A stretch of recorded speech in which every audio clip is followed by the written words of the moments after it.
Sharon, you got to dance with us, yo. I'm feeling it. I can't do that. No. She's heard it too many times.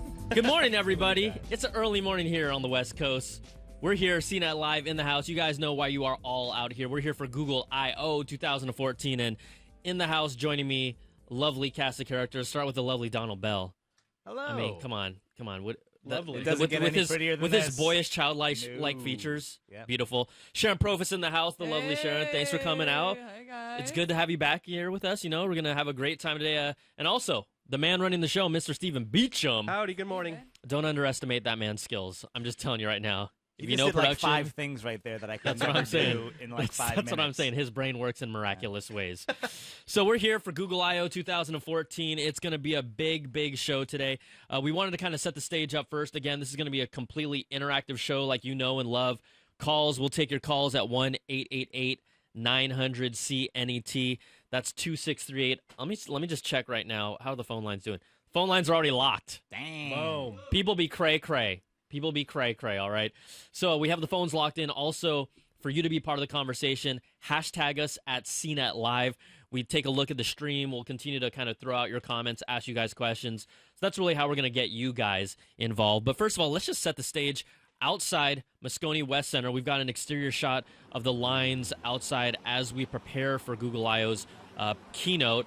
Sundar Pichai is expected to be kind of the center of announcing a lot of the things there. There's no protests this time. No, only protests at Apple events. I know. We have the lovely sounds of public transportation rolling by. Say they're taking a porta potty past the Google I/O there. That's nice. Little honey bucket, just in case someone needs it. You know, when we first saw this, we even said that it kind of looked a little like an Apple with those Especially logos, right? the white decal. If you kind of just look at it with your peripherals, straight up an Apple event. And for those of you that know about peripherals, that's over here. Like in the club when you see girls, peripherals. In your peripheral. Peripherals. I see you in my peripheral. We don't have good clubs in San Francisco. Donald's in my straight line. There's no way. Sharon's on my peripherals. Yeah.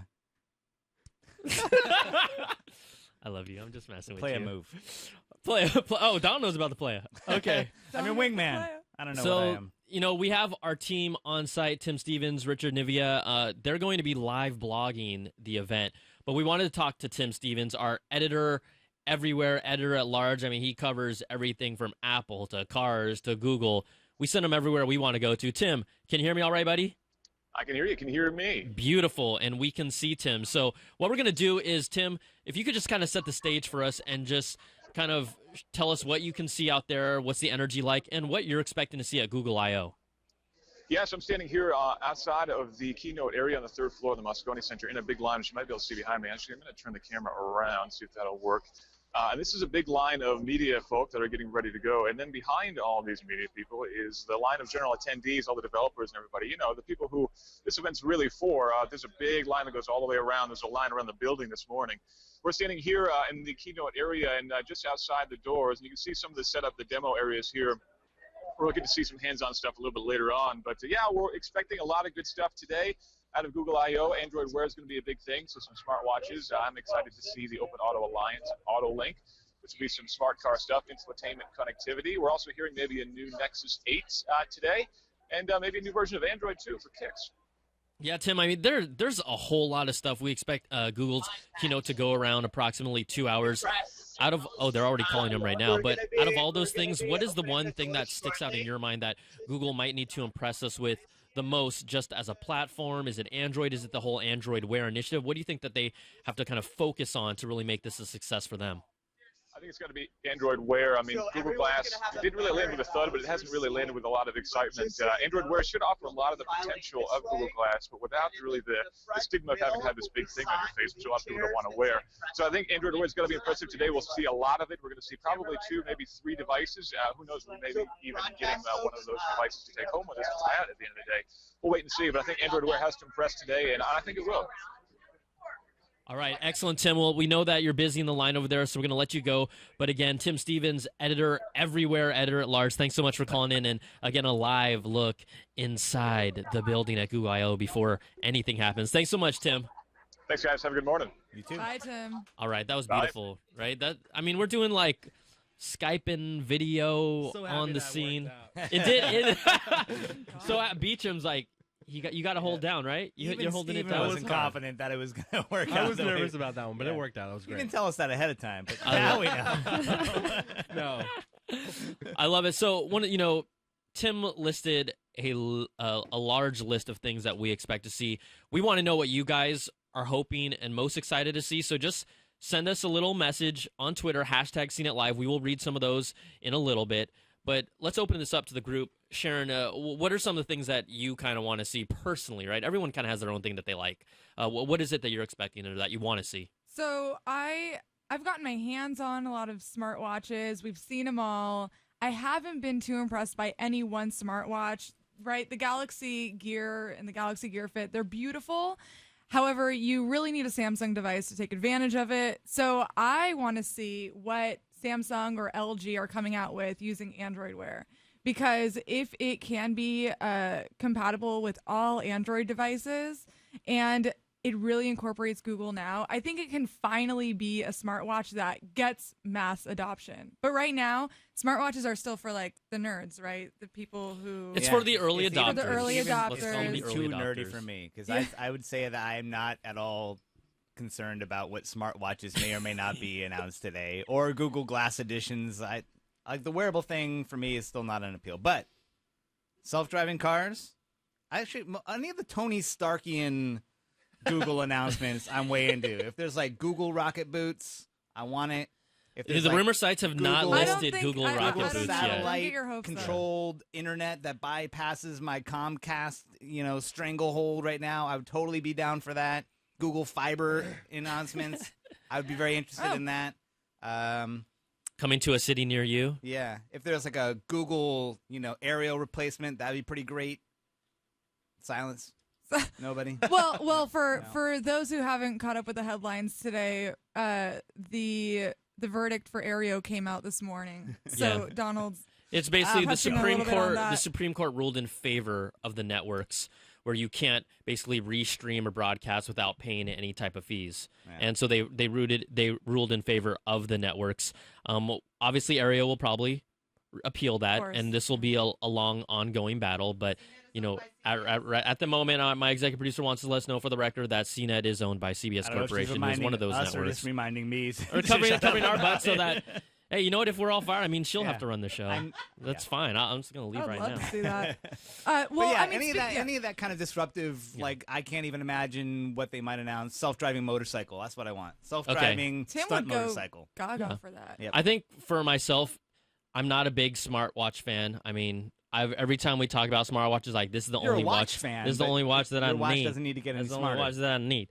But out of all the platforms, Google Now, when I first saw Google Now and then they talked about smartwatch, I felt like that was the best platform to adopt onto a smartwatch that makes sense, that's familiar, that could be easy to use. Yeah. I love the design that the Moto 360 has. If there's any watch that I even give a care about, it's the Moto 360 because it's actually a round face. Yeah. It actually looks like a watch. It has a bracelet chain that looks like a watch. Yes. The whole look of the aesthetics of the watch, I think, is the most underrated thing because everything that we have seen up to this point looks like, here's the future. Here's a Right. square screen. I don't want You're I don't so want that. right. I And don't want that. this week, I think we published a review on the Withings Activia, and that's really interesting. It's not a smartwatch; it's a fitness watch. It's a fitness band, but it masquerades as a traditional watch. And you're right; that is totally the future. People might actually wear these things if they look like something If they look- already wear Yeah. would wear. Yeah, I need something incognito. I need like smart socks or something. Well, you know what's the most incognito Well, product you that would we've have come to up bring with? your foot to your face every time you want to say a No. command. It's just it'll buzz my ankle every time I get a tweet. Well, Oh, if how's you're that? talking about discrete clothing, we've come up with the Yeah, that's ultimate right. product, I mean, Oh. I patent pending, right? the Tong The Thong. tong thong. The Tong Thong has Yeah. been a long rumored product in development. Right. I'm actually wearing it right now, so if I get a little, it's someone's calling, and it could be very uncomfortable. Well, what I'm worried about on that one is like the I ghost can't. vibrations. When you're Ooh, you yeah. think your phone is buzzing, but it's really not. Your phone's not even in your pocket But then, anymore. but then you like it, right, and then you're like Yeah. you're just walking I around. know, and but like, then it's kind is of. my thong vibrating? I can't tell. Oh, jeez. I mean, you could put the phone in the tricked front my and the thong in brain. the back. I mean, it's okay. I'm just saying, this might be an innovation we see today at Google I/O. Sharon, did you throw up in your mouth yet? I'm I'm taking it all. Okay.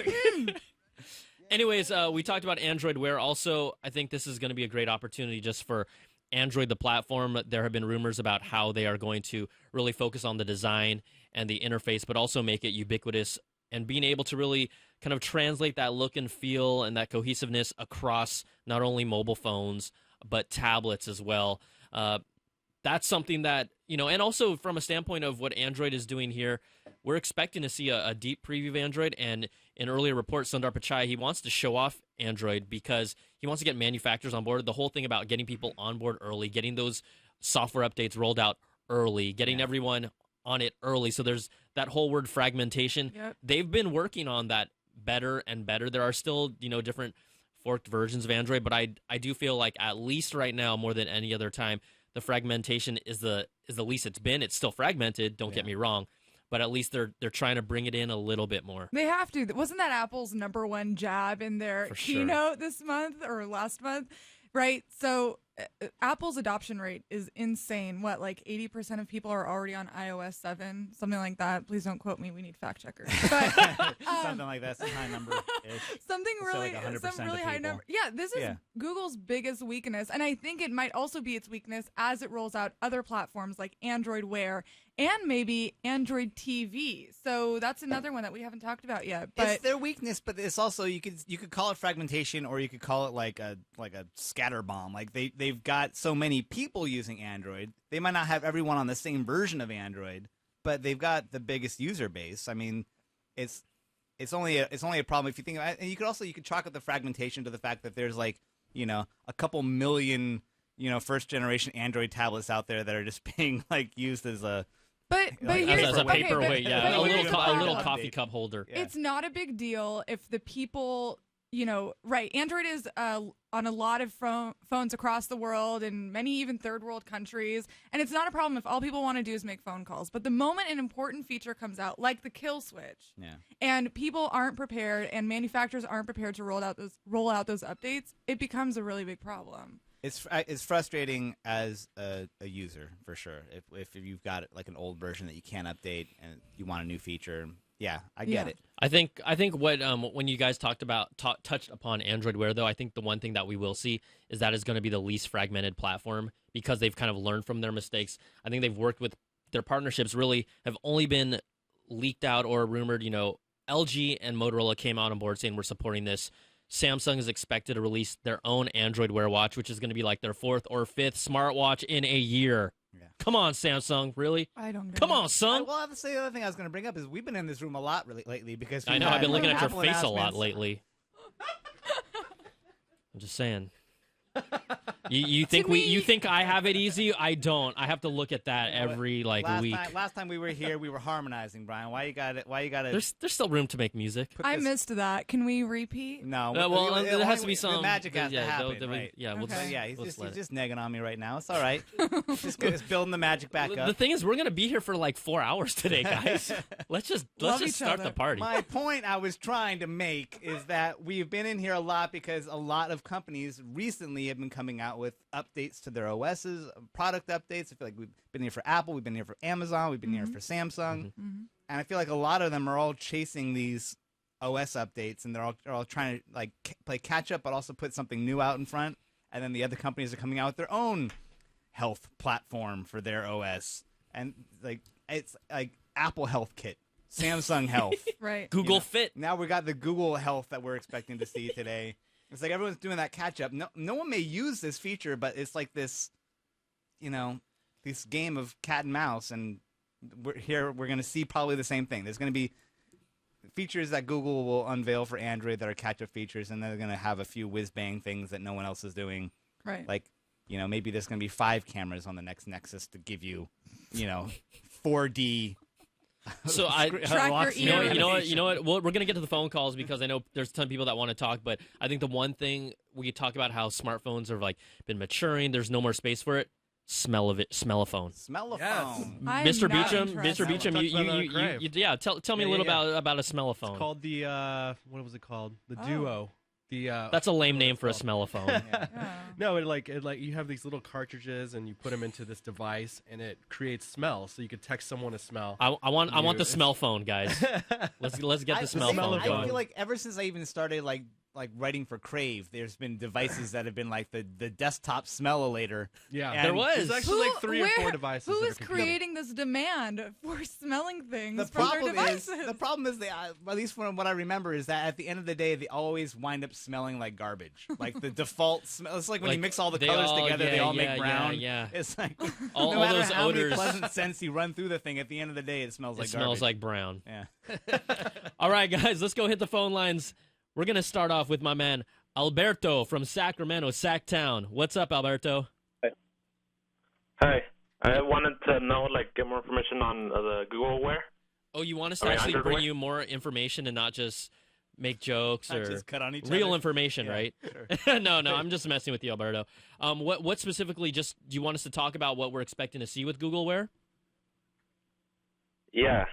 Okay. Well, we kind of kicked it off. We didn't get into too much detail, but really what we're expecting to see is for Google to officially kind of showcase their Android Wear platform that is going to be made specifically for wearables. If we have a chance, we'll be able to pull up a little video clip, but they did release a couple videos previewing the actual Android Wear interface and platform. There are already at the moment officially 2 manufacturers on board. That would be LG and Motorola. Samsung is rumored to be releasing their own Android Wear watch, but they have not publicly said, hey, this is our bid, to be part of the Android Wear community and party. So that's what we're expecting to see there. Now, can it go beyond smartwatches? Absolutely, but it looks like that's the main motivation direction. We can see kind of examples if you're watching this, our live broadcast right now, the video showing it off, really using, if you're a Google user, and you know and love Google Now, that's really going to be the platform powering it. But we're going to hear a lot more. Really, more than anything, we think that Android Wear is going to be one of the big kind of tentpole announcements here at the show because it's going to launch off hardware and software. And, we're genuinely excited to see it because, like Sharon mentioned before, no one has still cracked the smartwatch nut yet. All the things that have come out are very mediocre. So they have a chance to actually show us something. We know Apple will be releasing something down the line. So we'll see how this resonates with the audience that watches and sees what they do. I don't know. And I also, something to look out for is the place where fitness wearables and the smartwatch as an information center come together, right? Because right now it's like you got to pick. You only have so much real estate on your wrist, so you have to pick your Fitbit or you have to pick your Pebble. But maybe we'll see a product that actually does a good job of melding those two things together and giving you everything you need accurately. That's what I'm concerned Apparently, about. that watch is only for Urban Outfitter employees, though. Like, there's no one under 30 in that entire commercial. There's Do nothing. they all- For do they the all have record, there's beards? nothing wrong Right. with Urban Outfitter I'm just employees. saying, that was extremely Let me hip. check my tags. Disclaimer, I shop at Urban Outfitters. Yeah, so I'm do I. just saying that commercial was like it left a lot of people out for the wearables. No, you have to have a marketing. beard and roll up your pants to wear it. All right. In San I Francisco. still might wear it on my ankle. Just The other thing about here's another thing when we talk about everyone packing in sensors and Android Wear. I'm of the school of thought that all this fitness data, because just by using these different fitness trackers, I still think you only care about that stuff for the first month for most people. Yeah. And then you just don't care about them as much, meaning how many steps did I take? Okay, you pretty much after the first week or two, you figure out how many steps you take going to work, your daily stuff. Oh, it went up a little more. It went a little down. It's really cool the first week, but after that, I personally stopped caring. Okay. And it doesn't make me more fit. It doesn't make me more Right. active. Like, Well, Some okay, people there's love the data, man. I'm just saying where I'm coming from. Okay, so you're right. There's a fundamental problem. Number one, you guys, just because you walk 10,000 steps a day doesn't mean you can. It's a program for losing weight. That's the biggest misconception. I carpool, and a woman in the carpool the other day was like, I got my Fitbit, and I'm just so upset because now I'm walking 10,000 steps a day, and I haven't lost a pound. And I'm like, oh, I don't know how to tell you this. Yeah, but I feel like those fitness trackers, like the real audience, are the people who exercise so much they Right. can't even keep track of it all. I just think that if you want us to get data obsessed, it's cool to find out some of these data points. Yeah. But once they pretty much plateau, stay the same, and nothing really changes, there's no motivation. Like someone who wants to lose weight or get in shape, they're going to do it whether or not they have a fitness band. No. In my mind, I think it might encourage you, but if I got a tinfoil hat on this, it's one of the things that like the insurance companies will slap on you to make sure you're actually moving around in order to secure the rate that they really want to charge you. There's actually it's possible that could happen in the future. Yeah, see, Sharon's got my back. Yeah, I'm not the only tinfoil guy here. I'm not saying it, but I think the whole fitness play is just the manufacturers looking for some new trend. Now, it goes beyond fitness. When we're talking about being able to measure like glucose levels in your sweat for diabetes, heart rate, that can become more essential from a health standpoint. But I'm just saying from a fitness standpoint, I'm just not buying it. So I think you're right. I think, and there are studies and statistics that show that the engagement with these devices taper off like after 6 months or so. The problem, I think, maybe is something that Google is trying to address, which is that social element and the fragmentation where, like, I've got a Fitbit, you've got a Jawbone, you're using an app. So how can they bring them all together and allow us to maybe compete with each other or compare? There's got to be some sort of, like, accountability element there that's missing. I still feel like it can be built into the phone, though. Like, I don't know if I need to buy another thing to strap on to my body somehow to measure. Like, I feel like still like the Fitbit or whatever the wearable like technology, the health tracking technology works just as well in your phone, unless it's doing that extra thing of like measuring your heart rate or the extra actual medical intrusive, technology that's maybe not in your phone yet. But even Samsung put like the heart rate monitor thing on the back of their phone, which is super accurate, by the way. Yeah, which it actually is. I'm not sure if that was sarcasm or not. No, Which is it actually is. I tested it against an EKG, and it's totally accurate. Yeah, I think the most accurate of all the fitness trackers. So here's another, and again, your phone's gonna be like your pregnancy test. It's gonna be everything. Yeah, I mean, wow. Wait, no, did you ask for the PP sensor? No, I didn't say it was you have to that. It was pee. just, okay. just rub the phone on your skin. It somehow knows everything. If there's about any you. company that's gonna do it, it's Samsung because they're the first water-resistant phone. So you just that's all I'm saying. That's right. No. Sharon, welcome back. Proof. Welcome back, Sharon. All right, we're gonna go to the phone lines because we've got our good friend Shamar. I like he normally is the first one to call, but Alberto beat Shamar. So Shamar, I'm sorry, buddy, you're not the first call today. Oh, boo! Permission to board the mothership. Should we let him on the mothership? He is the first to get on the mothership. Oh my gosh, let's see. Hold on. Beat me up. Shamar, what's up, man? Just for everyone that doesn't know, if you follow some of us on Twitter, if you say the magic keyword permission aboard the mothership, we're going to hook you up with something a little cool. Right now, though, for Google I.O., our giveaway is a Krispy Kreme donut. Leftover donuts. There you go. We'll but honestly, ship those out to I have some cases in my office. I'll get you something cool, Shamel, all right? Okay. So what's up? You want to talk about Google I.O.? Yeah, I had a question about the Chromecast, actually. I don't know if they're going to be doing any type of refreshes or anything. But, initially when I got it, I loved it for, like, traveling and stuff, like for a hotel, so you don't have to pay for that cheesy content on TV and everything, be able to throw stuff via YouTube. I just wonder if they're ever going to do anything for the mobile browser where you can actually throw, kind of like what iOS devices can do with Apple TV, just throw any type of video content over there. Or do you think they'll do anything with the Chromecast? Or well, here you make a really good point because from all indications, the Chromecast had like a nice swell initially, but users have kind of tailed off on using it as much.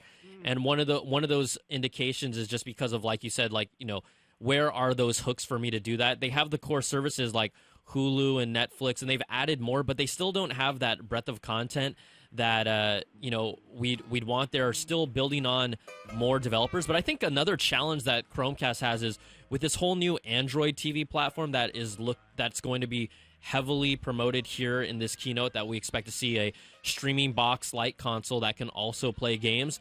You kind of wonder, what are they going to end up doing with the Chromecast? Are they going to give it that interface? Maybe, but probably not. Will the Chromecast kind of be their kind of pet project that gave them some viability in the living room space so people paid attention to them? I don't necessarily know what they're going to do. They might have to tell us what they're going to do, but if they kind of ignore the Chromecast and just go all Android TV, that's going to indicate to me that they're not going to really be supporting it as much because, quite honestly, if they're two different platforms, their focus is probably going to be on Android TV and that $99 set-top box. That's my gut. Okay. That's my gut. I don't know in here what you guys are thinking. Yeah. I was actually thinking that Android TV would be more along the lines of what Roku showed us at CES, where they just sell the software for manufacturers to build into their TVs. That's my vision for Android TV, and then maybe just continue to develop for the Chromecast. I think that mirroring will come. I think it's a technical challenge for them. They're not holding out on you. I think that there's Miracast, which already exists and might work with your phone if you want to. That could hold you over in the meantime. But I think that it's a feature that will eventually come to Chromecast, and although it is really overdue, Android TV might be reserved for like software as opposed to a set-top box. Yeah, I've kind of switched over to my Roku streaming stick for that now because Roku endless content there. Exactly. So it's just that mirroring feature is pretty cool, and I love it for my Apple TV. If Apple ever makes a dongle, I'll be in heaven. But yeah, and also to touch on something else too, the Nexus brand. Now, I know they've been leaning towards the Google Play editions as far as phones and stuff like that. Do you think I'm pretty sure they'll continue with the Nexus line, but do you think you'll see a refresh of the Nexus 5 or Nexus 7? The interesting thing is that we haven't heard any rumblings that we'll see an actual refresh of a Nexus 5 phone here at Google I/O, just because there's so many things that they've been throwing out at us. Google also, just from Android, the OS, we're expecting to kind of have them launch and roll that out in the fall.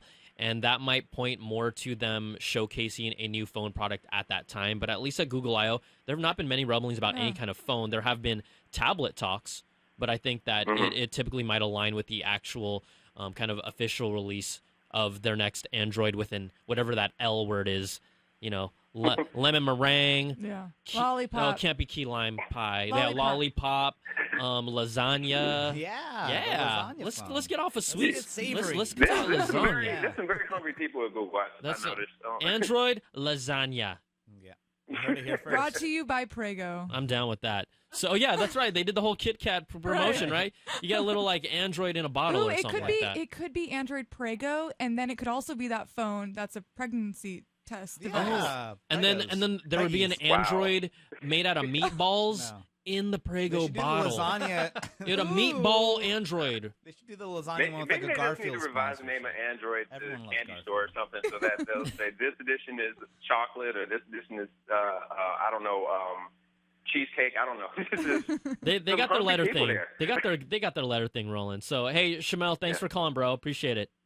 Not a problem. Have a good one. All right. The other thing that when he talked about mirroring, I think the reason why mirroring also isn't that great on a Chromecast is because the processing power in that stick just isn't powerful enough to drive that whole transaction between your phone and that stick. Even Roku is working on a mirroring feature, but again, the reason why the Apple TV does it the smoothest is because there's a lot more processing power in that box. Yep. So, we'll see how that goes. Shall we continue to take more calls? Sure. Shall we? Okay. Also, just after we take this next call, we'll get to your tweets. We'll kind of check out what you guys are all talking about with the hashtag CNET Live. But let's go to Richard in Ontario. Richard, what's up? Hey, did I win something? You gotta say the magic word if you want to win something. Okay. Okay. Can I board the mothership? Should we let Richard on the mothership? Let's do it. Sure. I almost got sucked up by the tractor beam. Richard, just tweet me after this so that we know who you are, and we'll send you something cool, all right? Hey, thanks a lot. All right, now, do you have a question, or you actually just want to call in to win something? Oh, absolutely. I just want to call in to win something. What do you think? Wait, because there's no like description in the comments box of my call software. You just called to get something free? I do this all the time. Sure. He's got to call the next radio Richard, station. you keep it real, Richard. I'm going to let you go, but I will hook you up with something, all right? You know what? It's been a lot of fun. I appreciate it. All right, thanks, man. All right.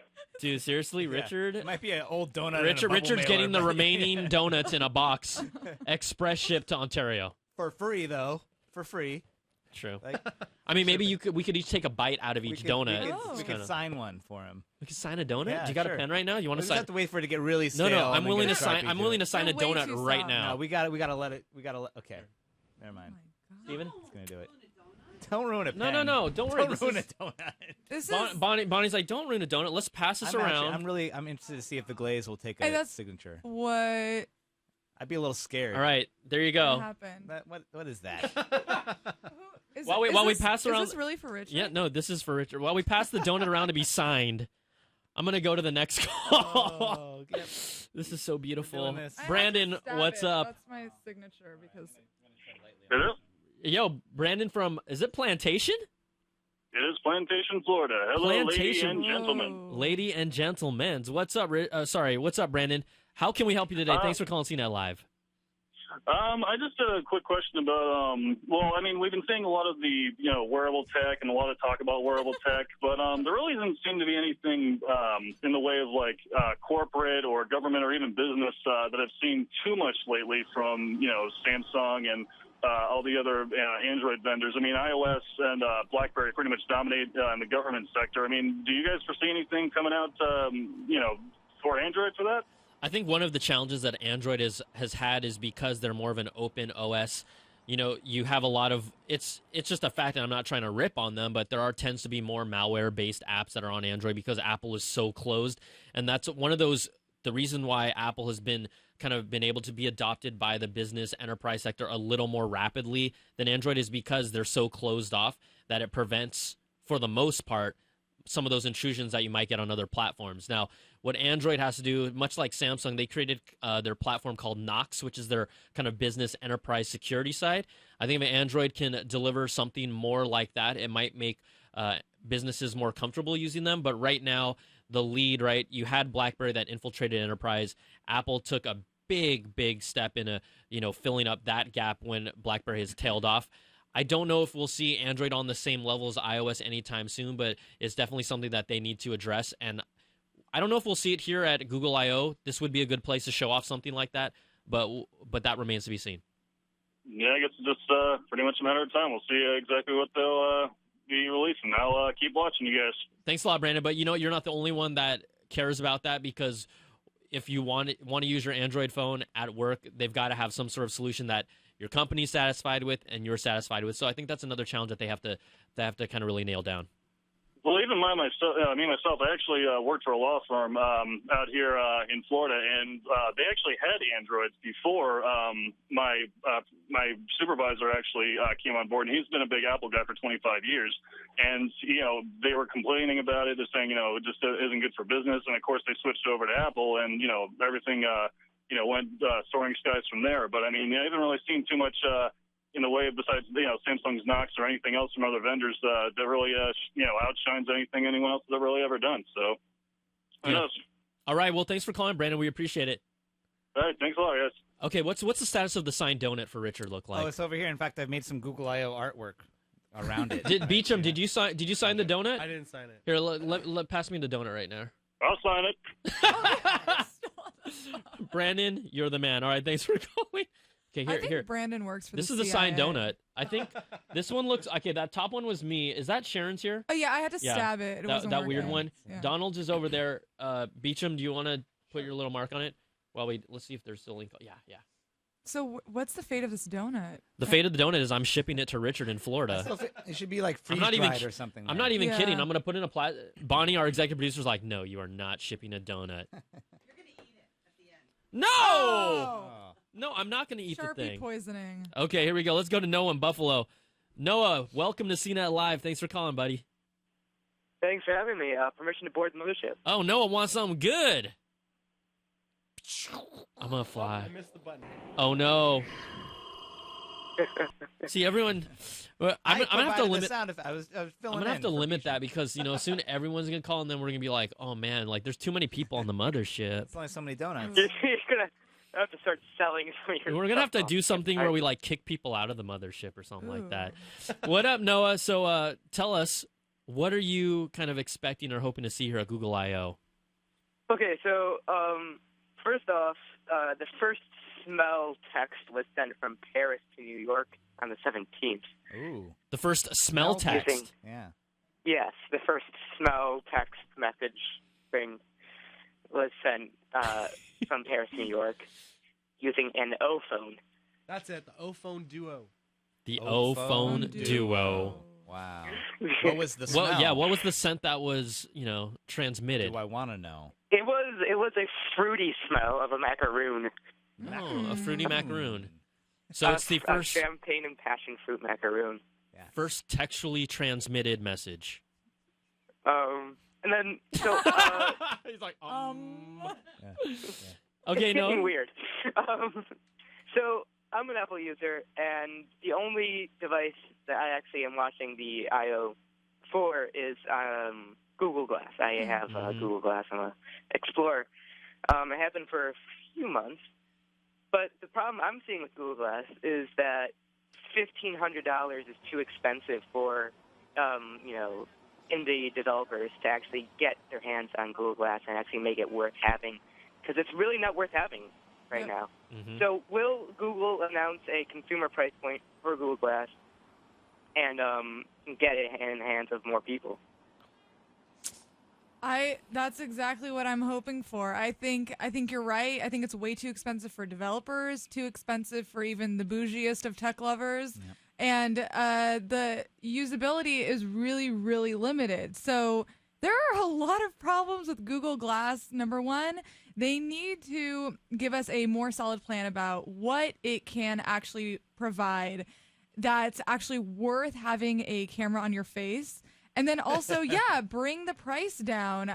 It's just way too expensive. So, like Brian Tong brought up this morning, thank you for calling my first and last name, Sharon Profis. What?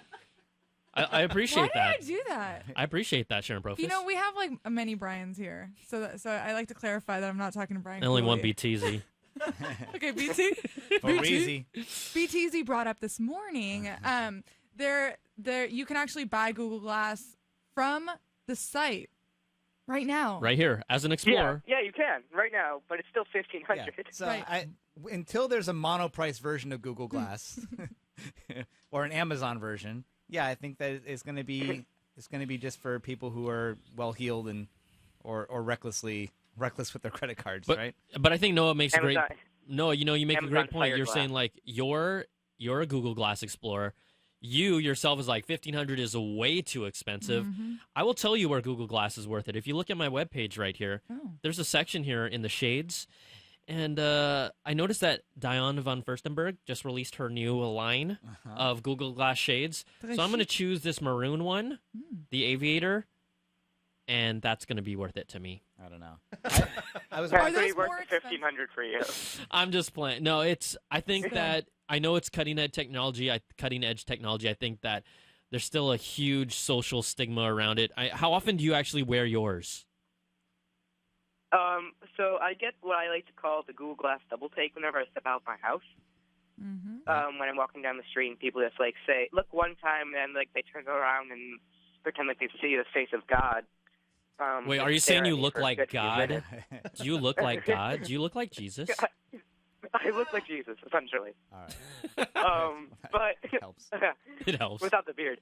But it needs to be a lower price point. We need other people to have it, so I'm not the one who's the weird kid in the middle of nowhere in Western New York. So Noah, That people stare at, and there's no functionality for it, so I use it like maybe once a week. I don't know. I saw a pretty good function yesterday. Scott Stein put his glasses back on, his Google Glass back on, and he found that there was like some kind of dodgeball game on it. Yes. And he's just going around the office just swinging wildly at things. I think the best use for this thing is that you just actually hand these over to mental institutions and call everybody an explorer, because that's what it turns people into. People walking around, they're like tilting their heads back and just swatting at things. I just think that It will be normal for one. Talking to Google. But no, okay, Glass. Noah made a funny point. Noah's like, I want it to be more affordable so more people can wear it so I don't stand out. So you don't stand out. Exactly. So basically you want the price to be cheaper so you're more socially acceptable. Is that correct? Yes. Yeah. Hey, let's. He doesn't want added functionality. He just wants it to be on my head. You're basically saying, you know what? I want to be, this is cool. Join me in this cool revolution. Yeah. Make the price lower so we can all be cool. Yeah.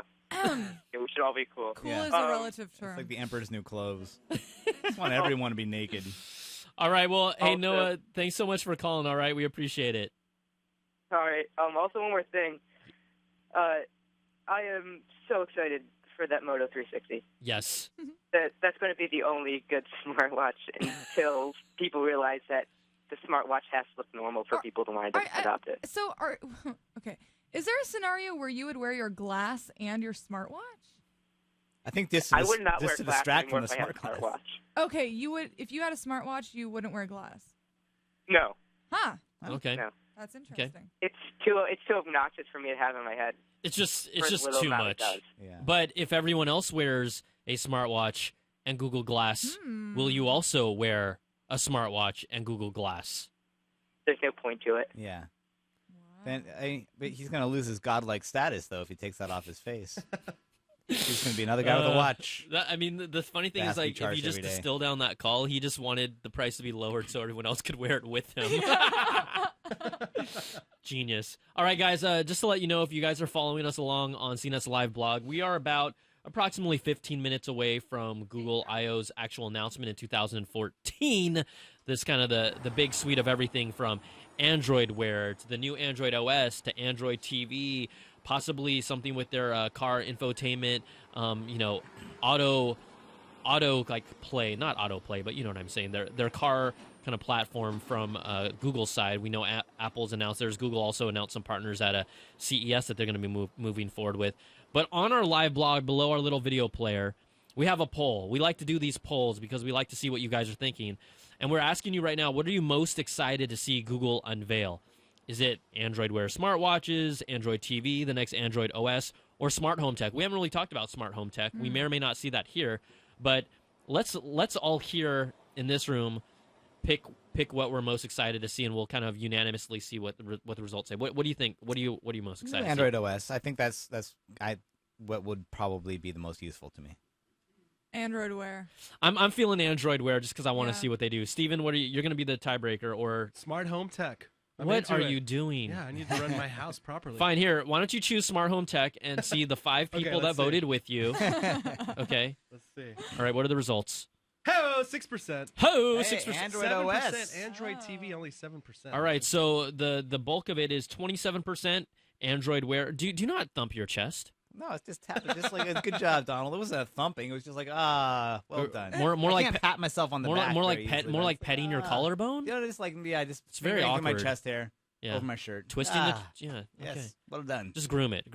We're getting some pictures from inside Google I/O. All right, Oh. excellent. So our team looks like they're already inside the, I guess the stage area, probably the same stage or that auditorium area that we get Apple's keynotes Looks at. like there's a car, some sort of car. Does that look like a car? Oh man, remember that Sure game? does. Remember that arcade game back in the day? Was it called like Test Driving? It was like that that virtual reality simulator that was impossible. Test Driving. Look it up, kids. I'm not even kidding. All right, but what was it? What was Android TV at? Let me look over here. We have so right now, look, just after you clicked on that, it tilted a little. On my screen, we have Android Wear at 30%, Android TV at 7%. That's interesting because all rumors indicate that Android TV is going to be a big focus at this event. And if 7% of our audience, of course, we're asking you for one thing, but that doesn't necessarily bode too well for what people are thinking about just Android TV as a platform. They kind of messed up Google TV royally. Oh, God. And so that also kind of leaves a bad taste in people's mouth. But the next Android OS, 56%. Donald Bell, thump that chest. Pet. Groom. Caress. Yeah. Chest hair. Yep. Very nice. All right, guys, let's go hit up more phone lines. You guys can continue to keep them rocking. I love this. Let's go to Will. Will wants to talk about Android fragmentation. What's up, Will? Yes. It's not Google's fault. Like, when I watched, Not my fault. Apple, Let the when man I talk. watched, when I had watched Apple's keynote, they were pointing the finger at Google, and it's not their fault. It's Verizon's fault for not letting all their phones have it, and Samsung for not. It's not Google's fault. Apple can do whatever the heck they'd like because they have special contracts with their carriers, so they can put iOS 8 out on 4S, 5C, 5, and 5S. And that's something that most the Google devices really can't do. No, and I'm not disagreeing with you at all. I think that our point was more than anything, you're right. I don't know if we were necessarily blaming Google. We were kind of more saying it was a challenge because, yes, carrier updates happen at carriers' own speed of time, at their own pace, right? We have the different, the challenge is that because Android, it's a blessing and a curse because they're able to be, kind of customized for the different platforms. Then those platforms, after they get that initial update, have to adopt them to whether it's Sense UI or Samsung's TouchWiz, and then they have to go through the carriers. So it's a lot more difficult. If you have a pure stock Android device, those are going to get updated the earliest and on time, and people are like, yeah, that's why I got a stock device, a Google Play device, for HTC or Samsung. But that's just the nature of what they've built in as a whole. So I wouldn't necessarily say it's one company's fault, but there's so many different steps along the way. There's certain phones that aren't compatible with the other updates. It's just a mess that they have started to streamline down and work more closely with manufacturers, which is just them learning through the growing pains. It's not perfect, but it's a lot better than it's ever been before. So we were giving them props for at least figuring it out in a better way, but it's still kind of part of their identity. Right. Well, I think it's a struggle for developers too. I mean, the complaint that I've heard from developers is like when you're developing for Android, you're having to make sure it functions on like 18 different screen sizes, and you can only beta test on so many different pieces of hardware before you just gotta kind of throw your hands up in the air and say, I hope it works on your 2-year-old Android tablet, that you bought on the cheap from Monoprice or whatever it is, with the same place as making the fake Google glasses. The Walgreens tablet. Yeah, the Walgreens tablet. The Walgreens tablet. So I think that's probably why Apple likes trumping that number out, saying like, look, this latest API for this particular OS that you're taking advantage of is worth you developing an app for quickly because everyone's going to be using it, and you're not going to have to worry about people not being able to download your app because they have an old OS that doesn't support it yet. Whereas Android still has a lot of this kind of legacy of fragmentation that they're moving past, but they're still being dogged by in terms of why developers may be hesitant to develop for Android. Yeah. Let's go. Yeah. Sorry, what was that again? There's another thing about the Google Play and Nexus devices. The Nexus 5 works with Verizon, and some of the other stuff does. And if you wanted to do that, it was Verizon's them not doing it because they wanted control over when you get those updates and their so-called rigorous testing process of their software. Right. Yeah, I think, any carrier is going to wait on anything like that just to see if there's a way for them to profit by it. I think eventually they're going to figure out there isn't, but still they're like, wait, before we roll out this update, let's make sure that there's not a way can we charge consumers for this? Can we have them pay $10 in order to get the Android update that should be free to them? No, we can't? Oh, well, we'll put it out in a month, right? All right, Will, thanks for calling. Will's sentiment, I'm looking at the hashtag CNET Live on my screen here just to kind of get an idea of what you guys are thinking and tweeting. Patrick Kabir says, what about all the old devices that I assume they don't count? Anything older than the iPhone 4S? That's kind of pointing out that, hey, Apple, not all your software supports all your hardware. Samson Ostreicher, leave Google alone. Homie. Kind of like leave Britney alone? Yeah. If he include a little Vine video or Instagram video, I think next time and just kind of amp it up a little bit with like eyeshadow under a blanket crying, I think that would work. All right, let's go to Mehdi Herjomubel. Can't wait for Android Wear. Joust is using Chromecast to see CNET Live about Google. Cool. Good man. I like that. So, we'll kind of keep a look on the CNET Live hashtag and just see what you guys are thinking along the keynote. Again, we're pretty close to 9 a.m., so we should be starting it sometime soon. We will get the actual direct live stream from Google. You'll be able to see it here, watch it here. We'll kind of lay back, and then once the keynote is over, you guys will come back here, kind of get your thoughts, take a few calls, wrap it up, talk about all that. I did want to touch upon the whole Nest Dropcam acquisition. Yeah. Google owns Nest. Nest is known for their smart thermostats and smart smoke detectors. Dropcam is the home security, web-based home security system. So now this is all under Google as the parent company, although the Nest acquisition is independent of Google. They're still under the Google umbrella.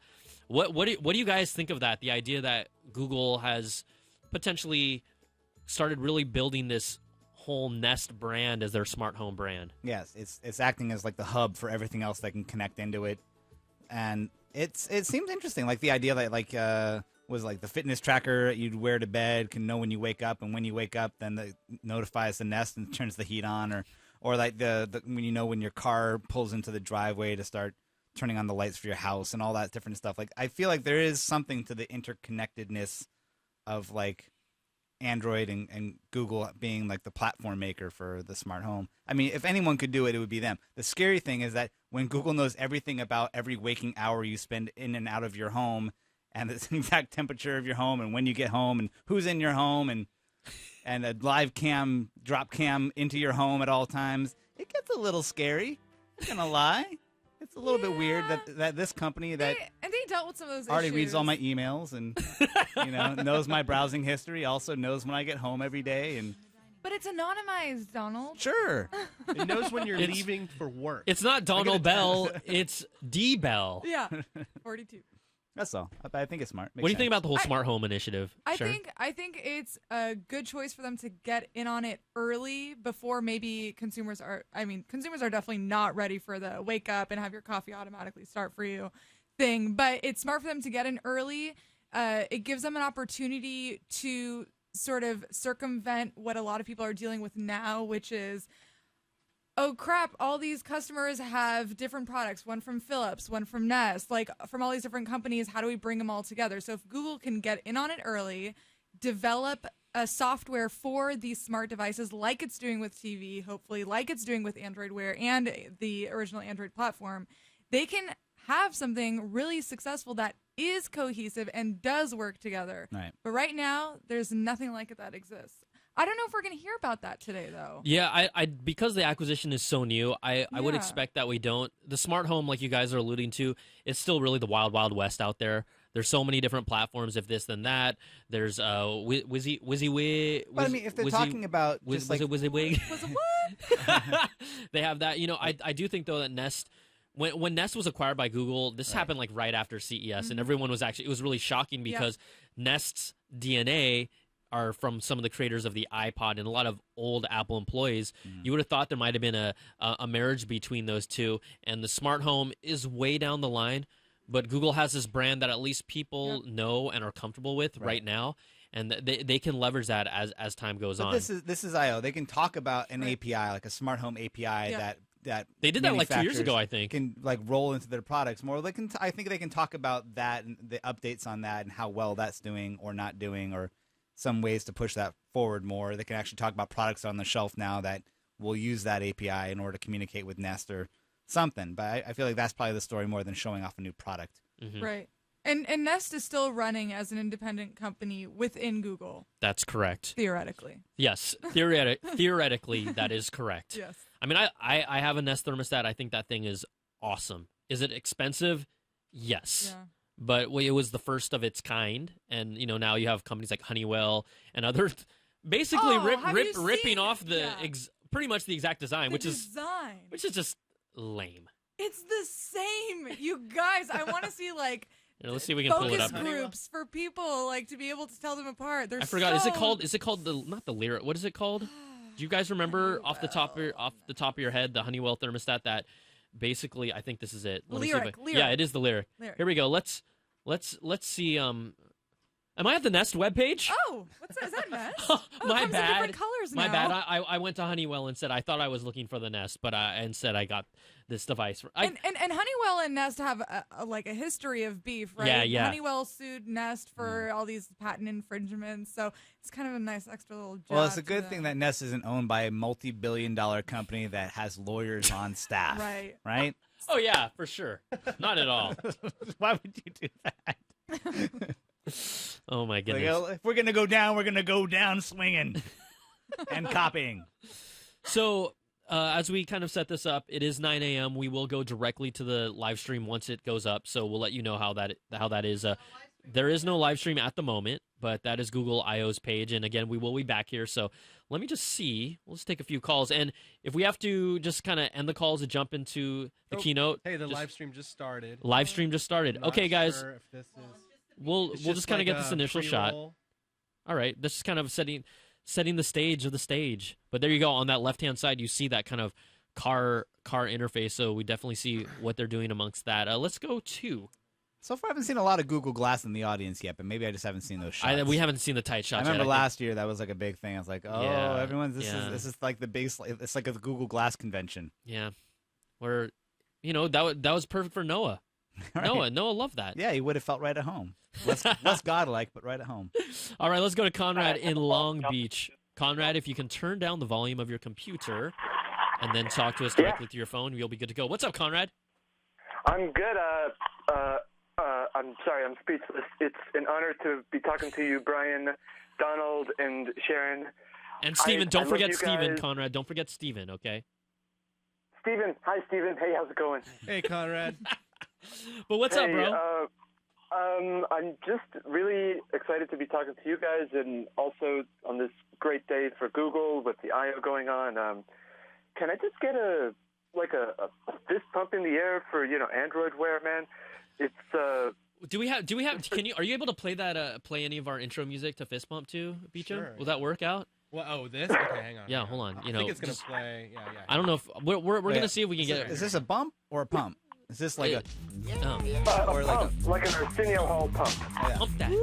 Oh, that's more like the roll pump. But if you want the Jersey Shore pump?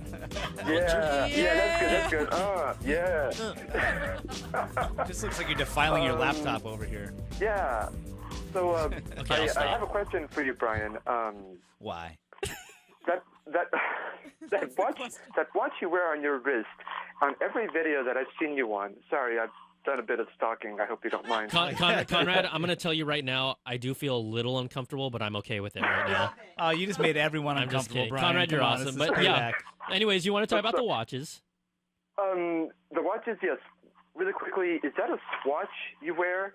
A swatch? A Swatch watch? No. I don't think Swatch has enough Swatch? fake crystals to make that watch. It's a Mark Echo watch. I got it as a gift. It was pretty cool. It's a wow. From his other stalker. I just thought that it might have been a swatch because I have a swatch and it looks almost exactly like your Mark Echo. Well, but anyway, Conrad, I did have a swatch in the past, so maybe you and I do own the same swatch, and maybe honestly, this call was meant to be. Should we leave you guys Where's alone the for a Brian moment? Tong edition bedazzled watch that we can all buy, Brian? Tell me about it. I must know. Yeah. Gotta come up with your own line. But I'm really looking forward to this. What is it? The Motorola 360. Yes, this is. That's the hotness. Come on, that is the hottest smartwatch concept that we are going to see anytime soon. Quite honestly, I don't care necessarily if Apple's rumors are correct and they're releasing a 2.5-inch watch face. I don't want a big ass screen on my wrist that looks like I'm the quarterback for the San Francisco 49ers. Right. I want a You've got such a circle. petite timepiece right now, Brian. Yeah, okay, I'm pretty sure that's about 2. What's another half inch? Getting crushed here. I'm getting crushed. I don't know, Those big watch faces, I get that people are like, oh, what time is it, Sonny? I must have a big watch face. So, but no, it shouldn't be like that. It should be, something fashionable, like what you wear, Brian. Exactly, and it should be female friendly. As of right now, get in on that, Sharon. Get in on that. It should be because my wrist is maybe 2 inches, across. I don't know. It wouldn't fit me. It would fall off my hand. I would probably get arthritis at an early age. Here, let's just do it. Let's just do a test. Okay. Let's just do a test and see how a watch like that would. For starters, I'd like to point out this is about 2 pounds. I work out. This is my current watch. The bathroom's Your that watch way. is your The workout, bathroom's that Brian. way. Okay, here we go. Well, you look like Scott Stein, but with actual real watches. That's ridiculous. Oh, man. All of their marketing so far has been men in the photos because obviously That's not a woman's No, But watch. that's the smartwatch commercial had lots of ladies in it. The one with the. But the Moto, like, 20-somethings. we have, for those of you that aren't familiar with it or that want to Google the Moto 360, I mean, I just have like their webpage pulled up here right now. It's the cleanest design of any smartwatch we've seen so far, whether or not Apple does a circle face or not. But I think that one rumor that had been floating around for a while just with smartwatches is that will Apple make a smaller one that's more geared towards ladies and a bigger face more geared towards men? Maybe not, but Sharon makes a great point. I think you have to be able to cater that audience and not just be like, come on. If I don't know many women that are wearing the Samsung Gear watch. I don't know many people who watch. Yeah. Let alone people, right? It just don't try to be all futuristic. You don't have to be. You can there's that line to kind of straddle, so when I'm just walking down the street, I always wear my Kickstarter edition Pebble, and it's always the women that notice the watch. It's like, and I don't see women wear the smartwatch. It would be Sharon actually brings up a excellent point. They really got to focus on that female demographic, They might be noticing it because it kind of looks like you're on probation. Like it looks like the Pebble watch looks like you're being tracked by the police. It's like give Conrad some credit. Maybe Conrad, let's just be honest. Do you have game? Yes. Yes. What is he gonna say? No. Clear. I mean, come on. We knew Conrad had game. If he called up and admitted he was a stalker and we're still talking to him, he's got something going on. Yeah, I've got game with my Super Mario watch face on my Pebble smartwatch. Okay, that is game. So that's how you get to Lay's like, oh, that's a cute smartwatch. Then you go, hey, do you play Super Mario? Oh, not really. You want to learn? How did you get Mario on the house arrest bracelet? I don't understand. You want to play with my Wii back home? You can play with my Wii. Man. I'm talking about the game console. Anybody who gets action with that line is... Honestly, Donald, it's worked. Guys, let me tell you, it's worked. I wouldn't know. I am literally rolling on the floor right now. You're not rolling on the floor. You're bending over laughing. If you're rolling on the floor, I want a picture of you rolling on the floor. Tweet it. Nintendo's just happy to be mentioned. All right, thanks, Conrad. That call was just thoroughly entertaining to me. That's the only reason we stayed with them. He was not rolling on the floor, though. No. Don't. You would have heard his Pebble It's like, when people say LOL and they text it, but they're actually not LOLing. I think that you should. I will not say LOL unless I'm LOL. That's what I'm saying. Okay, don't break the SMS code. Own up to it. Yeah. Own up to it. Okay, we're still waiting. How are we doing with the keynote? They're just showing internal video right now, but not the actual keynote yet? It's like this bowling ball time machine. Oh, it's just like Countdown. they're... Yeah. Oh, cool. Is there any audio yet? I'm not having audio from them. Rube Goldberg Chromecast. This is why that girl's dad couldn't go home for weeks at a time. This is why she wrote that letter to Google. The crayon the letter. one about like give my dad a weekend off. Yeah, he was making the Rube Goldberg. Your dad has to still work on the sledgehammer that's going to open our presentation. All right, we will keep this video running. We will take your call while we're watching some of this video because it is pretty awesome. Huge. Something's gonna break. Oh, the screen broke. Oh, and there's Hal. I don't know, I'm just kind of like enjoying watching. Or is it the I/O are on? Oh, I/O, the logo is forming on fire. Uh-oh, you know what that means? This logo's on fire! Oh, let's go. They're not actually playing this song? No, that's Beecham. Okay, it looks like they're running a promo video, so let's just do this, everybody. Let's go to the keynote. There's no audio. Oh, there's no audio still? Okay. It has audio. All right, guys, we will stay here. I mean, we could sing while the graphics are... We will not sing while the graphics... That's as good as... There it is. There's the audio. Okay. All right, everybody. We're going to kick it off, hand it over to Google I/O. Stick with us afterwards. Flappy Bird! If you guys are on the phone lines and you want to wait, you can. Otherwise, just call us back and we will talk to you. All right, guys. Here's Google I/O. We'll talk to you soon.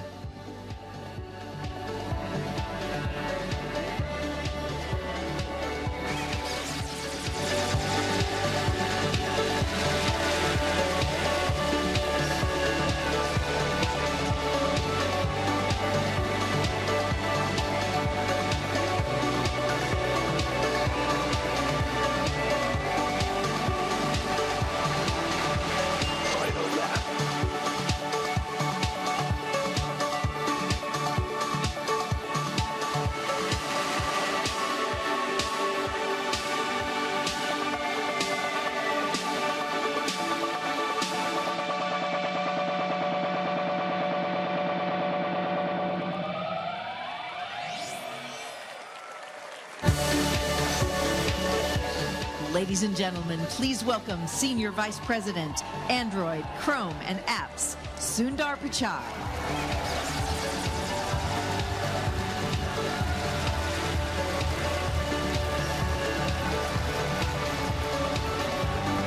Thank you, everyone. It's great to see all of you. Welcome to Google I/O.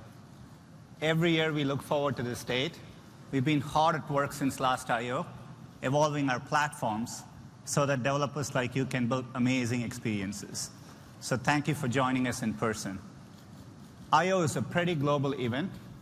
We have viewing parties in over 597 locations in 85 countries in 6 continents. And there are over 1 million people watching us on the live stream today. Let's say hello to a few locations. London.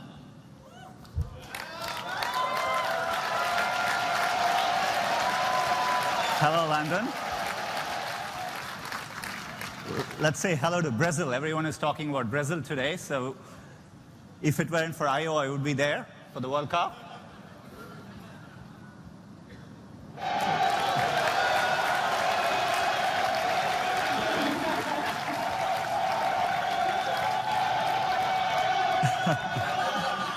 I'm tempted to shout goal, but yeah. Well, finally, let's go to Nigeria. We are thrilled to have an all-female developer group in Nigeria, and we are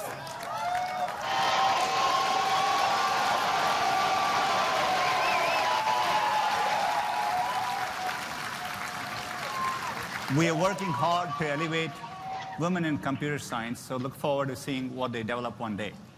In fact, at I/O this year, we are very excited. There is over 20% female participation, which is up from 8% last year.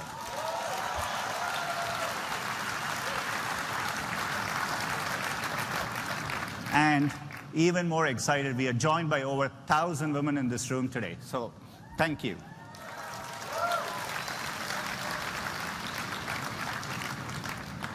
Of course, I/O is when we talk about our 2 large computing platforms, open platforms, Android and Chrome, which are built from the ground up for developers like you. Today, we're going to give you an update on the momentum we are seeing in mobile. We are living in amazing times, so we want to talk about the mobile momentum we see and how we are evolving our platforms to support that momentum. And more importantly, we are beginning to think and evolve our platforms beyond mobile. You'll hear about that from us today. And finally, we want to talk to you as developers as to how you can achieve success on top of our platforms, including an update on Google Cloud Platform and Google Play. So let's get started. If you look at global smartphone shipments, the numbers are stunning. The industry shipped over 300 million phones last quarter, so they're on track to ship well over 1 billion phones each year. So how is Android doing in the face of this momentum? So in the past, we have talked about cumulative activations of Android. We are switching and focusing on 30-day active users who are currently using their Android devices globally. And you can see the number has been doubling every year. We've gone from 220 million to over 530 million as of last year's I/O. We are very excited. As of this year's I/O, we are over 1 billion 30-day active users.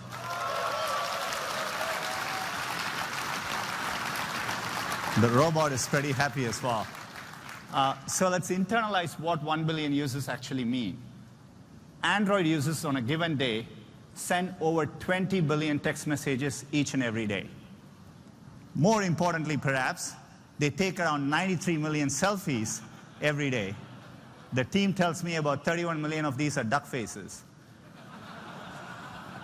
We estimate Android users take around 1.5 trillion steps per day, and they pull out their phones and check it over 100 billion times each day. Important use cases which we are working on addressing, and you'll hear about it later today. Developers are building profound experiences on top of smartphones. Stories we hear every day. Few examples.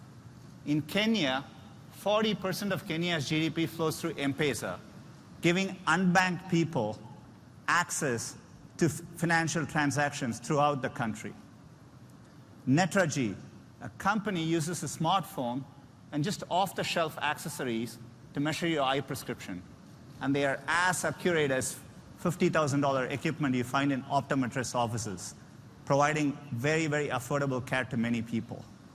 And finally, University of Michigan, they're using, for their patients, they monitor subtle changes in voice quality using their smartphone to detect early signs of bipolar disorder. So the kind of experiences we are seeing on top of these phones are amazing.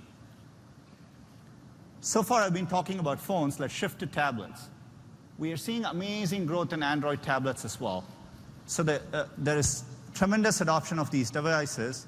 And if you look at how we are doing vis-a-vis the overall market, Android tablets accounted for 39% of all shipments 2 years ago. That number increased to 46% as of last year's I.O. As of this year's I.O., Android tablets account for 62% of the overall market. We don't include other variants of Android like Kindle. If you add that, it would go up a few percentage points. You know, these are shipment numbers. Again, we care about usage, so we view these as leading indicators of where usage would be. If you take a look at tablet usage, we're going to use YouTube as a way, as a proxy to understand usage. A year ago, the total tablet viewership of YouTube, 28% was from Android. That number has gone up again to 42%. So we are seeing usage track shipments, and we are very excited people are adopting these devices as well. Another metric of engagement is app installs. App installs just this year alone on tablet is up by over 200%. So people are really engaging with these devices. So we are very excited we have 1 billion users, but we talked about this at last year's I.O. Our goal is to reach the next 5 billion people in the world. If you look at a map of the world today, all the regions in blue, emerging markets, majority of users don't have a smartphone. When I go back home to India and other countries like that, thank you. It is exciting to see the impact phones have on people's lives, but it's disappointing that only less than 10% of the population have access to smartphones. We want to change that. So we've been working hard with our ecosystem on a very important initiative, which we call Android One. So let me talk to you about Android One.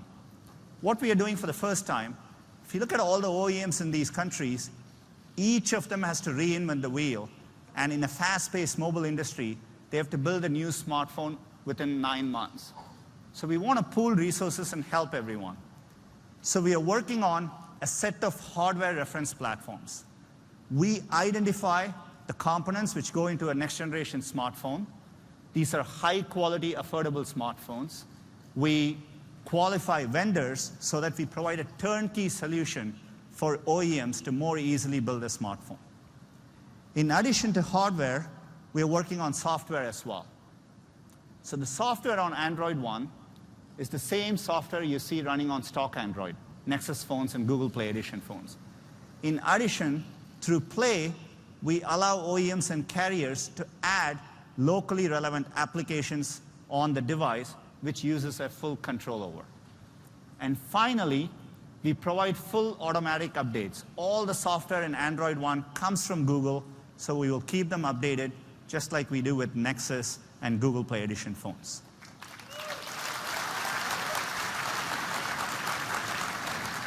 Let's take a look at one example device which we are working on. So this is a device with Micromax. You can see it has a 4.5-inch screen. It has features which matters to a country like India: dual SIM, removable SD cards, and FM radio. I'm used to cutting-edge phones, and I've been using this phone for a while, and it is really good, and it costs less than $100.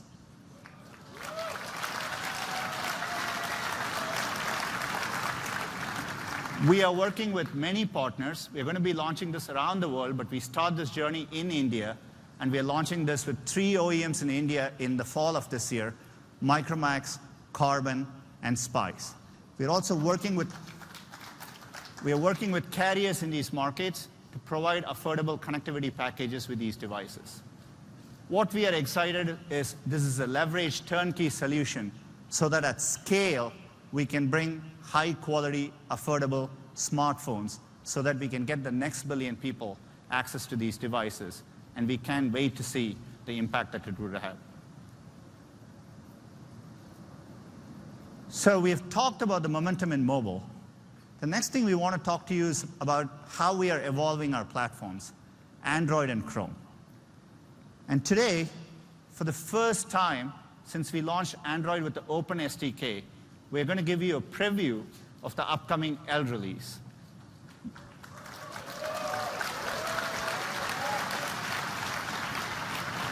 You will be able to download this later on your development devices. We've been working very hard. This is one of the most comprehensive releases we have done. It has over 5,000 new APIs, and we are thinking about L release not just for mobile, but for form factors beyond mobile. One of the things as we thought about L, we wanted to take a radical new approach to design. User experiences are evolving rapidly, and we wanted to rethink the user design experience in Android to have a fresh, bold, and new look. To talk about the design for L, let me invite Matthias Duarte. Thank you, Sundar. Design is essential in today's world. It defines your experiences and your emotions. So we challenged ourselves to create a design that was not just for Android phones and tablets. We worked together, Android, Chrome, and across all of Google, to craft one consistent vision for mobile, desktop, and beyond. We wanted a design that was clear and simple, and that people would intuitively understand. So we imagined, what if pixels didn't just have color, but also depth? What if there was an intelligent material that was as simple as paper, but could transform and change shape in response to touch? And this led us to a way of thinking that we call material design.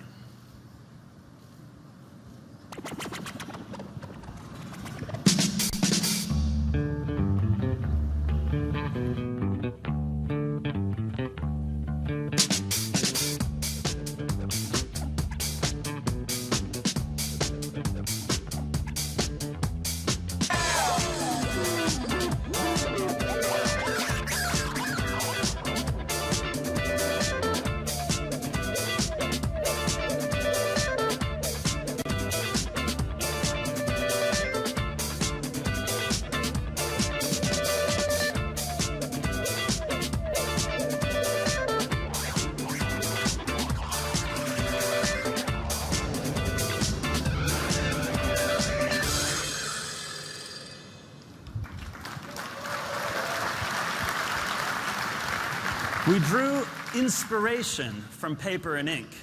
However, unlike real paper, our digital material can expand, reform, and reshape intelligently. Material has physical surfaces and edges because the human mind is wired at its most primitive level to instinctively understand objects and their relationships. Those seams and shadows provide meaning about what you can touch and how it will move. In the real world, every small change in position and depth creates subtle but important changes in lighting and shadows. So as part of the L preview, we'll now allow app developers to specify an elevation value for any UI surface. And the framework will render it in correct perspective with virtual light sources and real-time shadows.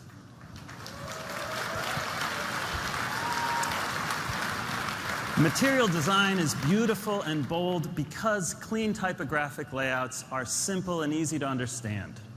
Your content is the focus. So the L preview will allow app developers to easily colorize all framework elements in your app to match the theme to your brand. And we're previewing a new support library that we call Palette to easily extract colors from images and really put those vivid pictures front and center. We're giving designers familiar tools like baseline grids that work across screens, Grids ensure apps have a consistent rhythm and character, and this will allow you to start with a design on a phone and logically and easily bring that same design to tablets and laptops. Now, one design doesn't mean one size fits all. Our guidelines allow you to appropriately adapt the UI. So your users will already know their way around your app, no matter what screen they use it on. And we've also updated our system font, Roboto, so that designers and developers can use one typeface designed and optimized for every screen, from your watch to your laptop to your television. So now let's talk about animation.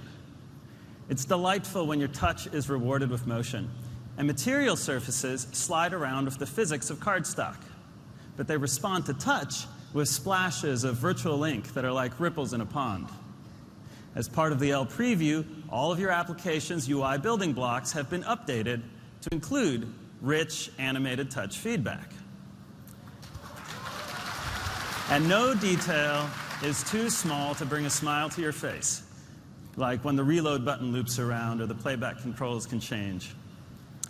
Finally, in the real world, nothing teleports from one place to another. And that's why it's so important to animate every change on screen in a way that makes sense.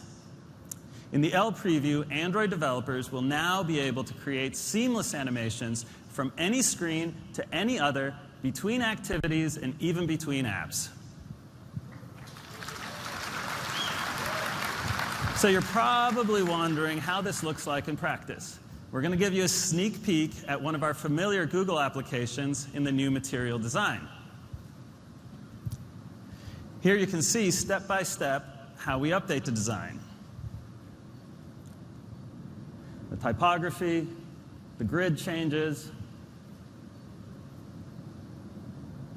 and finally the surfaces and bold colors. And a few small changes make a really big difference. And you can also see how easy it is to take that same design to different screens. Now, I've talked about only a few of the highlights of material design and just some of the APIs that you can try out in the Android L preview. But as we all know, people spend an enormous amount of time on the web, and especially the mobile web. Last year at I/O, we announced Polymer, which is a powerful new UI library for the web. Today, we're bringing you all of the material design capabilities to the web through Polymer. As a web developer, you'll be able to build applications out of material design building blocks with all of the same surfaces, bold graphics, and smooth animations at 60 frames per second. That was good. So between the L preview and Polymer, you can bring the same rich, fluid material design to every screen. And to help you take full advantage of this framework, we've also completely redesigned and created one unified set of style guidelines for every screen and for all devices. These guidelines will help designers and developers alike understand best practices and build consistent, beautiful experiences. We're releasing the first draft of these guidelines as part of our preview today at google.com/design.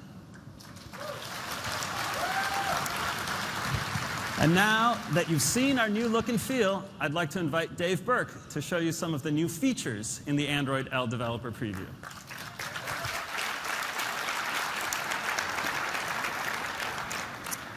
All right, so over the last 8 months, our team has been busy cooking up the biggest release in the history of Android. And as Sundar mentioned, we've added over 5,000 new APIs, touching nearly every aspect of the system. Now, we don't have time to even come close to covering everything in L today. So instead, what I'd like to do is walk you through some of the highlights of the tremendous steps we're taking on the user experience and on the performance of the underlying platform. So let's start with user experience.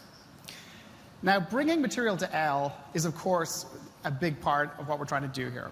We've added a new material theme. So it's a new style for your application that includes new system widgets, transition animations, and animated touch feedback.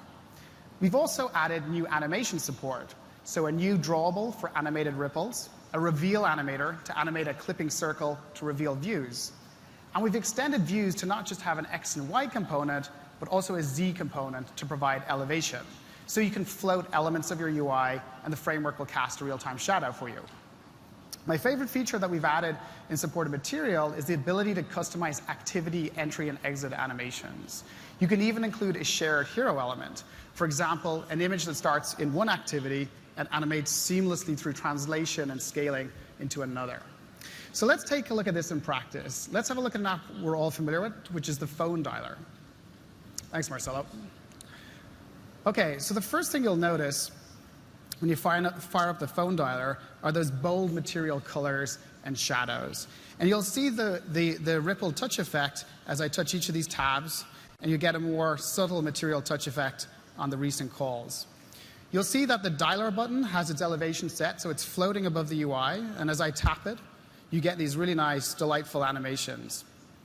Now, another feature we added to support material is something we call nested scrolling. And the idea is, as I scroll, we propagate the scroll events up the view hierarchy, and different parts of your views can respond differently. So, for example, as I scroll upwards here, you'll notice that the recent call to Marcella will start to shrink and disappear. Then the search box will start getting pushed upwards, and the tabs will lock into place. It's a really nice effect. So let's go over to the dialer. So it turns out my mom's a big fan of material design. I need to go call her up and tell her about how to set elevations on her views. I know she loves that. So let's go start dialing. And you'll see that ripple touch effect again emanating out from the buttons. Then when I go to place a call, you'll see a view animator and will animate into the in-call screen like so. So it's a really nice effect. OK. So that's a quick taster of material in L. And what you're seeing here is really a sneak peek of work in progress.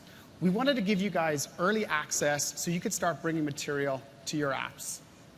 And we also recognize that changing the UI in such a big way will take some time. So we started with the dialer as a showcase. Over the coming summer months, we'll be extending material to all aspects of our apps and the system. And the result is going to be a dramatically enhanced, fresh user experience. OK, so another area where we've improved the user experience on L is around notifications. One of the most frequent reasons we all take our phone out of our pocket every day is to respond to incoming notifications. We all do this dozens and dozens of times a day. So we wanted to streamline the process. Everything from the phone buzzing to you acting on the notification. In L, we give you instant interactive access to notifications right from the lock screen. So now you can read, open, and dismiss in seconds. So let's take a look at my device. The first thing you'll see are all my top notifications on the lock screen. And we're rendering them as sheets of material. They animate really beautifully. If I touch them, you can see that material touch effect. Now in L, we've improved the way Android organizes and prioritizes notifications by analyzing user behavior to make sure only the most useful, relevant notifications are presented to you. I can swipe down, and I get my full list of notifications. And we've done a clever thing here where we've merged the notification shade, so something that's been in Android since 1.0, with the lock screen. And so from here, I can double tap on a notification to launch the corresponding app. Or if there's something I don't need, I can just dismiss with a single swipe. And to unlock the phone, well, this is just the notification shade. So you just swipe it away, and you're straight into the device. Fast and simple.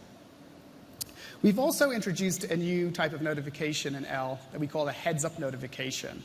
And this can be used to let you know about something urgent without interrupting what you're doing. So let's say I'm playing my new favorite game, which is piano tiles, and I'm going along here, about to get my highest score ever, and then all of a sudden I get a call from Marcelo. So from here I can keep going, or if I want to act on it, I can answer it, or if I'm busy, swipe it away. And then I can go back to my game and get the highest score that I've ever got in public. Yeah, all right. That's actually my worst score I've ever got. Okay, anyway. Let's move on. So while we've made the notifications more powerful, if you're one of the approximately 50% of people who has a pin or pattern lock, you waste many minutes a day cumulatively on that fiddly task of entering your pin. So we figured there's got to be a better way. In L, we're introducing a new concept we call personal unlocking. And personal unlocking enables the device to determine if it's in a trusted environment, say in the owner's hand or beside the owner on a table. Personal unlocking uses signals such as location or beside the owner on a table. Personal unlocking uses signals such as locations you designate, Bluetooth devices that are visible, even your unique voice print. So, for example, let's have a look at this device. Thanks, Marcelo. So I currently have a pattern lock on this device, but because I'm wearing a Bluetooth watch, my phone knows it's me who's present, and so it doesn't challenge me with an unlock. So, for example, if I just swipe up, the phone will unlock just like that. Now, let me reset that. If I take my watch off, let me just hand it to Marcelo. Okay, so now my phone can no longer see the watch. And because of that, my phone cannot ascertain if it's me who's present. As a result, my phone will lock down its security. So now when I go to unlock the device, it presents me with a pin lock. It's a really great feature.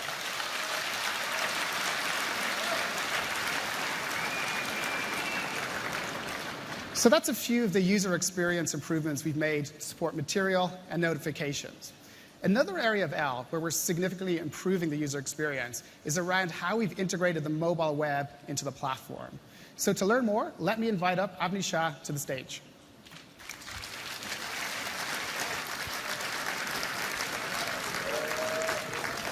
Thanks, Dave. A core part of your experience with mobile devices is the mobile web. Just to get a sense of the growth that we've been seeing, at the beginning of last year, we had 27 million monthly active users of Chrome on mobile. Today, we have more than 300 million.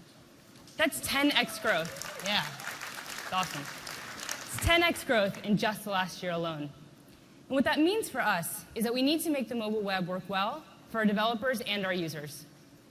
Today, I'm going to talk about 3 ways we're going to do that. We're enabling material design experiences on the mobile web. We're redesigning recents to help you multitask. And we're extending our capabilities of app indexing to help people get to where they want to go faster. So first, let's talk about material design. One of the big parts of your experience with the mobile web is, well, obviously, the websites themselves. They need to work well. They need to look great. They need to be fun to use. You heard Matthias earlier talking about the philosophy of material design, a bold, consistent, intuitive experience that just works across screens. Well, we've been working really hard at making those experiences not just possible, but the new standard for the mobile web. To show you what this looks like, my good friend Tom here is going to walk us through an exploration of Google.com search results on the mobile web, re-envisioned with material design. So Tom, let's go ahead and do that search for a starry night. Now, the first thing that you see here is that this panel is rendered as a beautiful material style card. You notice the use of color. The title is on a blue background that was actually programmatically matched to the painting. And if Tom clicks on to expand the card, you'll notice that it filled the screen with a continuous animation. If he scrolls, the header will shrink. It won't pop into place, but it has a smooth animation that just makes sense. Now let's go ahead and click on the suggestion at the bottom to get more of Van Gogh's artwork. And you'll see those search results also smoothly animated into place. Tom's going to continue to give us some demo eye candy over here. And while this is just an exploration that you're seeing, I want to mention that this is fast, fluid, continuous animation at 60 frames per second. This thing just wasn't possible a year ago.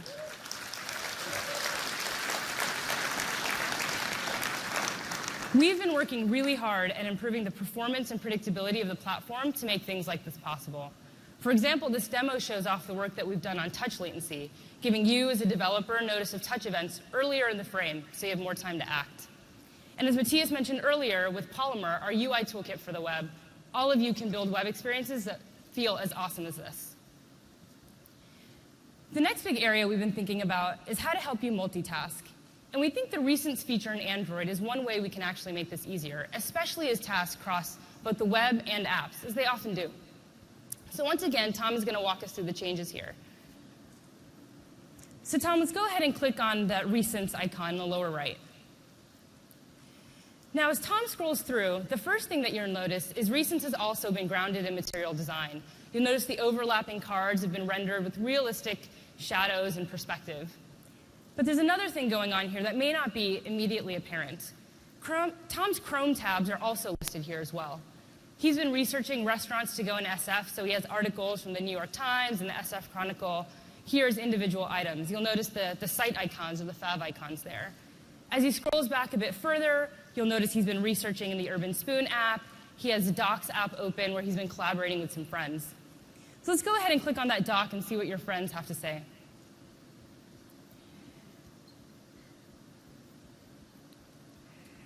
I've heard great things about statebird provisions. Let's check out that article here. Now what you see here as this loads, this is actually loading as a website in Chrome. You'll notice the URL up at the top. Now if Tom pops it back into Recents, that page is now listed there along with all of his other open stuff. I want to point out what the big difference is here. This is a view you couldn't get before today. If you wanted to get to all your open websites, you'd have to go into Chrome and kind of flip through them there. But by bringing all of your individual Chrome tabs here and listing them in your Recents view, we're making it really easy for you to move between the web and apps, making multitasking just that much easier. And last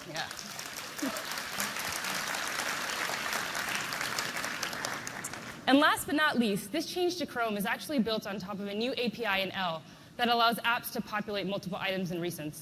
So for all you app developers, if this kind of thing makes sense for you, you can make use of it as well.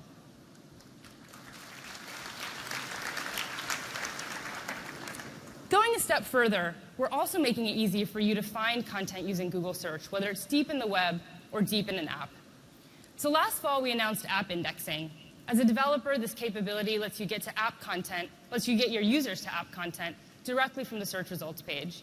Since then, we've been working on a ton of UI improvements and extending some APIs to make this more powerful. But let me just give you a quick refresher of what this capability enables. So let's go ahead and do a search for Water Bar Restaurants. I've heard good things about it over by the Embarcadero. As Tom scrolls through the search results, you'll see close to the top there's a link for the homepage to Water Bar. And near the bottom of the screen, there's actually in the middle of the screen, there's a result for OpenTable. Now, what's different about this UI is this link to OpenTable, instead of going to the website, is actually going to take us to the OpenTable app because Tom happens to have the app installed. So let's go ahead and click on that link. And you'll see it takes us directly to Water Bar within the OpenTable app.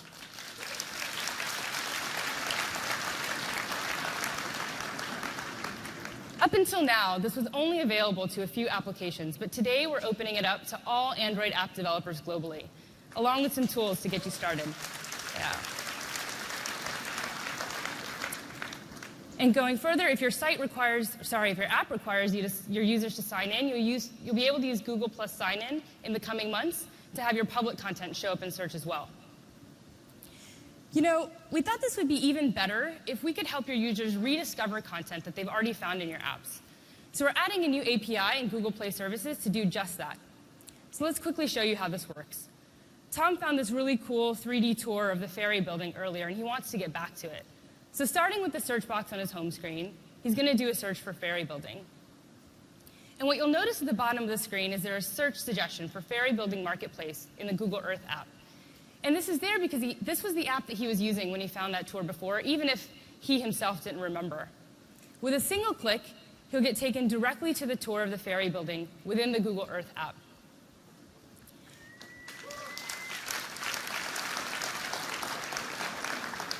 Now, this is possible because the app is making its content available based on its users' previous actions. We just showed you this with Google Earth, but any app that utilizes this new API will have the same capability. For developers, we think this is a great way for you to help your users rediscover content right when they're looking for it. And with that, I'll hand it back to Dave, who's going to take you through some more of the enhancements you can look forward to in L.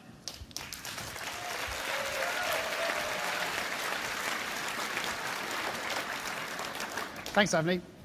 So we've covered some of the highlights of the user experience, but there's lots of other user experience improvements in L. For example, a new keyboard UI, do not disturb mode, new quick settings, and much, much more. But in the interest of time, let's move on to the second major theme of L, and that's performance. Let's start with the Android virtual machine. So you might remember that we made a very early version of our new runtime, Art, available as a developer option in KitKat. Well, we got some really great feedback from you guys, as well as some excellent open source contributions from ARM and Intel and MIPS. And I'm excited to say that we're finally ready to pull the trigger on this bad boy, because the L release runs exclusively on the new Art runtime.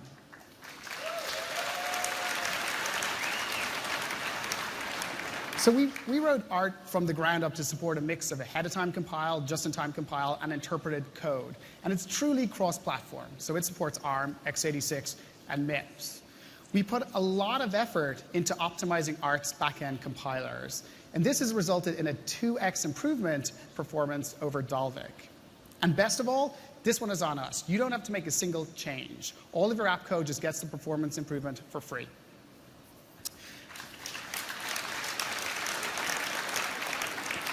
Art also has a brand new garbage collector and memory allocator. So this dramatically reduces the number of pauses and the duration of pauses associated with a garbage collection event. As a result, your app runs more smoothly. So if you take a look, for example, at Google Maps on both Dalvik and Art, first you'll notice the number of pauses have reduced from 2 to 1, but also the pause duration has reduced from roughly 10 milliseconds down to about 2 to 4 milliseconds. So now it fits comfortably in a vSync window, no more application stutters.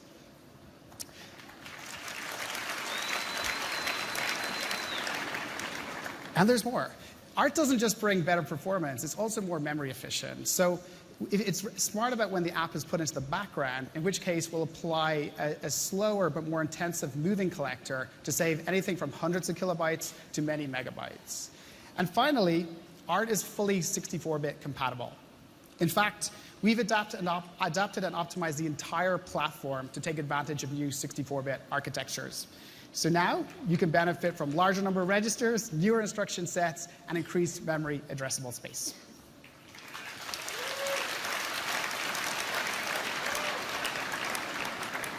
So to take advantage of 64-bit, we've added support for new ABIs in the NDKs, so ARMv8, x86-64, and MIP64. And of course, if your app is written in Java, then it will work with absolutely no modification on new 64-bit hardware. OK, so that's CPU performance. The other side of the coin is GPU performance, graphics. And I'm really excited about some of the things that we're doing in L in this area. So historically, mobile graphics has lagged desktop by virtue of the fact that mobile GPUs are smaller and more power constrained. But that's changing quickly. Mobile GPU performance is catching up with console graphics and even PC graphics. So in L, we specifically wanted to close the gap between desktop DX11 class graphics capabilities and mobile. And we're doing that with something we call Android Extension Pack. So we set out to work with GPU vendors, including NVIDIA, Qualcomm, ARM, and Imagination Technologies. And together we defined the Android Extension Pack.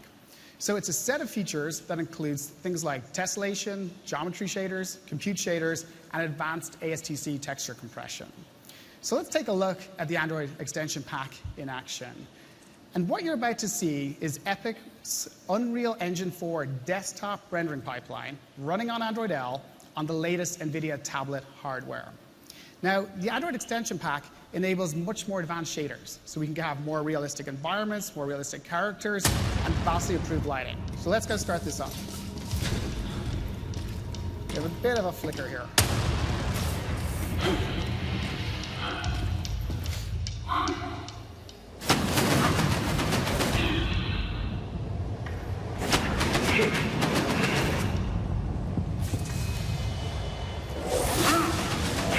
So, if you're squeamish, you might want to look away right now. You want to play? Okay.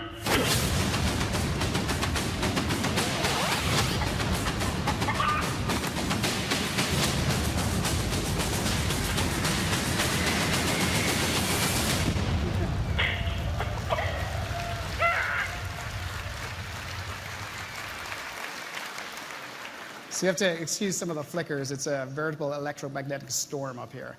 OK, so as I mentioned, this isn't just a cutscene. It's actually live, and we can fly through the world. Hopefully, we can get that up in a moment.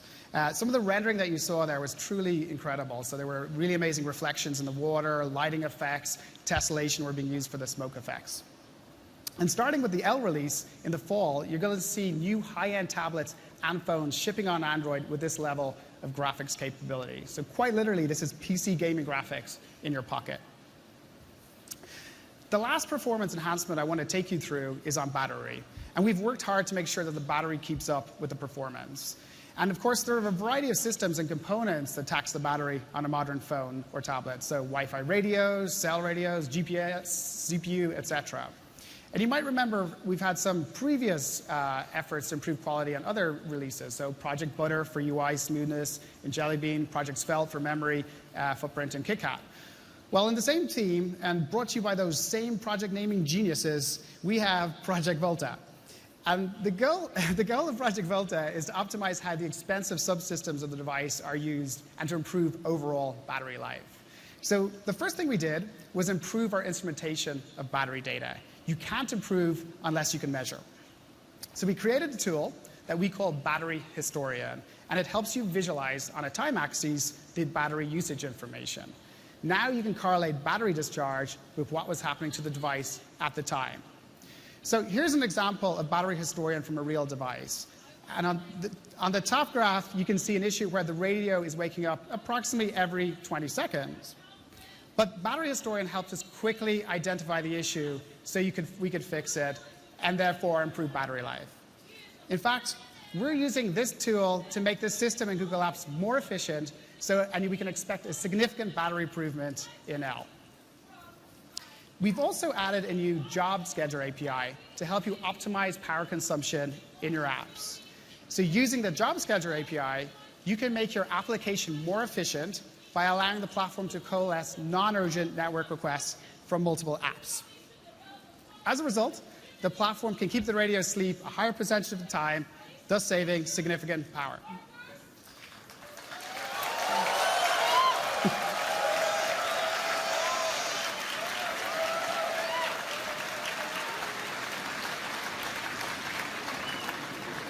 So you can use the Job Scheduler API from your app to schedule maintenance tasks while the phone is connected to the charger, for example.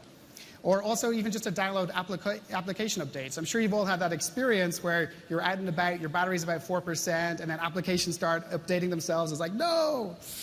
And then finally, we've added a new battery saver mode in L. So battery saver allows you to clock down CPU, the refresh rate, even turn off background data to conserve battery. And you can trigger it manually or configure it to come on automatically when the battery level is low. So Battery Saver is really great if you're about to embark on a long hike or maybe a long protest, and you say you want the battery to last even longer.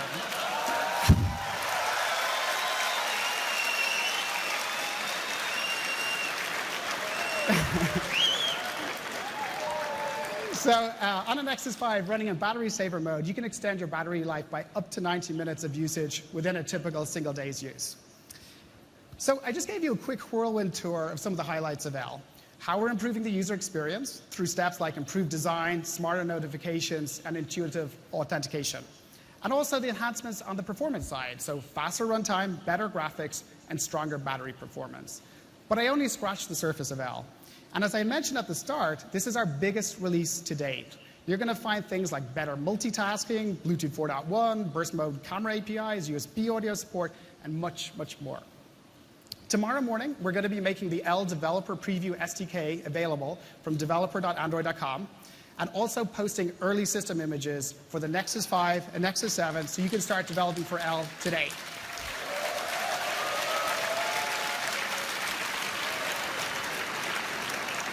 So with that, let me hand back to Sundar. Thank you.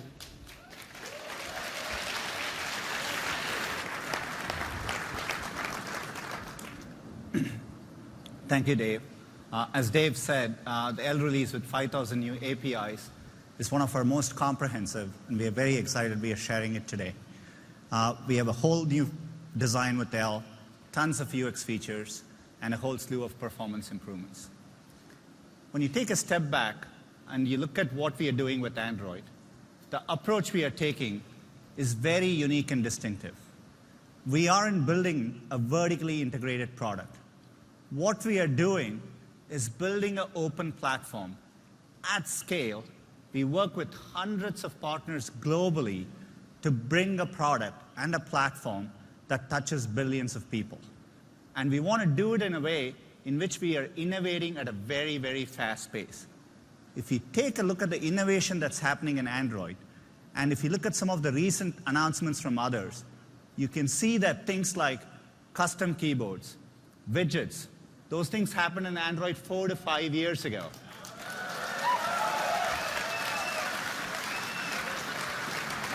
We are working very, very hard to bring an open platform and innovate on it at an unprecedented scale. We want to make sure we ship these features to users as fast as possible. That's where Google Play Services come in.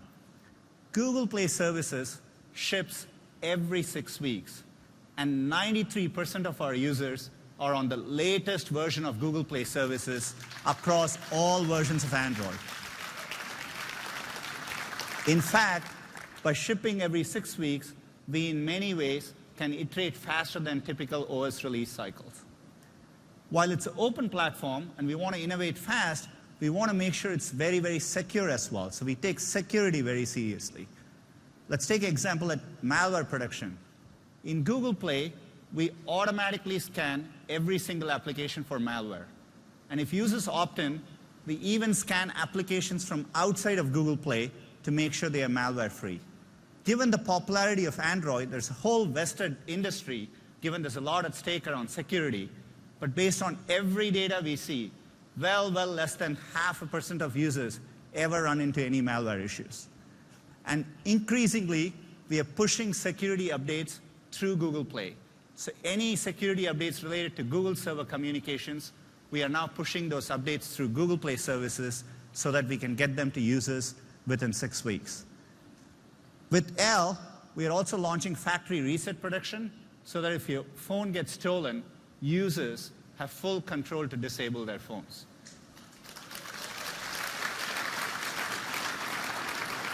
Finally, privacy is an important part of security. So with L release, for the first time, we have a centralized setting, what we call universal data controls, where users can go and manage their important privacy protections. They can control data that is shared from the device, like location history, etc. And so we are doing that in L as well. So far, we've been talking about L release in the context of mobile phones and tablets. But users increasingly are living in a multi-screen world. You are using other connected devices, the television in your living room. You're increasingly wearing things on your body. When you get into your car, you expect a connected experience. We want to work to create a seamless experience across all these connected devices. So with L, as well with Chrome, we started laying some foundational principles on how we evolve our platforms to support these new connected experiences. So here are a few principles. We are making everything contextually aware. We want to understand whether you're home with your kids and you want to be entertained, or you're at work trying to be productive, or maybe you're traveling. We want to bring the right information to you at the right time. We want the experience to be voice-enabled. We are building the most advanced voice recognition infrastructure in the world, and we want to help users interact with computing devices in an intuitive way. For example, when they are driving or cooking, we want voice to be a major source of input. We want the experience to be seamless. It shouldn't matter which device you were using before. We want to pick up where you left off. And finally, users always have their smartphone. So we want to make sure all these connected experiences work based on your smartphone, be it your wearables, be it your car, or like we have shown with Chromecast, be your television. So both with L release and Chrome, we are bringing a whole set of new experiences to many connected screens around you. The first area we are going to talk to you about is wearables. About 3 months ago, we launched our preview of Android Wear. We announced a developer SDK, and the reception has been very, very positive.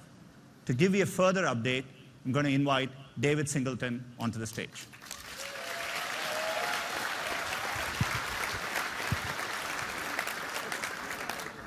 We're right at the beginning in a new phase in the miniaturization of technology, which means that it's finally possible to make a powerful computer small enough to wear comfortably on your body all day long. And there's a huge opportunity to bring rich user experiences to these devices.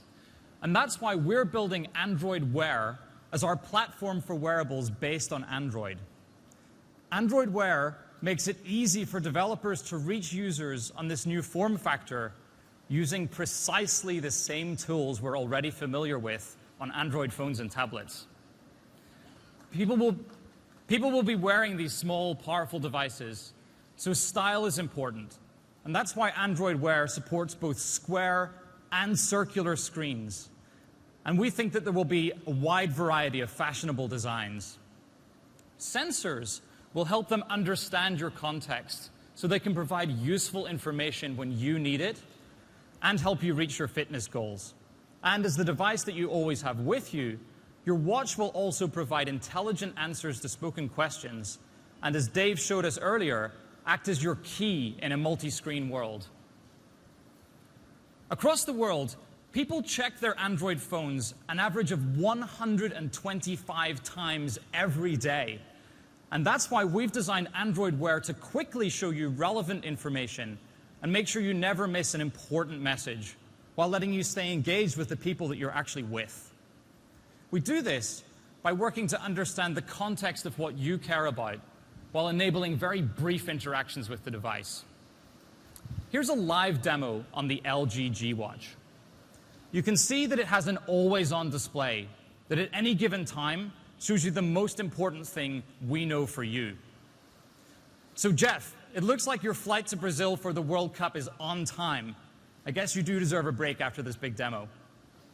And if Jeff wanted to see more, he can simply raise his watch or tap the screen to switch into vibrant full color that you're already seeing here.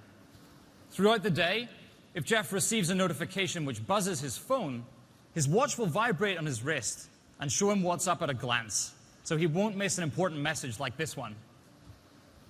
Swiping up and down navigates you through this stream of cards, which includes information from Google Now, apps running on Jeff's phone, and apps running directly on the wearable itself. And when there's a page indicator, Jeff can swipe horizontally to see more details. You can see that we've applied material design here. The cards float above beautiful textured backgrounds. And just like in your phone's notification shade, you can swipe a card away to remove it from your stream. Let's take a look at Jeff's phone.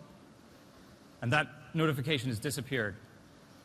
Back at the watch face, pressing and holding lets you choose a different one.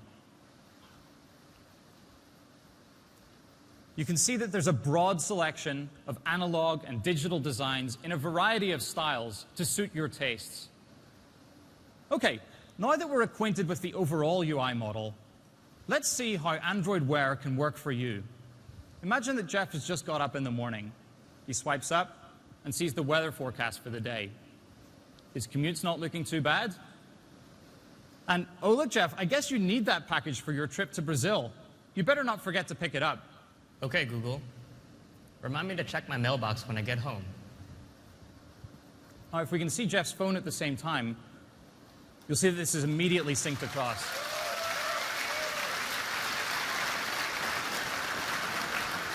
And in this case, his watch was smart enough to know where home is.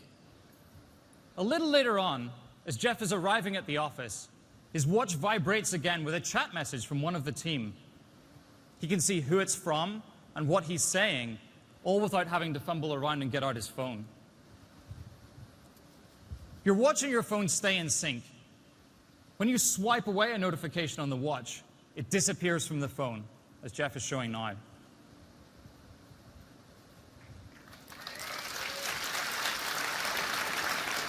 It's super convenient. And apps will stay in sync too. While Jeff is making his lunch, he finds it really hard to get the last peanut butter out of the jar. And he comes up with an idea, possibly a very brilliant one, that he wants to remember. Take a note, double-sided peanut butter jar. Now watch his phone. We'll try that one more time. Take a note, double-sided peanut butter jar. I guess the universe doesn't want there to be a double-sided peanut butter jar after all.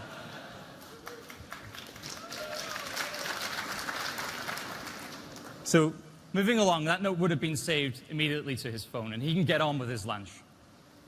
In the evening, Jeff is having dinner with a friend at a restaurant. If he's unfamiliar with one of the ingredients on the menu, he can just say, "What is Limburger?" So it looks like Limburger is a type of cheese. Jeff is lactose intolerant, so he'd better order something different, or this dinner could go wrong. And when Jeff receives a phone call, his watch will vibrate, and he can see who's calling at a glance. It's another one of Jeff's coworkers. Now, Jeff could get out his phone to answer, but since he's busy, he can either swipe to reject the call from his wrist or swipe up to choose from one of these quick SMS replies. His phone sends the SMS, and he's done.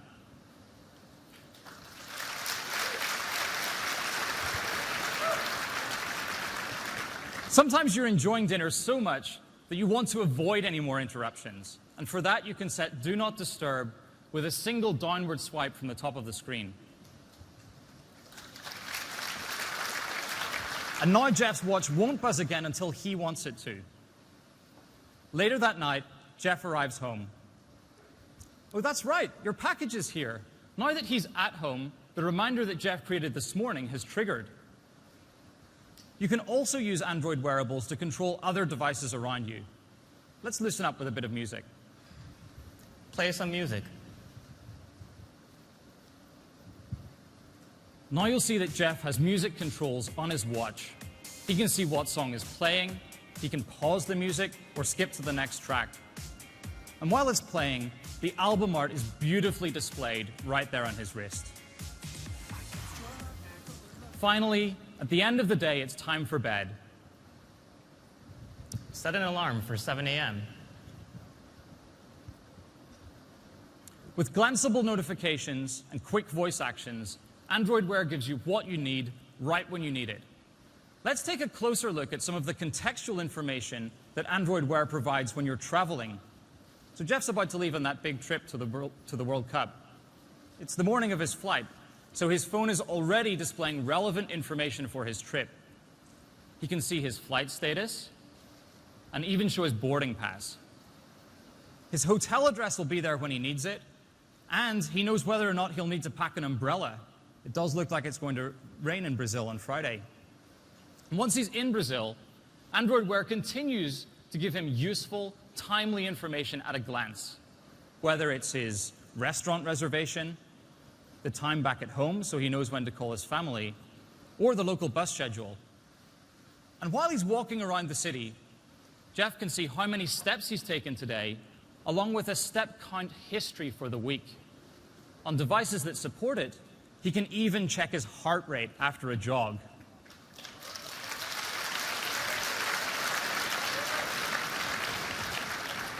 So we've shown you what Android Wear can do out of the box.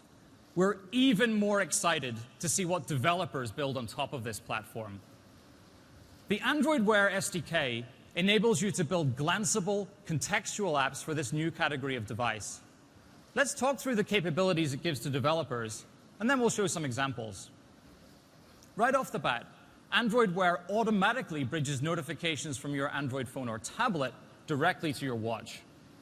Now, Android's notification APIs already allow you to build beautiful user interfaces with big pictures, actions, and more. And there are hundreds of thousands of apps delivering billions of these notifications every day, and now they're available on your wrist. Back in March, we released a developer preview, enabling apps running on the phone to add things like voice replies, have several pages, and group notifications in bundles. With these additions, you can begin to provide a tailored experience for wearables.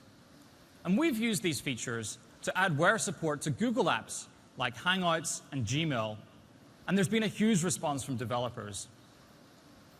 The very best wearable apps respond to the user's context, put glanceable cards in the stream, and allow the user to take direct action in just a few seconds.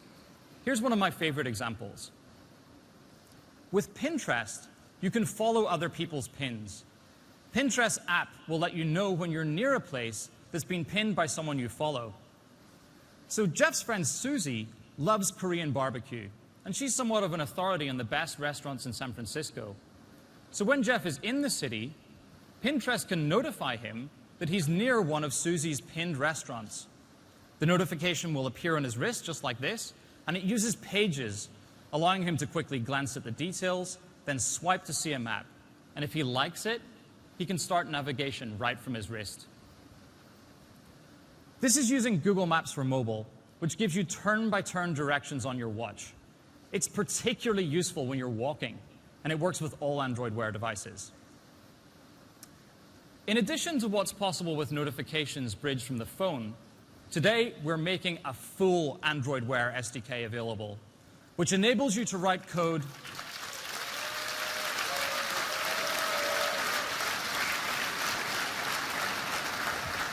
It's pretty great. It enables you to write code that runs directly on the wearable itself. And almost all the APIs that you're already familiar with on Android are available here. That means that you can present fully customized UI, read sensors directly, and much, much more. We're also introducing a new set of APIs in Google Play Services that makes it easy for your app to send data between a phone or tablet and a wearable. And we've road tested these APIs with some developers over the past few weeks. Let's take a look at examples of what they built. Eat24 is an app that makes food ordering both fun and easy. Now watch this. Hopefully I'm going to order a pizza in 20 seconds. When it comes to takeout, I'm a creature of habit. And Eat24 has recognized this and takes advantage of that contextual stream. Around the same time I made an order last week, it posts a notification suggesting I order again. I can tap on the notification and launch into their full screen UI. And here I'm presented with a beautiful interface that lets me confirm the kind of food I'd like today. Let's stick with pizza. And then I can quickly swipe to see and repeat my last order. Just one more tap to pay, and the pizza's on its way.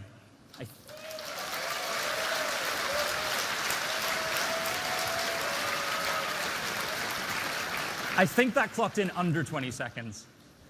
Now, you might be wondering how this app got to my watch. Well, all I had to do was install the Eat24 app from the Play Store on my phone. When a watch is connected, the wearable portion of the app is automatically installed and kept up to date on that watch.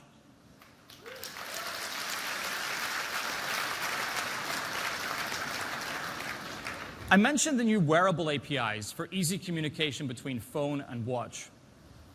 All the Cooks is a social recipes app, which has made really great use of these APIs. I don't know about you, but I find it really hard to follow recipes, especially when it gets to those tricky bits where everything's happening at the same time. So wouldn't it be more convenient if I could just look down at my watch and see what to do next? With the All the Cooks app, I can choose a recipe. Let's go into my favorites and choose this beef brisket chili. The recipe will immediately appear on my watch, so it's always right there with me. Let's get started. I've got all the ingredients, so let's start following the steps. Now watch the phone carefully. As I move from step to step, the phone stays in sync too.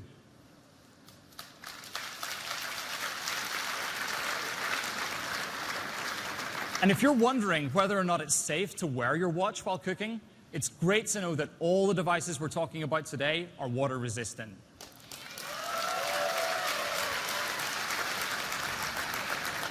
And with all the Cooks, whenever a recipe calls for a timer, like this 4 hours in the oven, I can do that right away on my wrist. So no more burnt dinner. We saw some great examples of voice actions earlier today. And we believe voice actions will be most useful when they can invoke the best service in any app. We're just getting started with this, but we're making voice available for some key actions on the wearable today, and we'll be adding more over the coming months.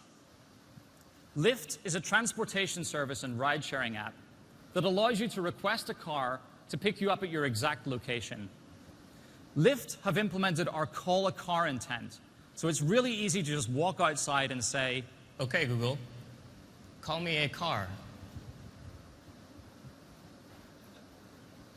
You'll see that Lyft is able to determine Jeff's exact location from his phone and presents this confirmation screen so he can verify his address.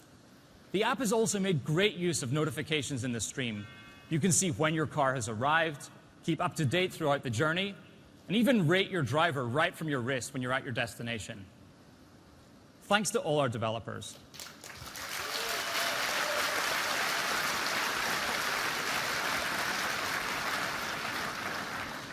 Now, we showed a preview of a couple of watches we were working on with our partners back in March. The LG G Watch will be available to order later today on the Play Store.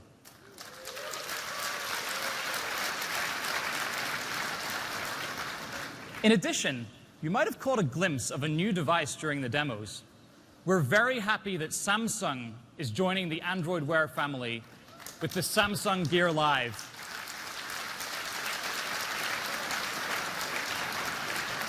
And the Samsung Gear Live is also available to order later today.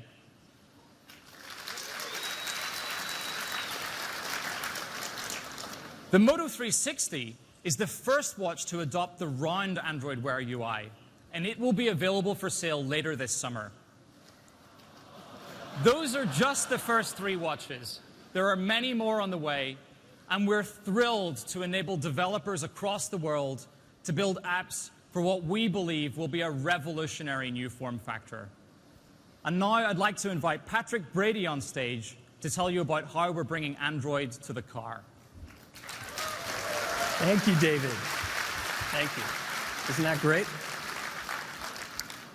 Android Wear creates a seamless experience by connecting your Android smartphone to a wearable device. And the result is truly amazing. Wouldn't it be great if all of your devices were this connected? For many of us, cars are an integral and essential part of life. They bring us to the grocery store and take us on weekend trips. They bring us to work and take us home. In fact, in the United States, the average commuter spends over 1 hour in the car every day. In many ways, our cars keep us connected to the physical world around us, but they remain disconnected from our other devices and our digital lives. So what have drivers done to bridge this divide? Well, even though it's unsafe and in many cases illegal, people use their phones while driving. And reports show that 25% of accidents in the US are caused by people fumbling with gadgets behind the wheel. There's gotta be a better way. So back in January, we announced the Open Automotive Alliance to address this problem and make the connected car a reality. We'd like to show you what we've all been working on. And today, we're happy to announce Android Auto.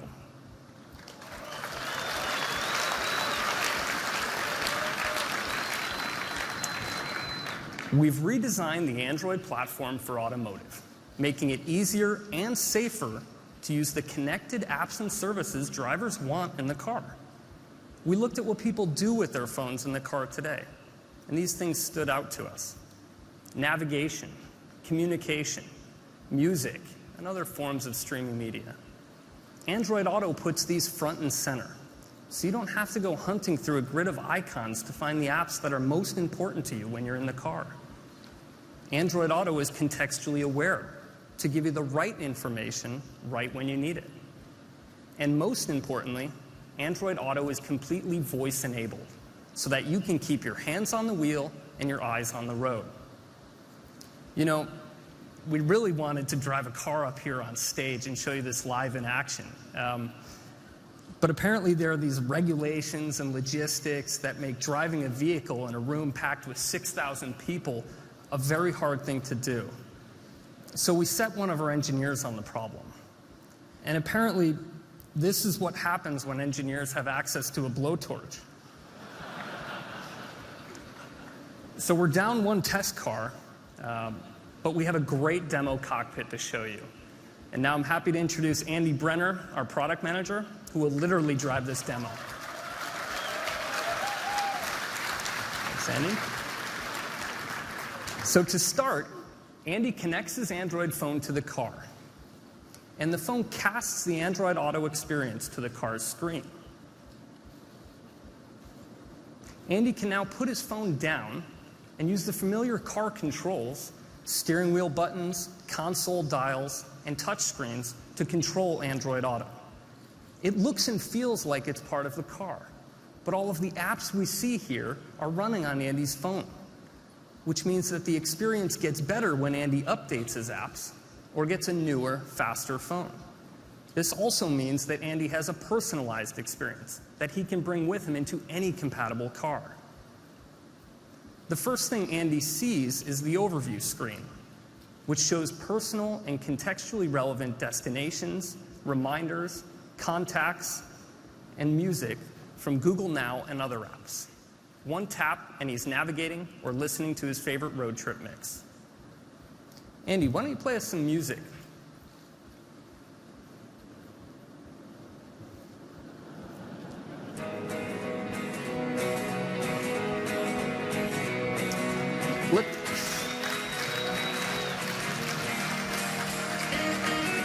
Let's look for a second at Play Music. It has been adapted to have simple, glanceable controls for the car. Andy has access to all of his curated playlists, radio stations, albums, and artists, and to all the key features in Google Play Music. He can also use voice or the steering wheel controls to control the music in the car, keeping his hands on the wheel. Fantastic. Of course, Android Auto needs great maps and navigation. So let's show you Google Maps. We all love Google Maps because it's fast, accurate, updated, and it seems to know where everything is. In Android Auto, drivers have access to all of their favorite Maps features: great local search, personalized suggestions, live traffic, and of course, turn-by-turn navigation. And Google Maps for Android Auto is even more powerful because it is completely voice-enabled. Andy, why don't you take us for a drive? How late is the De Young Museum open today? The Young Museum is open from 9:30 a.m. to 5:15 p.m. on Wednesday. Oh, good, I can go there.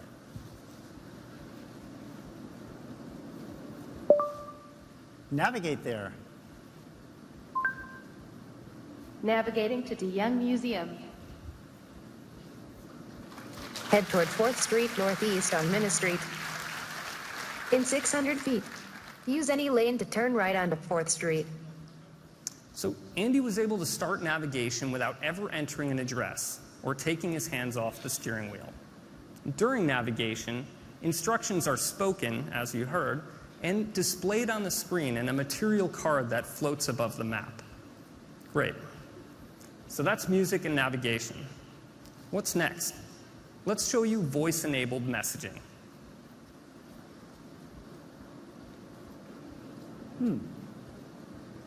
New message from Hiroshi Lockheimer. Here it is. Andy, are we there yet? As you can see, incoming messages show up as heads-up notifications, so Andy can still see the upcoming turn in Maps. When he's ready, he can just use the steering wheel voice button to reply. Reply. What's the message? I have no wheels. Here's your message to Hiroshi Lockheimer. I have no wheels. Do you want to send it? Sure. Sending message.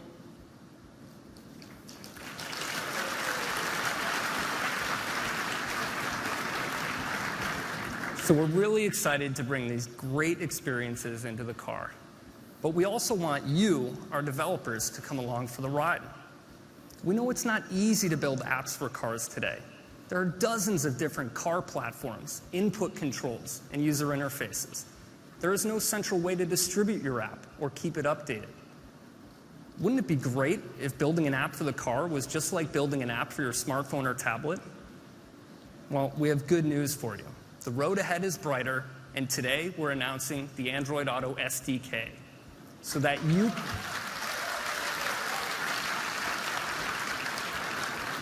We thought you'd like that. So that you can just focus on making great apps for the car. We're starting with a full set of APIs for audio and messaging applications. First, let's talk about audio. We worked with a great set of developers on a pre-release version of the Android Auto SDK to develop some great audio streaming apps that let you listen to music, internet radio, news, sports, and podcasts on the go. You can try these apps out live in our demo cars right outside. Next, let's talk about messaging apps. Andy showed us earlier how he can send text messages using Android Auto completely with his voice. Well, we're opening this up to your messaging apps.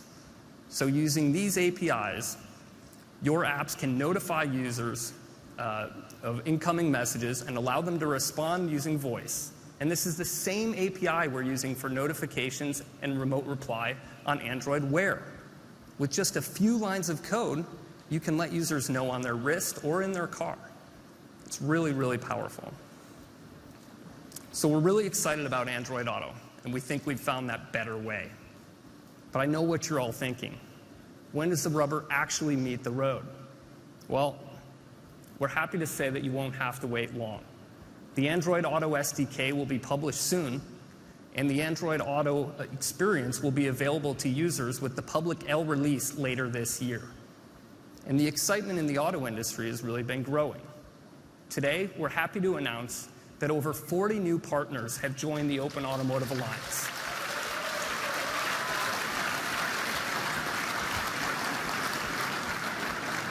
And over 25 car brands have signed up to ship Android Auto in the near future. What's more, the first cars with Android Auto will be rolling off dealer lots before the end of this year.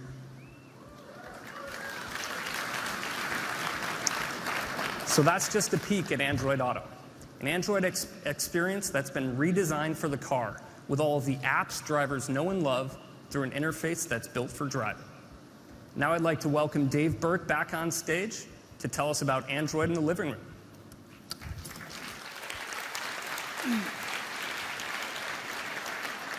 Thanks, Patrick.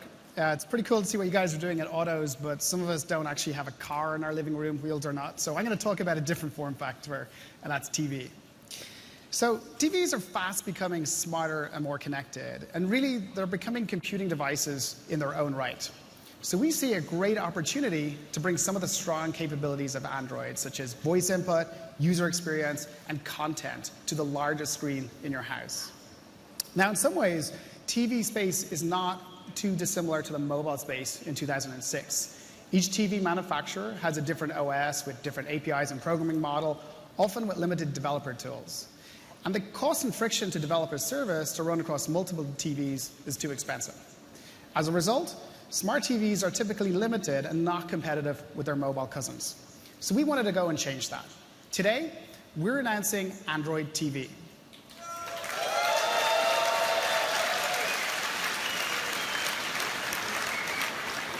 So this isn't a new platform. That's kind of the point. We're simply giving TV the same level of attention as phones and tablets have traditionally enjoyed.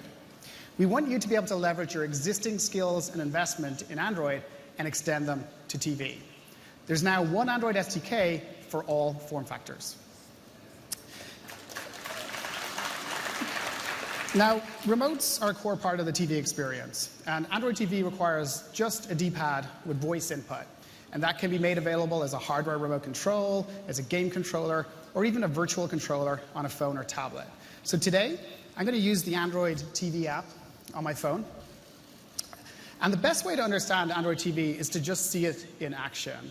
So what you're about to see is hot off the press and really just an early look at the TV support that we're adding to the L developer preview. OK, so let's start with the most integral part of television, live TV.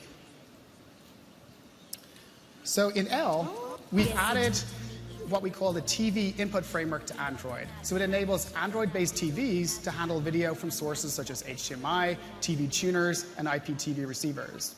And the UI provides a unified view of your channels in a familiar channel hopping UI with the channel information on the top. Now, if you want to do something different, just like every other Android device, you press Home. And you'll notice that Home overlays on top of the content, so I can keep watching while I browse. But unlike phones and tablets, where the behavior is more task-based, we designed Home to be a super simple lean-back experience. Because TVs, unlike computers or mobile devices, they're primarily entertainment interfaces. Users don't expect or want complexity from their TV. So the launcher presents you with a set of content recommendations at the top, floating over the UI using that familiar material theme. As I scroll down, you get immediate access to your applications, ordered by how often you use them. Scroll down again, you get access to your apps, also ordered by usage order. Now, if I scroll back up to the content recommendations, you can see this is a quick way for me to watch content. The recommendation system is completely open. Any app can publish to it, and it's ranked according to your usage patterns. So for example, I'm currently binge watching Game of Thrones. I am actually. And I'll automatically be presented with a recommendation for the next episode, like so. So that's the home. Let's talk about search. Today, people regularly take out their phone to search for something to watch. With Android TV, we decided to build a core search functionality directly into the experience, powered by voice. So for example, I can just simply say, Breaking Bad. Google will interpret the result, get me a result for the popular TV show.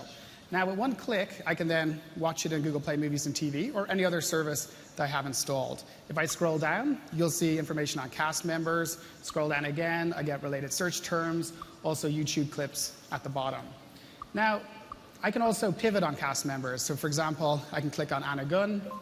I'll get that nice material transition. I'll get information on the actress. Scroll down, I can get movies and TV shows that she's starred in, even YouTube clips of interviews with the actress. Now, the power of Google comes into its own for more abstract queries. So for example, I can just say, Oscar-nominated movies from 2002. Google will interpret that query and, of course, get me all my Oscar-nominated movies.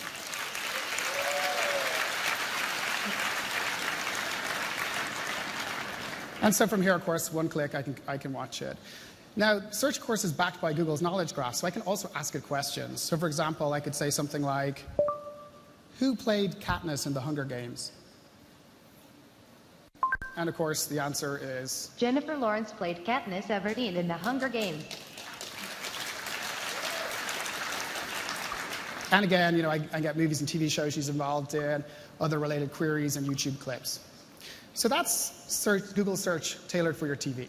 Let's now take a look at some of the applications. So let me launch Google Play Movies and TV first. Now, developing for TV means creating a 10-foot user experience, so-called because that's typically how far you're standing from or sitting from the screen. In L, we've expanded the platform to support a lean-back experience with new framework classes that help you to quickly and easily build fluid, cinematic 10-foot user experiences. Our Play Movies team was able to take their existing tablet app for Android, quickly add the lean-back classes on top of it to produce a great TV experience. They now have the same APK for TV, phones, and tablets. So what you see here is the browse fragment, part of the lean-back classes. You got nice slick animations. You got those bold material colors. If I then dig into a TV show, I can get more information. This is showing our details view. By the way, if you don't have your remote handy, you can always use your Android Wear watch as a D-pad. So for example, let's try this out. So we've created a little wearable app. So from here, I can actually interact with the TV. So I can go back. Let's go up and watch Now You See Me. I think that'd be a good show. So I click that, and then we can start watching it.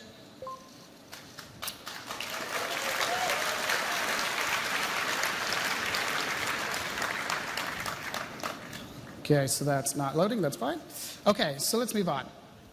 So to wrap up, all of these lean-back building blocks are ready for you to reuse and customize in your own applications as you see fit. Okay, so next, let's talk about games. People who have traditionally not thought of themselves as gamers frequently download and play games on their phones and tablets. And in fact, 3 out of 4 Android users are playing games, which has helped make the Play Store one of the biggest catalogs of games in the world. With Android TV, we enable you to take your games to the biggest screen in your house.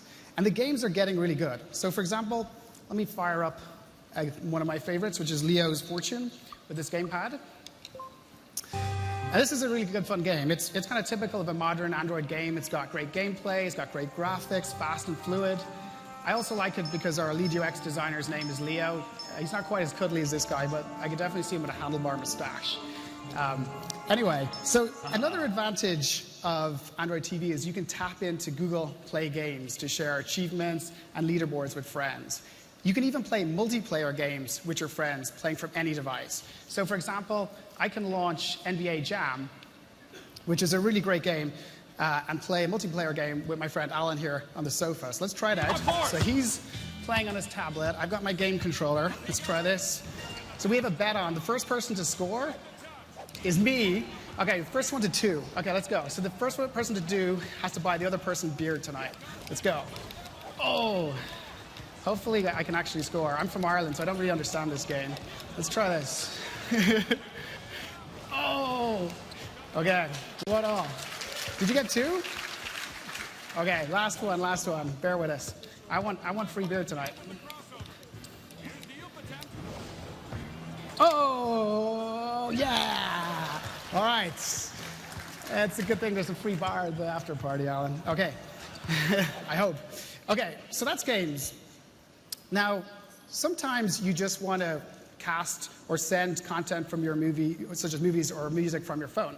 So Android TV includes full Google Cast support, so you can use it just like a Chromecast. In fact, Android TV enables us to bring Google Cast to more TVs. So for example, imagine Alan's visiting my house and he wants to share his new favorite jam with me. He can just fire up play music on his phone or tablet and cast it directly to my TV.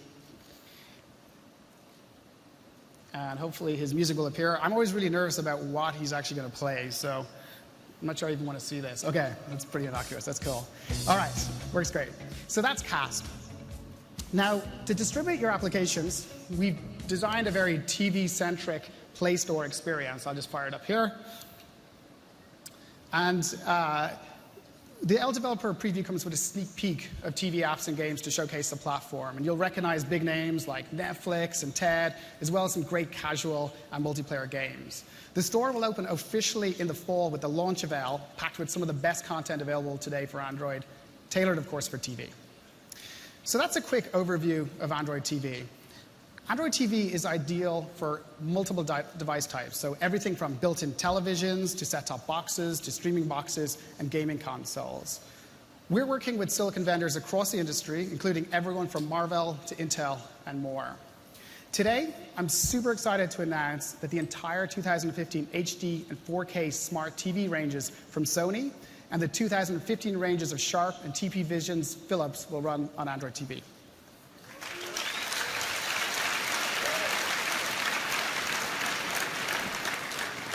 We're also seeing activity in the pay TV space with Bouygues, SFR, and LGU Plus adopting Android TV. And we'll also be seeing streaming boxes powered by Razer, Asus, and others launching this fall. And the Unreal Engine demo that I showed you earlier, that was running on Android TV with NVIDIA's TK1 reference design capable of console-style gaming. And we expect to see TV products based on that hardware in the fall, too. Finally, to bootstrap the ecosystem today, we're making a development kit we call ADT1 available through a sign-up page to application developers like yourselves so you can start developing for TV today. In fact, all the demos you saw were running on ADT1. So to learn more about Android TV, you can visit developer.android.com/TV. And I mentioned earlier that Google Cast is a core part of the Android TV experience. And as Cast gets better, so does Android TV. So to learn more about some of the exciting new developments in Google Cast and Chromecast, let me hand over to Rishi. Thank you. Thanks, Dave. So I'm going to give an update about Chromecast. We launched Chromecast last July to deliver a new TV experience that was both simple and powerful by using devices you already know and love, your phone, your tablet, and your laptop. And for the first time, you had an experience that just worked. All it took was a simple press of a button from your favorite app. And we've been really happy about the positive reaction we've gotten from both press and consumers. We've sold millions of devices and consistently outsell all other streaming devices combined in major retail channels like Best Buy. And recently, we've been able to replicate that success in 18 countries. Today, Chromecast is a top-selling electronics device on Amazon in the US, UK, France, Japan, and Canada. Thank you. And as sales have ramped up, usage per device has increased 40%. Already, YouTube sees more active engagement on Chromecast than any other TV streaming product. The model is working. Now, Chromecast is just the beginning. We want to build an ecosystem of Google Cast-ready apps and Google Cast-ready devices. So that's why we're excited that Google Cast support's coming to Android TV devices as devices roll out later this year. So let's talk a little bit about developers. We launched Chromecast with 5 content apps. And since then, we've brought on board many of the top content apps from around the world, including the BBC iPlayer and the Watch ESPN app, which came just in time for the World Cup to kill all productivity of the Chromecast team. Luckily, we have a Brazilian VP. Google Cast is designed to work with the most popular devices you find in a home today. In fact, in the last 30 days, almost 50% of Chromecasts were used by devices from multiple platforms. That's why in February, we launched the Google Cast SDK across Android, iOS, and Chrome. So now any developer can take their existing mobile or web app and extend it right to the TV. In just a few months, we have over 6,000 developers registered who are actively building over 10,000 Google Cast apps. So we're starting to see a lot of momentum. Now, as more and more apps are coming on board and integrating with the SDK, we want to make it even easier for consumers to find your Google Cast Ready app. So today, we're announcing new discovery experiences on Android, iOS, and Chrome. Consumers can find these at chromecast.com/apps or from the Chromecast app on your phone, tablet, or laptop. This is one of many improvements we're making to Google Cast to make it even easier to use. For example, one of my favorite features of Chromecast is that it works with my friends and family because they can use their own devices. Well, today we're announcing a new feature to make that even easier by allowing others to cast to your TV without needing to be on the same Wi-Fi network.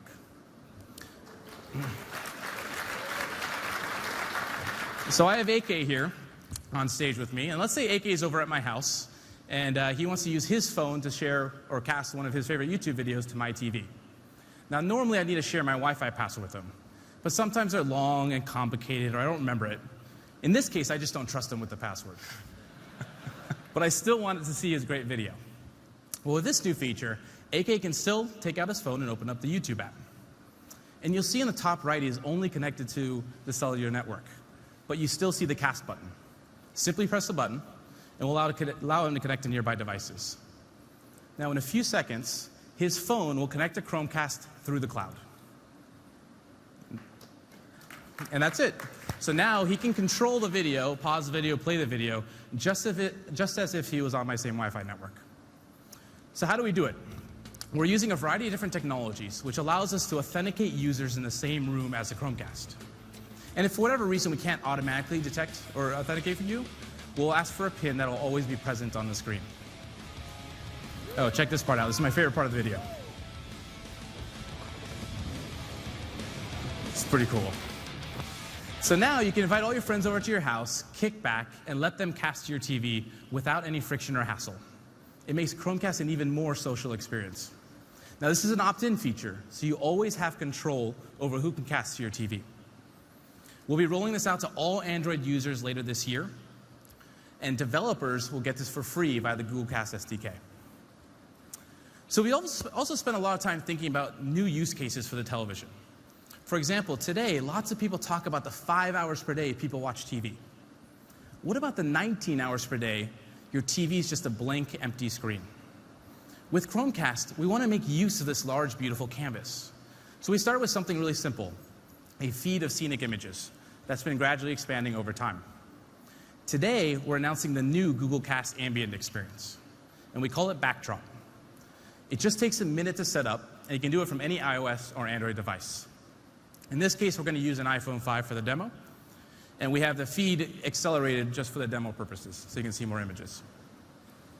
So let's go ahead and open up the Chromecast app, and you'll see Backdrop's a new option in the app drawer.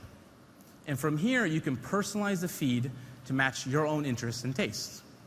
One of the top feature requests we've gotten is the ability to add your own personal photos to the ambient feed. Well, now you can. Simply turn on Photos. You can select from one or multiple Google Plus photo albums. And in a few seconds, you'll start seeing my personal photos show up right on the TV screen.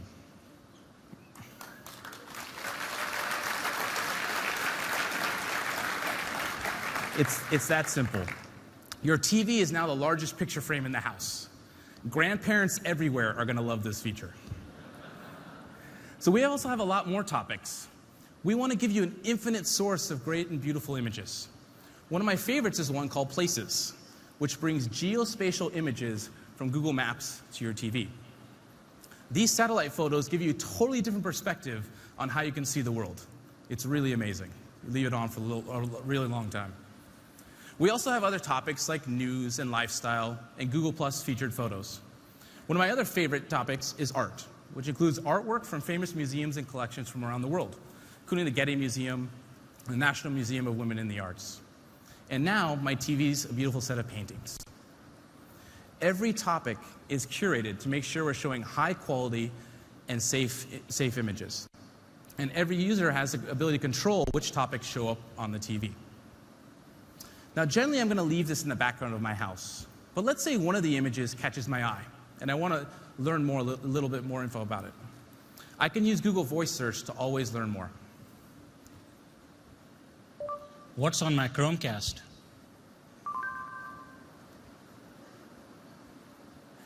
For every topic, we'll show a synchronized card. We'll show a synchronized card that'll show you relevant information and relevant actions. So in this case, I can learn more about any artist of the painting. Backdrop brings your TV to life even when you're not actively using it. And we're looking forward to working with third-party developers to actually bring in their own topics into the feed. Backdrop will roll out to all Chromecast users later this summer.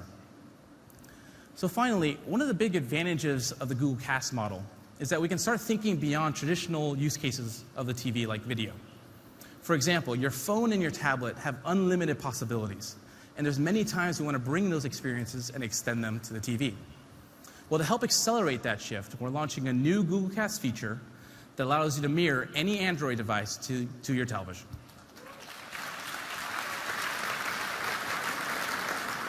So to start mirroring, just go to your Chromecast app on your Android device and select Cast Screen.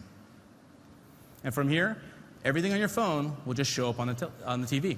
It's that simple. No cables or wires needed. Now, we built our own protocol to reduce latency and frame drops, so the experience feels really natural and smooth. And now you can share anything on the big screen.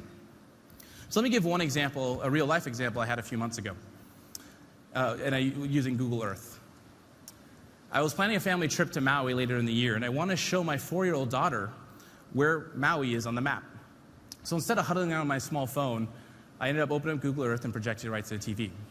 So let's type in Molokini, one of my favorite snorkeling destinations in Maui. And as you can see, it's a totally different experience to navigate the world with my daughter on the biggest screen in the house. You can play with this for hours. So we're going to do one more fun thing. We're actually going to open up the camera app, and we're actually going to mirror in live action, which is a little nervous, in live action, all of you on the big screen.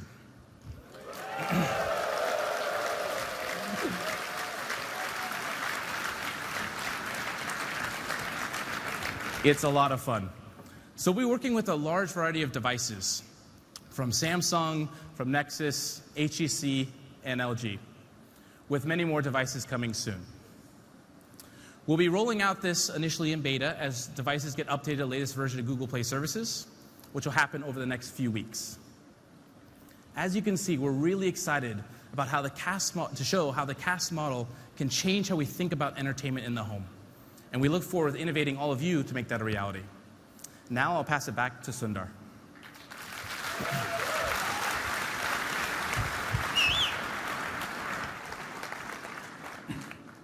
Thanks, Rishi.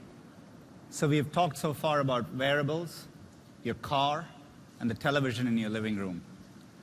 Another important device in our lives is our laptop.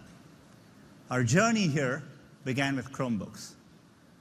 We are seeing tremendous momentum here. We started the journey with one reference device, the CR48, which we launched about 3 years ago. A year later, with Samsung and Asus, we launched 2 devices in 2 countries. Fast forward to today, we have 8 OEMs making 15 devices, with many more on the way in 28 countries.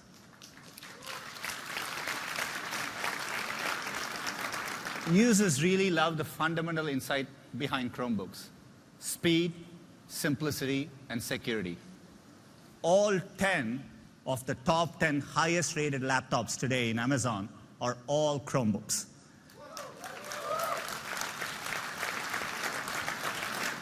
We are seeing tremendous traction in education as well. Just this year alone, the number of Chromebooks sold to K through 12 schools in the United States has grown by 6x.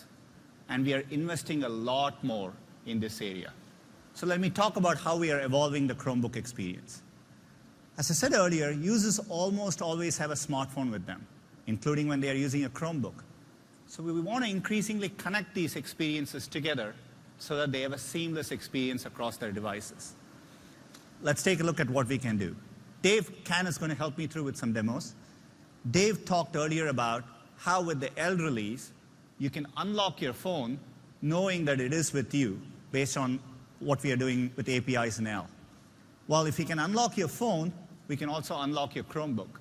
So every time you approach your Chromebook and your phone is with you, we will automatically unlock your Chromebook and sign you into your favorite applications and services. So it works seamlessly. We have already added Google Now notifications. So the same Google Now cards which you see on your phone, you see them on your Chromebook. And we are adding a few more things. Let's say you get an incoming phone call. You will start seeing those incoming call notifications on your Chromebook. If you get a text message, you would see those text messages on your Chromebook as well. And I recently had this experience. My phone was in my pocket and running out of battery, and my Chromebook popped up a notification and said, your phone is running out of your battery. Simple, delightful experiences to connect your phone and your Chromebook. As we started working on this, one of the things that struck us is, wouldn't it be nice if you could get some of your favorite Android applications, which you love on your phone, on your Chromebook? So this is a difficult challenge technically. So we've been working on this project for a while. Our goal is to bring your favorite Android applications in a thoughtful manner to Chromebooks. We want this to be intuitive for users.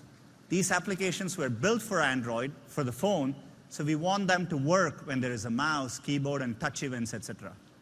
For developers, we want this to work with as little modifications as possible. So we are in early days, and we're going to show you a preview today, and Can is going to help me with it. So Can is going to pull his tablet up, and what you're seeing on his tablet is Evernote. This is one of his favorite applications, and I think he's planning a birthday party there. Let's switch over to the Chromebook, and the same Android application is now available in the launcher on your Chromebook. So you can click that, and you get the exact same application. And because you're on a Chromebook, you can start making changes to it. You can go to the web, copy, paste.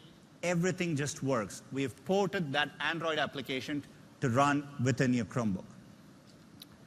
Let's give you one more example. We'll pull a canonical application, an application you see on your phone, like Wine. We now have that application running on your Chromebook Pixel as well. Can is going to browse through the World Cup channel, and you can see how the experience feels native and intuitive on a Chromebook. And because the app has access to some of the underlying device APIs, it has access to the camera API, Can actually take a clip of himself, just like a Wine user, and post it straight from his Chromebook. The final application we want to show to you is Flipboard. It's a beautiful immersive experience, and the Android version of the app now comes alive on Chromebooks, and you can see how beautiful and immersive this experience is. We are very, very excited about bringing important favorite Android applications for users straight on their Chromebooks so that they can get an even more connected experience. And we are working on bringing our experiences across both Android and Chrome together so that it works in a delightful way for our users.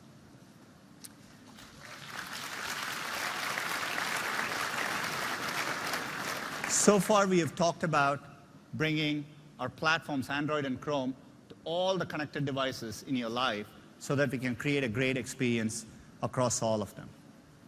But there is another important environment we want to talk to you about it as well. Most of you spend a lot of time in your workplace. We've always had this funny insight inside at Google that it is the same person at work who's and it's the same person at home.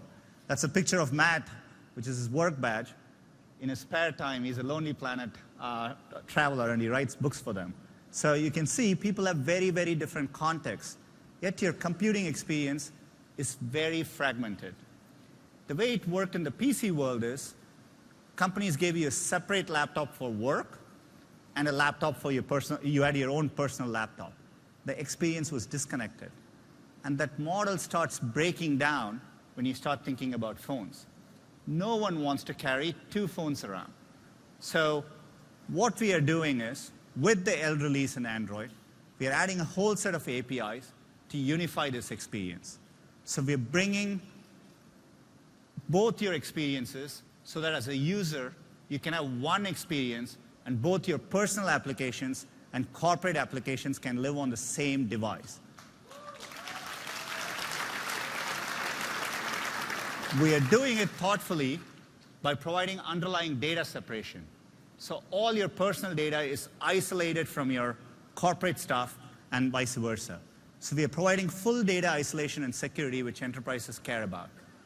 As developers, there is no modification needed of your existing apps.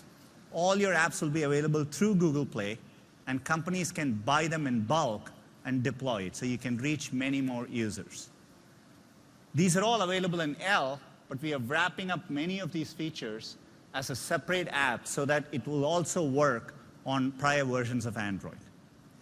And finally, Samsung has done a lot of important work in this area with Knox. And we really want to thank Samsung. They are contributing all of their work in Knox to the Android platform so that we have one consistent story for enterprises across Android.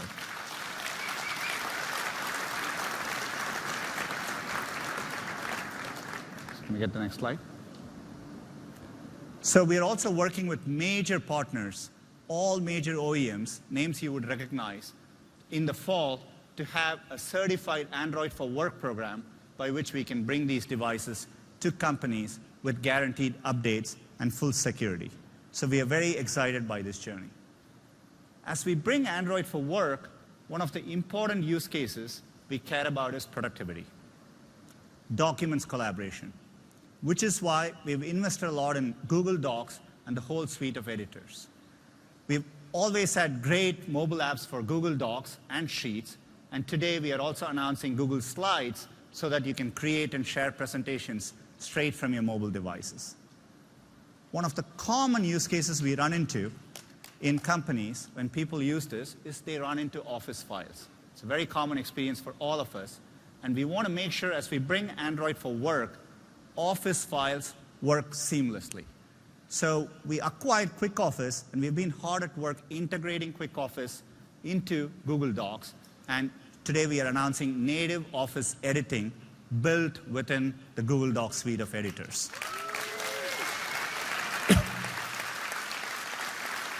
Let's take a look. Ken is going to show how this works. I'm sure you're all familiar with getting emails in which you get a Word file.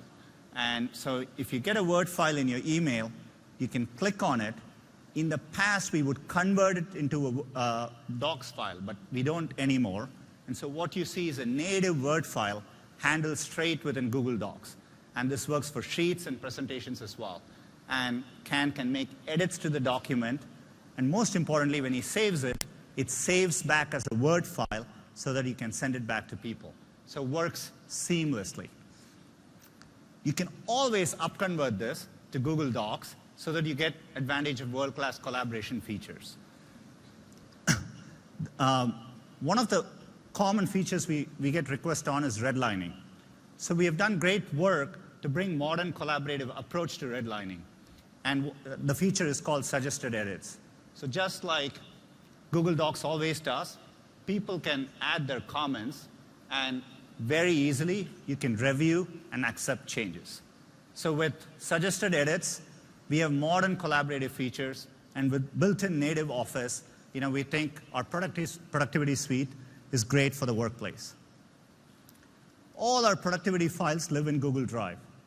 We launched Google Drive about 2 years ago, and today we are very excited to announce Google Drive has over 190 million 30-day active users.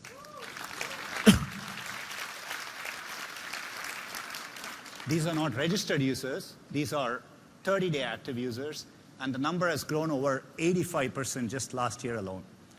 We are now bringing all of Google Drive for Work functionality to companies as well.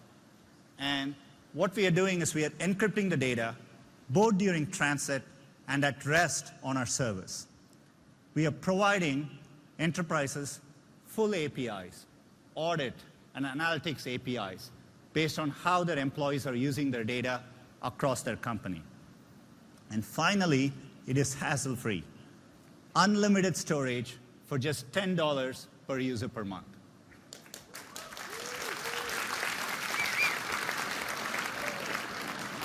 So the combination of Android for Work, our Google Docs suite, and Google Drive for Work really offers a comprehensive suite for companies and joins Google Apps and Chromebooks. And as companies are thinking about moving away from traditional Windows architecture, we are seeing tremendous momentum. 67 of the top 100 startups have gone Google. 58% of Fortune 500 companies have gone Google. And 72 of the top 100 universities have gone Google.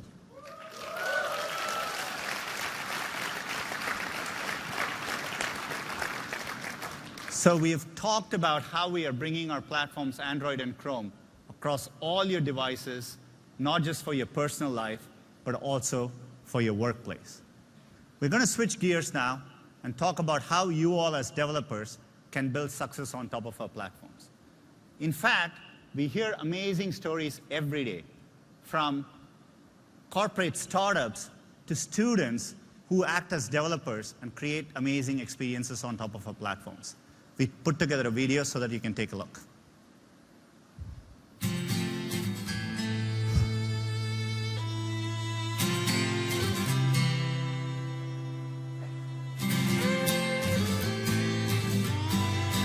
Jack Threads is an e-commerce destination for men's fashion. I think everyone here is unique in so many ways. We have such a crazy hodgepodge of people here. We understand so much about our guys' needs, the demand that they have for truly personalized communication. Almost 70% of the interactions that we have with our audience are mobile. More than 50% of our transactions are driven through mobile. We've leaned in really hard to building best-in-class mobile experiences where every day you don't know what you're going to find. We want to feel like the smallest big company in the world.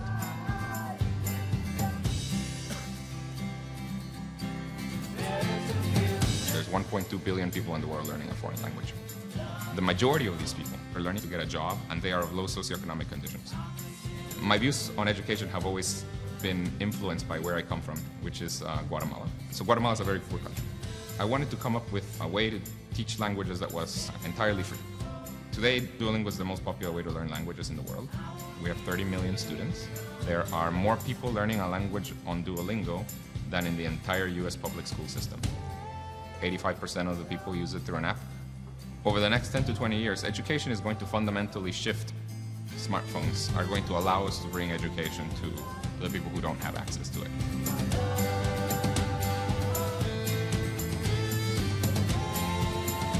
We had seen Andres a couple times during our PE period, studying the track, and we didn't realize it took so much work to actually get to know the school.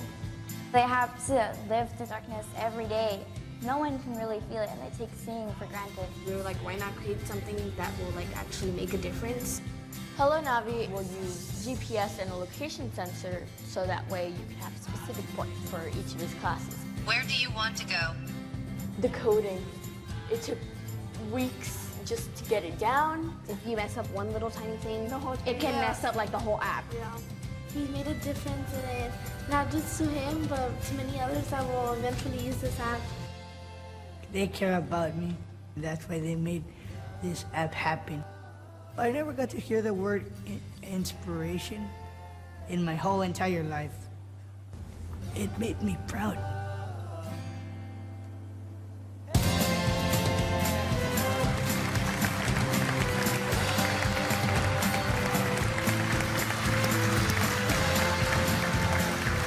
I was incredibly moved when I saw that video the first time. and even more excited, all the folks in the video, including those middle school students from Resaca School in Texas, are joining us in the audience today. Thanks.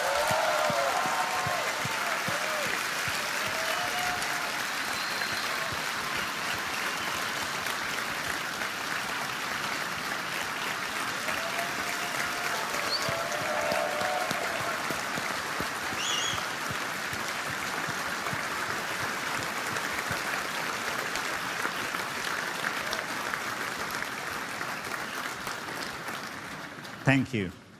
We know these examples are just the tip of the iceberg, and we care deeply about evolving our platform so that you can continue to create these amazing experiences. So we're going to talk about that next. The first is how you can build and scale your applications on top of Google Cloud Platform. We've been, within Google, building world-class infrastructure and running large-scale services like Search, Maps, YouTube, and Gmail. And we are very excited. We are bringing the full power of the Google Cloud Platform to developers like you. To talk about that, I'm going to invite Urs Hotzle. Thank you. Thank you, Sundar. Hi, everyone. I'm Urs Hotzle, and my team and I built the Google Cloud Platform. And every day, we go to work excited to see what you all are doing with it. And literally every day, there's hundreds of thousands of developers building applications that scale to hundreds of millions of users. And they keep their teams small, and they can focus on what they do best, because we run the rest of the infrastructure for them. Let's have a quick look on what the Google Cloud Platform is about. First of all, of course, we have VMs with Compute Engine, and they are best-in-class performance and price, and you can run whatever code you want. But if you don't want to bother administering machines, we also have App Engine, and App Engine makes it incredibly easy to write really high-scale applications. That's how Snapchat got to incredible scale without having a single back-end developer. On storage, we offer many options, including, of course, SQL as a fully managed service, NoSQL, which we invented, by the way. Our NoSQL service is running billions of queries every hour. And then, of course, object storage that scales to exabytes. But you cannot just store data. You also want to analyze it. And in our platform, you have many tools that make it really easy for you to analyze data sets without worrying about scalability. For example, with BigQuery, you can stream hundreds of thousands of records per second into the cloud and then query them interactively with SQL. And beyond technology, we also lead the industry in price and performance. And as hardware gets cheaper, we pass on these savings to you, so you see Moore's Law in the cloud. And moreover, you get great sustained usage discounts without having to sign up for contracts, without having to make upfront payments, or without having to forecast your utilization for the next 3 years just to get great pricing. But of course, what really matters to us is seeing what you developers do with our platform. And whether it's Netflix for storage, or Wix, web filings, Khan Academy, who run their entire business on our cloud, there's a lot going on. And I'm going to tell you just two things about two recent new customers. First, Secret. Secret, with a single backend developer, built an application that in 2 months saw an over 1,000-fold increase in traffic. And they came to Google because they needed a platform that can handle this kind of hyperscale growth without much hassle. And that's exactly what they got. Or maybe you've seen the debut of Rising Star on ABC last Sunday. It's an interactive music competition where millions of TV viewers vote in real time on the winner. Screens, the company behind Rising Star, is using Compute Engine and BigQuery for the instant voting app. And it's been battle tested to run at 1.3 million queries per second.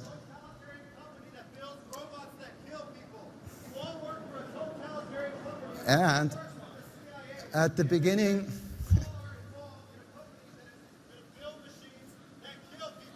all right. At the beginning of each application is a developer, who wants to get their idea out to the market as quickly as possible, no matter what it is. But that's why developer productivity is actually very important to us. We try to make our cloud not just highly functional, but also really easy to use. And as you've seen, the best mobile apps come with an intelligent backend that's in the cloud. And there's no better place to build that backend than on Google, because we have the performance and we have the tools that make it really easy for you to build those applications with small teams and little focus on operations. And today I'm very excited to show you 4 new tools, very, very cool new tools that make it really easy to understand your server-side application. So please welcome Greg DeMichele, who's going to show you some demos. Thanks, Urs. As part of showing you some of the new features that we're showing you at the cloud for the cloud platform, I've built a sample application here. And this is about as peaceful an application as I know how to build. It allows me to record walks that I'm taking. So this application allows me to record a walk I took through the city, share it with my friends, let them experience the same walk I took, and then share comments. Now, since this whole purpose of this application is to share information, obviously I need to store that data somewhere other than my device. And how do I do that? The answer is Cloud Save. Cloud Save is a new, simple API that lets me save and retrieve per-user information. Now, that could be application data, it could be user preferences or setting, and I do this with no server-side coding. I just do a few lines of client-side. And with that, my data can be stored in the cloud, it can be retrieved and synchronized to other devices, it can be available offline so that when my user doesn't have an internet connection, they can still walk through this walk. And I'm a cloud guy, so what really gets me excited is that this data is stored in Cloud Data Store, which means I have the full access to the cloud platform. I can query that data with BigQuery. I could build web applications that use that data using App Engine or Compute Engine. And that's in fact what I've done in this case. So let me show you the web app version of WalkShare accessing the same walk data. So this is the web version. I took a nice walk out by the Golden Gate Bridge yesterday and recorded it. I can expand the window and I can see the comments. Now, if you look at the comments, right away you can see that there's something a little funky going on. I have code here to replace common character sequences with emoticons. But if you look at that, they're sort of running amok. I'm putting emoticons where they don't belong. So I've got some sort of bug that I need to find. So I'm going to flip over here and look at the source code from GitHub for this application. Now, this application's running in production. It's not running on one server. It's running on tens or hundreds of servers. And there's no way to debug an application that's running in that kind of environment, at least not until today. So I'm going to click into the debug mode. I'm going to click down here, and I'm going to put a watch point on this line of code. Now, the platform is watching all those servers until one of them actually hits that line of code. So at this point, there's people hitting the traffic. It'll take a few seconds. Take a few seconds. Okay, we'll go and refresh it just to make sure it hits it.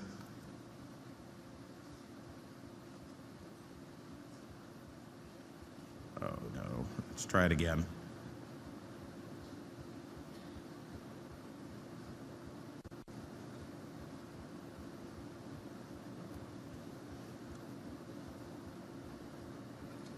I'm determined on this one. Find that line of code, go into debug, set the watch point. Nope. Oh, there it went. I just had to wait long enough. There it went. Patience pays off. You'll notice, however, I didn't hit the right comment because this doesn't show the bug. So I'm actually going to use a conditional watch point and say comment.commenter name is Rachel. And now I'm going to wait a few seconds, and we'll actually hit the breakpoint for that comment, call stack, local window, and sure enough, this is the one that's having the problem. So to fix it, I'm going to go up and I see here's the code that was being called. I can switch into edit mode and very quickly change this regular expression to be the correct one and learn that I should always have Urs do my code reviews because he never makes regular expression errors. So that's cloud debugging. But when I was looking at that application, I also noticed that the application seemed a little slow to me. It seemed like it wasn't really responding right. How do I find out what's happening in production there? Another new feature of the platform is cloud tracing. Cloud tracing gives me a tracing view of all of the various requests my application was processing and how long they took. I'm going to drill in for comments. And sure enough, when I look at this, I've got some queries here that are taking 200 milliseconds. That really seems long. I'm going to drill into one of them, and I get a view of all the service calls that went into that request. So what it appears to be happening here is that I'm doing a bunch of data store operations in sequence instead of doing them in parallel, and that's not really the best practice for data store. So to fix that, I'll switch over to the code for that. I'll edit it. Sure enough, this whole block of code is in a for loop. That's not really the best practice for getting the best performance out of data store. So we will delete all that, and I'll paste in the proper version of the code, which actually then does all of that as one operation. I can commit the change, it gets rebuilt, I'm in production, I've fixed my performance problem. Now, I fixed it for one user. How do I know I fixed it for everybody? Well, it turns out cloud tracing also gives you the ability to have reports. So this is a report that I've done that compares the latency before and after that change. The blue part is before I made the change, the orange part is after I made the change. So sure enough, I can see that my curve shifted to the left. My application is in fact faster, not just for one user, but for every user. So the last thing I want to show you is cloud monitoring. Last month, the team from Stackdriver joined Google, and I'm really happy to show you some of the integration we've been working on. One of the hard parts about operating a service in production is building out the monitoring and alerting that you need in order to stay on top of things. With cloud monitoring, you of course get the basic infrastructure type monitoring you'd expect. Disks, VMs, that sort of thing. But what's really powerful is you also get service level monitoring. We automatically detect what services you're using and give you default dashboards and monitoring. And it's not just for Google services. We automatically detect over a dozen open source packages, such as Redis in this case, and automatically give you intelligent default monitoring for those. So with no additional work, I get a dashboard that helps me stay on top of what's happening in my app in production. Finally, as everybody who runs a service knows, the last thing you want is your customers to be the first ones to find out that you've got a problem. You want to have alerting in the event of problems. Cloud monitoring includes alerting. So I can go and set custom alerts on any of a variety of metrics, whether it's on App Engine or Compute Engine or Redis. In this case, I have an alert set up to tell me if Redis exceeds its memory threshold for more than 5 minutes, and I have a choice of how I want to be notified. Do I want to be emailed or paged or sent a text message? So that's just a very fast preview of 4 new developer productivity features coming to the cloud platform. And with that, I'll turn it back over to you, Urs. Thank you, Greg. So you just saw 4 new features that make it much easier to build and understand your backend. Cloud saves securely, saves and synchronizes across devices, no server-side code, just a few lines of client code. Cloud Debugger gets you desktop debugging in your server app. Debug a live production app with live traffic, get local stack traces, and so on and so on. How cool is that? Cloud tracing then shows you your latency statistics across different groups. You can compare before and after. And cloud monitoring gets you intelligent monitoring with almost no setup, including for many popular open source packages. But now let's go from code to data. Information is being generated at an incredible rate, and of course, we want you to be able to analyze that information without worrying about scalability. And today, even when you're using MapReduce, which we invented over a decade ago, it's still cumbersome to write and maintain analytics pipelines. And if you want streaming analytics, you're out of luck. And in most systems, once you have more than a few petabytes, they kind of break down. So we've done analytics at scale for a while, and we've learned a few things. For one, we don't really use MapReduce anymore. It's great for simple jobs, but it gets too cumbersome as you build pipelines, and really everything is an analytics pipeline these days. So what we needed was a new analytics system that scales to exabytes, that makes it really easy to write pipelines, that optimizes these pipelines for you, and that lets you use the same code for both batch and streaming analytics. And today we're announcing just that with Cloud Dataflow. Cloud Dataflow is the result of over a decade of experience in analytics. It's a simple, fully managed service, so no machines to worry about. You can create data pipelines for ingesting, transforming, and analyzing arbitrarily large data sets, both in batch and in real-time mode. And to see Dataflow in action, I've asked no other than our very own Eric Schmidt to help me look at something that's happening right now, namely the World Cup. So please welcome Eric Schmidt. Thanks, Urs. This demo is about performing sentiment analysis of World Cup matches with Cloud Dataflow. We're going to analyze millions and millions of tweets per match and calculate negative or positive sentiment per team and correlate the sentiment to match data. I'd like to thank the developer relations team at Twitter for the support in using the Twitter data APIs for this demo. Cloud Dataflow is an SDK and a managed service for building big and fast parallelized data analysis pipelines.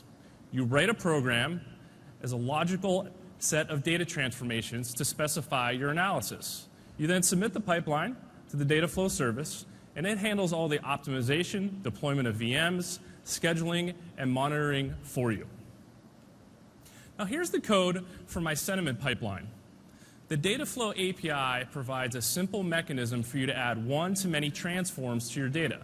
The first transform extracts a real-time stream of JSON data from Cloud PubSub.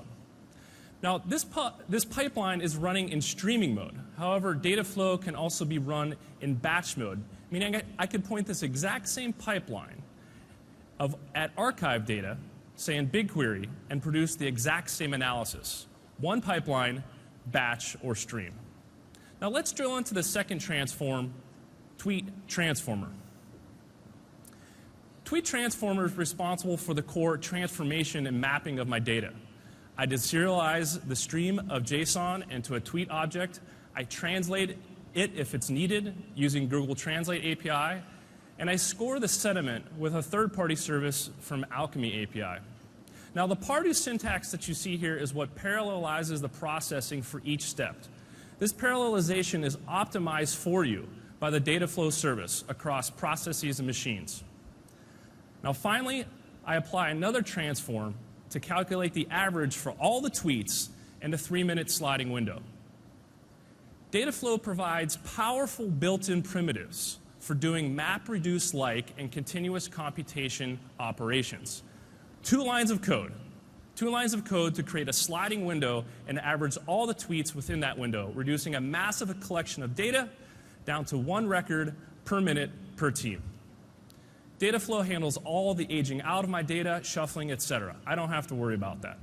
So awesome. We have a pipeline. Let's switch gears and take a look at what this would look like in production. What you see here is my deployed pipeline shown in the Dataflow monitoring UI built right into the Cloud Developers Console. I'm going to go ahead and click in, and you'll notice that the graph correlates one-to-one to the code that I just showed you, making it easy for you to understand your processing topology. If I scroll down further, I can see other information. For example, the total records of processed. So I started this pipeline this morning. Right before I went on stage, we processed around 5.2 million tweets. And right now I'm running at about 406 records a second. We have lots more headroom with this pipeline, but I wanted to show you that my data is actually flowing. Now, our goal is to make Dataflow monitoring valuable and integrated with the rest of your cloud development cloud development experience. Now, let's take a look at what we could do with this data. This is a replay of the opening match between Brazil and Croatia. This represents an analysis of millions and millions of tweets and tens of thousands of touch information represented in the match. Now, if I scroll back and forth, I can see something interesting happen at the 71st minute. Brazil scores a goal, but you'll notice in orange, Brazil's sentiment goes down. So this is odd. Typically, the team that scores a goal will have positive sentiment. Now, if I look on the timeline, there's also some information that's been injected for me by my pipeline that says controversial call related to the goal. So this is giving me some insight as to why there may be some negative sentiment towards Brazil, but I still don't trust my algorithm. So fortunately, I've had Dataflow stream all of my raw data into BigQuery so that I can easily perform interactive analysis over very, very large data sets. Now here are some of the filtered raw data around that 71st, 72nd minute. So there you have it. The fans are upset with Brazil related to a bad call by the referee. Now, I think I understand my correlation a little bit better. I absolutely love the World Cup. So thanks, Dataflow. With Cloud Dataflow, you have a fully managed service and unified programming model for classic ETL and continuous analysis over simple or highly complex pipelines in batch or streaming mode. Back to yours. Thank you, Eric. And I'm sure, as all of you know, Switzerland is playing, my home country, Switzerland, is playing at 1 p.m. today. And I hope at the end of the game, my sentiment is going to be at 100. But to go back to the technical part, I hope you understand now why we stopped using MapReduce years ago. Cloud Dataflow really does for entire pipelines what MapReduce did for a single step. Namely, it just makes it very easy. You don't have to worry about scalability. You don't have to worry about parallelism. And it will run faster and scale better than pretty much any other system out there, because we needed it to solve our own problems. So whether it's data or code on server or on a mobile device, we try to make your life easier as a developer, more productive, while giving you the best price and the best performance of any cloud. We released hundreds of new features in just the last year, and we're seeing incredible growth thanks to all of you who are using the platform. And I'm very excited to see what you can do next year with the power of Google behind you. Thank you. And now I would like to introduce Ellie to talk about Google Play. Ellie.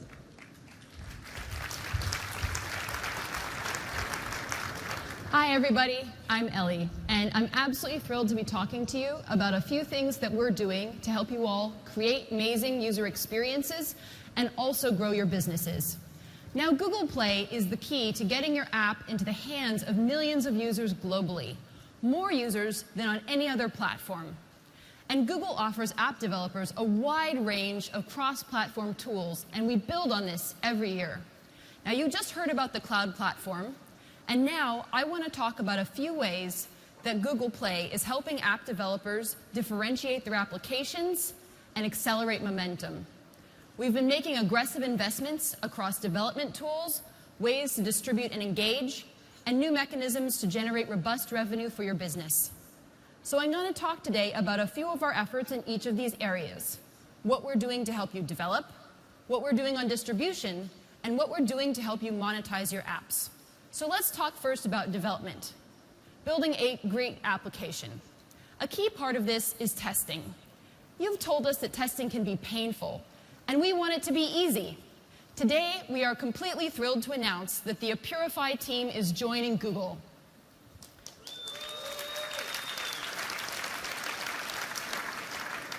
Purify offers the most sophisticated mobile device cloud testing service, and more importantly, they're just as passionate as we are about delivering high-quality user experiences. Purify is leading the way in replicating how your app behaves in the real world, and we're excited to help them further scale and bring their expertise to your app development process. Purify allows you to test your apps across a wide range of devices, And this is critical if you want to be sure that your app produces consistently amazing results on every type of device, on iOS and Android, all over the world. But ensuring quality means more than just device testing. A Purify service can simulate a specific mobile network, and it can even simulate what happens if the connection is weak or drops out completely.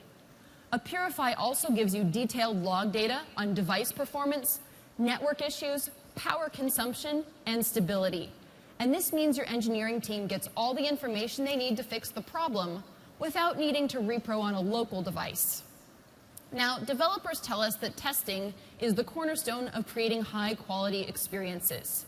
And we want to make testing available to as many developers as possible. That's why a Purify will continue to be cross-platform on both iOS and Android, and available as a freemium service.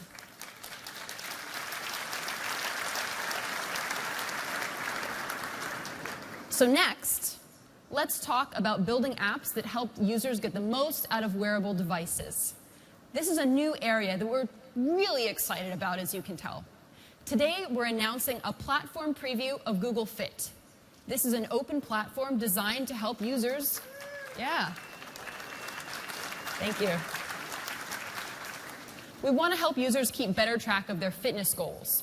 So we're providing a single set of APIs to manage fitness data from apps and sensors on both cross-platform devices and on wearables.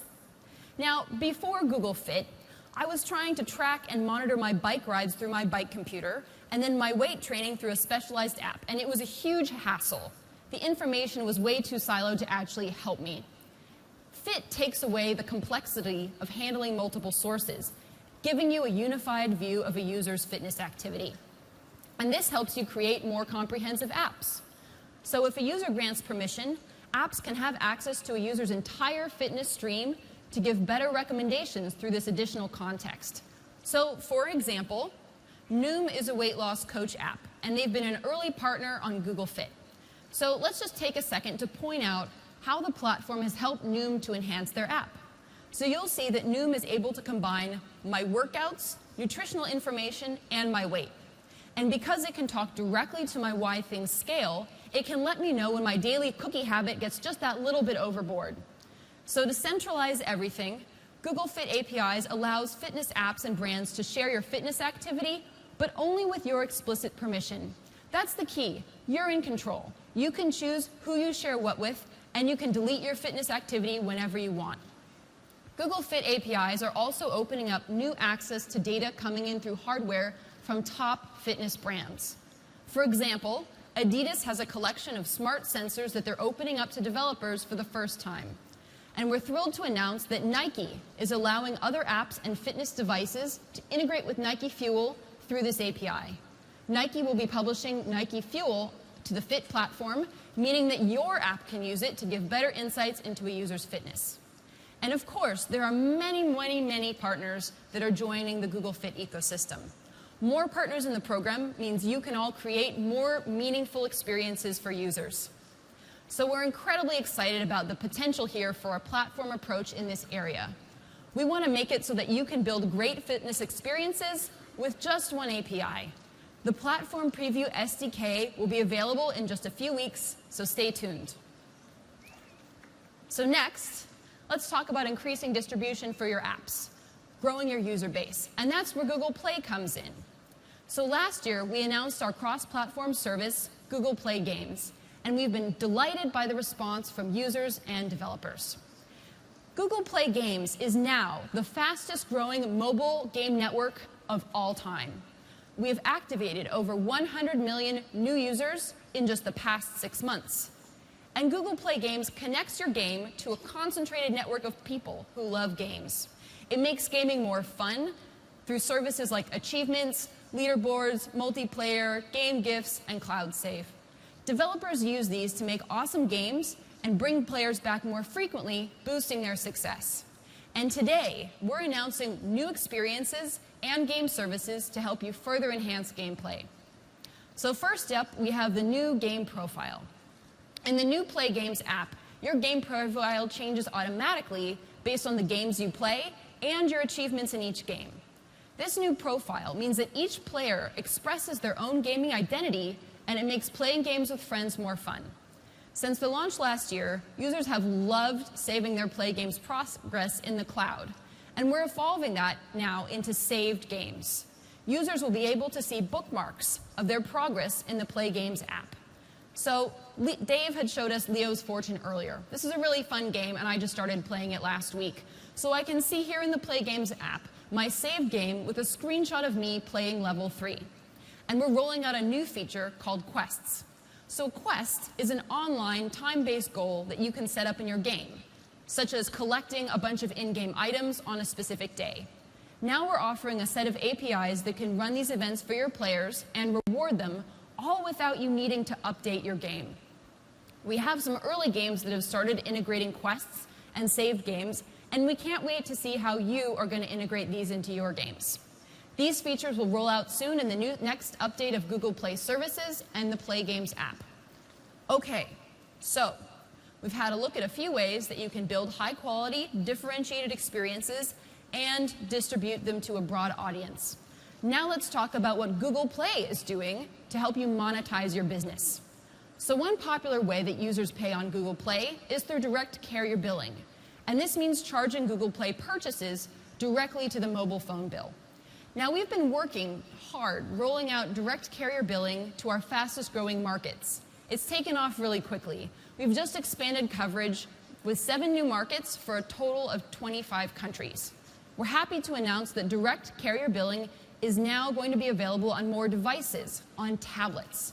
So if you have a phone and you've already set up carrier billing, you'll be able to pay for apps, games, movies, music, books, and other content on your tablet, all still paid through that monthly phone bill. It'll even work on tablets that are Wi-Fi only. Okay, so there we are. App testing, the Google Fit platform, new Play Games capabilities, and direct carrier billing for tablets. These are 4 new ways that we can help you to create uniquely delightful experiences for your users. Thank you. All right, back to you, Sundar. Thanks, Ellie. We're seeing tremendous momentum in Google Play, and we really take this seriously because it translates to success for you all. In fact, since last year's I/O, we have paid out over $5 billion to developers on top of Google Play. It's not just the volume of this number, but the rate at which this number is growing. It's increased 2.5 times from $2 billion the year before. So we are seeing tremendous momentum, and we are very excited because it directly translates to developers building their livelihood on top of our platforms. Of course, you all don't just come to I/O to hear stats like this. You also come because you get your hands on cool new gadgets. So we're going to give you some.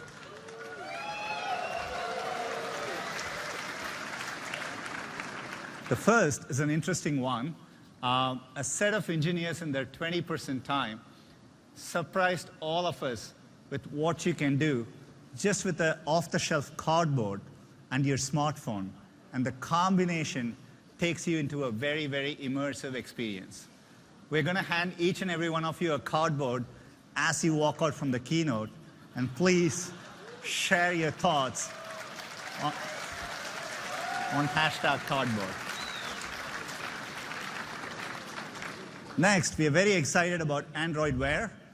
And so we're going to give each and every one of you either the LG G Watch or the Samsung Gear Live.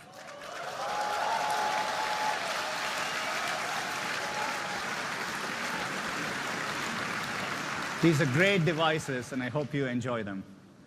We don't want you to just create experiences for square-faced watches.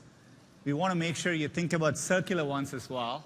And so we will give each and every one of you a Motorola 360 as soon as it is available.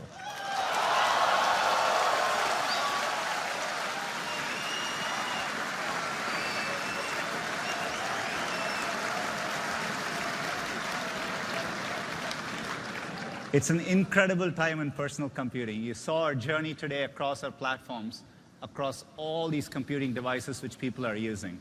It's tough to believe that personal computing started only a few decades ago. We feel humbled to be part of this journey with you all, and we look forward to building more amazing experiences with you. Thank you. Have a great conference.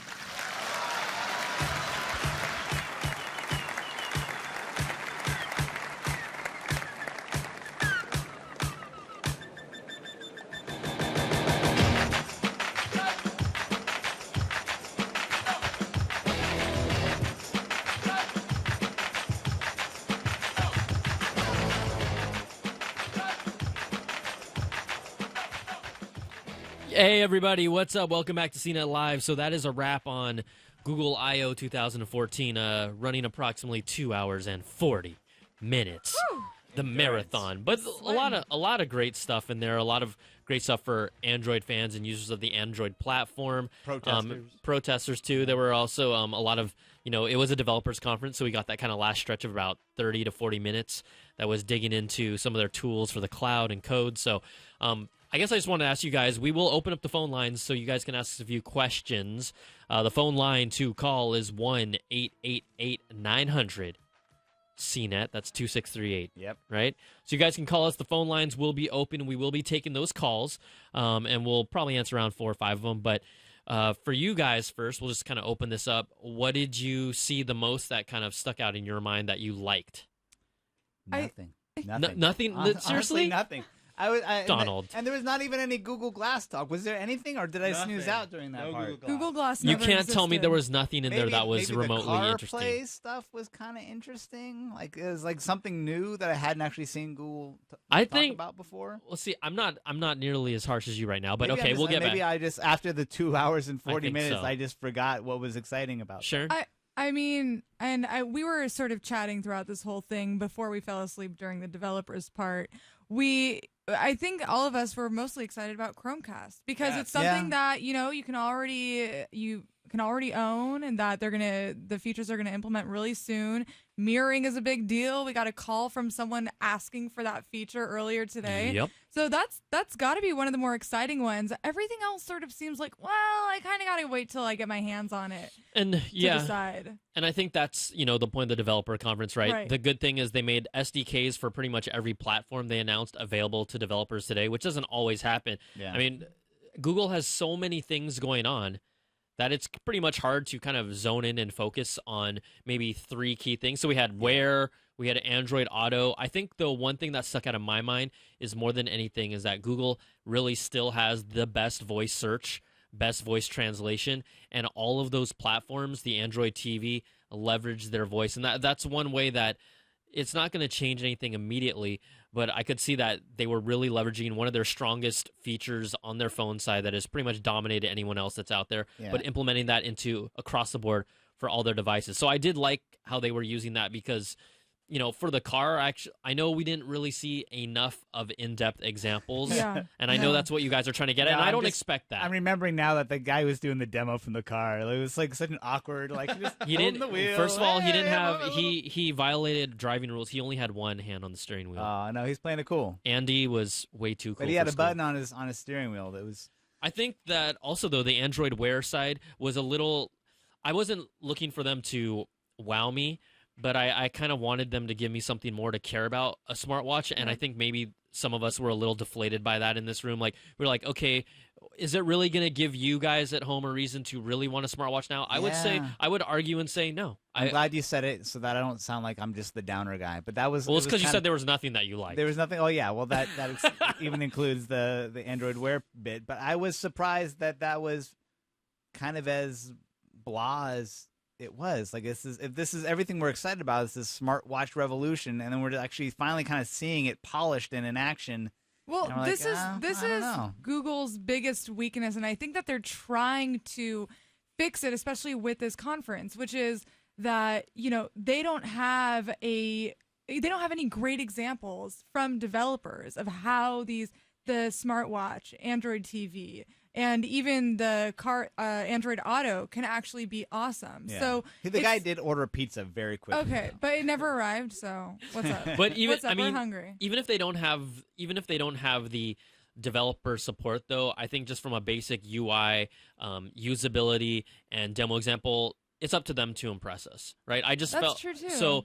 I know developers just don't have those tools yet, but the watch thing just left me a little unimpressed. Steven, what do you think? I thought it was. I was really excited about the Chromecast thing because I use my Chromecast all the time. Yeah. I can't wait to put my own pictures on there.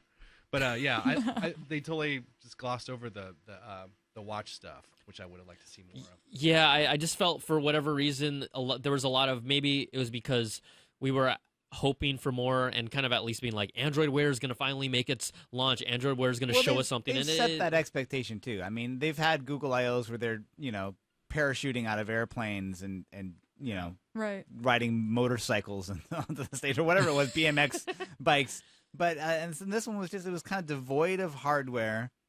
It was, I mean, understandably, it is a developers conference, but it was very code heavy, very developer focused.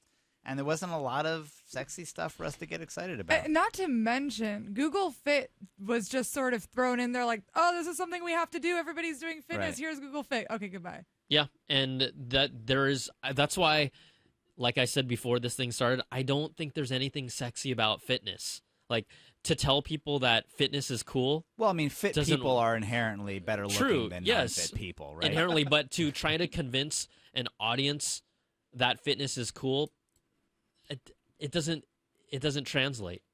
Like, you can be fit to a certain level to just be a healthier person, but to be like, you need this, you need these sensors, you need to track this.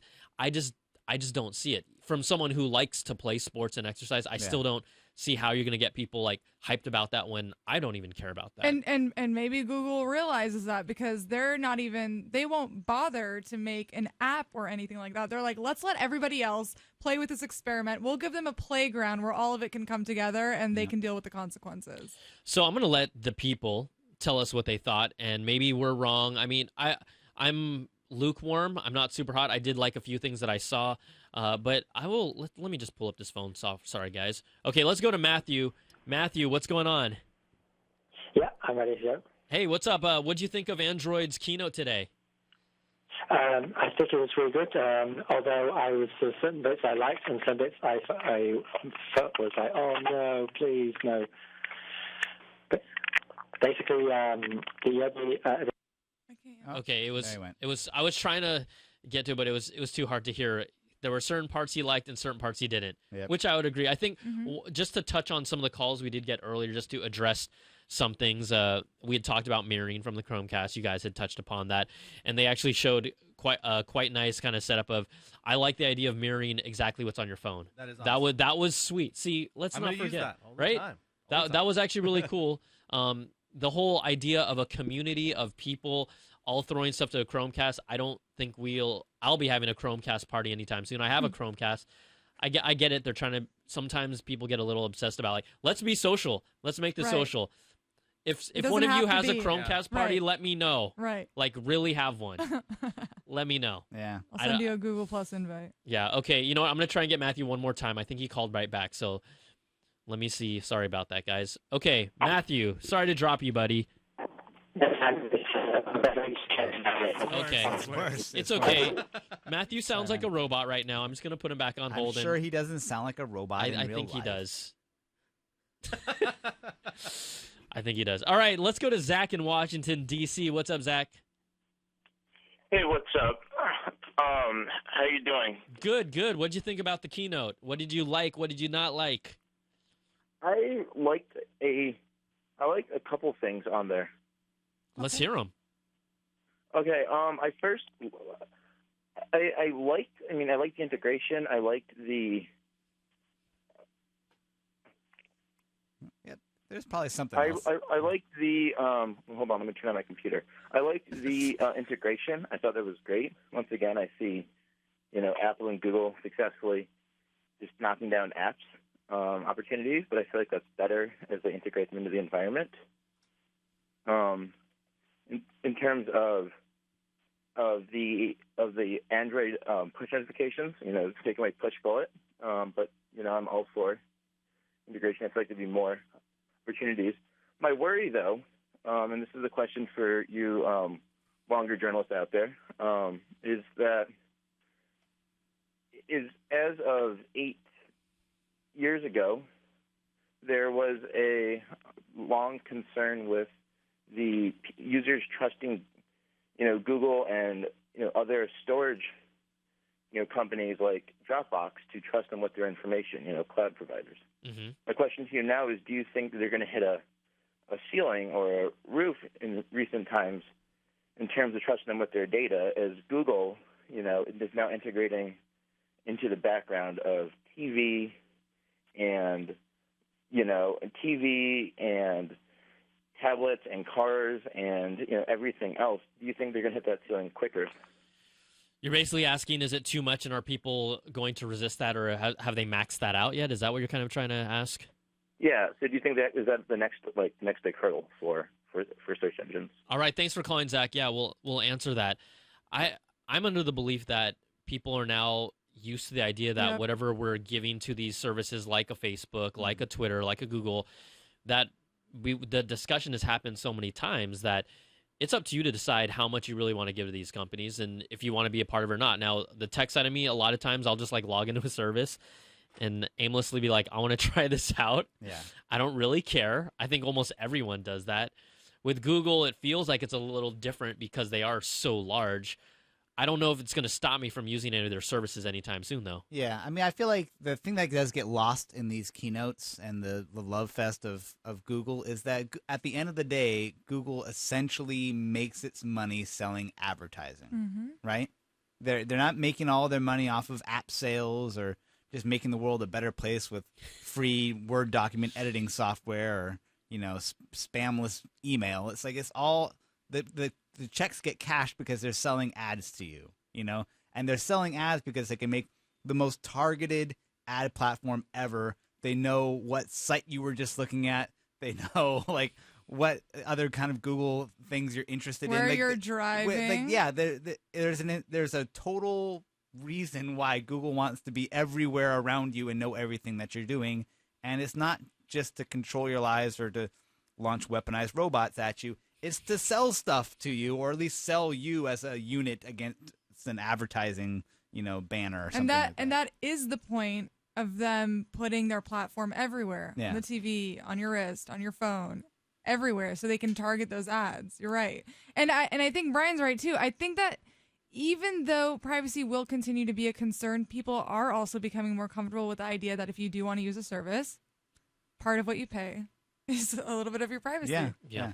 But I think that never comes up in these presentations. No. But why not? They should dedicate a 20-minute block of what they're actually taking from us. If there was a 20-minute block in this presentation of how creepily they know everything about what their users are doing, it would not be. It would be, yeah. But it's the reason Google now works so well. It knows when you have a trip plan because it wants to sell, But it doesn't. It bed can't and breakfast. It can't translate your note about double lid peanut butter jars. That's right. The double lid peanut butter. That nice misdirection there, Google. Has a little issue with. How do you know when I'm done with my peanut jar already? I don't. Sell me more peanut butter. Well, they're working on it. They'll never know. All right, let's go to Brendan in Philadelphia. Brendan, what's up? Hey, what's going on? What's going on? What'd you think about everything? I thought the stuff that they showed was good. I didn't really feel the presentation. I felt it dragged a little bit apart. But for the most part, I think it was a solid I/O this year. Yeah, I do too, from a standpoint of they showed us a lot of different areas they're working on. Again, because there's so many things, they can't really focus on it. I don't know if they necessarily wowed me. I do like to see, I think the natural instinct in us, and we've kind of touched upon this, is we like to see things that we can kind of use right away, and the Chromecast got us excited because we're like, hey, that's something that some of us own and we could actually work with. But you kind of had a question, right, that you wanted to pose to us? Yes. Now, at the Google I/O, who do you guys think is in the lead right now as far as Apple and Google? Do you think Google kind of took lead at what Apple showed at WWDC, or do you think it's about even right now? But for me, I have it about even right now. Well, here's the thing. I think it'll come down to who you ask. Right. It sounds like such a cop-out, but my friends are texting me during the actual keynotes, at Apple keynotes and Android keynotes, and I know which one of my friends are the Android guys and which one of them are the Apple guys, because they say, oh, that bleep is bleep, and they'll say that about each other's side. And so I think that depending on the ecosystem, no matter what, you're going to get excited about the ecosystem that you're in because it's relevant to you. Right. Now, if you had to say who has a lead right now, I wouldn't give them a lead, but I think because of the timing, at least Google has shown us the different areas they are going to play in, at least how they're going to do it. Whereas we're still waiting for Apple's smartwatch. We're still waiting for Apple's potential next Apple TV. So, you know, that quote-unquote lead always changes depending on what information you're given at that certain time. But my answer would be it depends on which ecosystem you're in, whether you think you're in the lead or not. Sometimes it's just about who has announced the latest shiny new toy. Yeah. Yeah. All right, well, that was it. Thank you. All right, thanks a lot, Brandon. Appreciate it, man. I do think Apple should be a little bit scared, though, about Google's move to really put the Google TV software on as many commercial TVs that you can just buy off the shelf as possible. Google has a huge challenge ahead, though. We were talking about this. You know, there were only 3 TV makers that they showed partnerships with: Sony, Sharp, and one other one that I can't think of. TP Industries, Yeah. Right? Very generic. Right. Toilet Paper Industries. we don't really know much about them yet, but we'll learn more. I'm thinking Total Performance, Total Pixels, total package. Yeah. So you know, Samsung has its own smart TV platform. To convince them to change and to actually, by the time that Android TV gets implemented into the next round of TVs from Sharp and Sony, who knows what Apple will have out. Yeah, the thing about their Android TV platform is we noticed, and Dave Katzmeyer and our other set-top box guy said there is no actual set-top box. They alluded to the fact that it'll have to be a TV running an Android OS. So that actually leaves out a lot of manufacturers that are willing to do that. And I believe, if I heard offhand, when they announced the TVs, I think they said the 4K TVs from Sharp and Samsung, you're right? It was so 4K. He specifically mentioned 4K, which is obviously not only the high end, but that's the next wave. That's still not going to be anywhere close to being affordable or adoptable. You have partners like Logitech who were really hardcore Google TV supporters that were not on that list, so they were like, forget you. Yeah. You know, they were somehow still able to wring Sony's arm a little bit to be like, support our Android TV platform.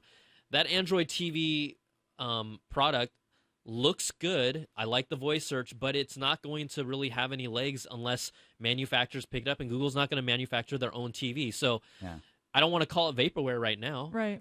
It feels like that, and I do like what they have, but when I saw it, other than the search, I like the Amazon Fire TV voice search is really cool too. Doesn't make me want to switch or use what I already have, whether it's a Roku, whether it's an Apple TV, whether it's even a Chromecast. Yeah. Yeah, just build it into the Chromecast. So, and they address the Chromecast as kind of treating it still like its own platform, separate from Android TV. Won't do all the same things. It will be able to have mirroring capability, but it won't play the games. You would think that Android TV and Chromecast would still have the same platforms and partners for content. We don't know that. Right. So I think the Android TV offering left a lot to be figured out. And one thing about the games, you're not going to play NBA Jam on a TV while your friend is in the same room playing NBA Jam on a tablet. No. That is stupid. No one will do that. And if you do, I'm not talking to you. Really? The TV's right there.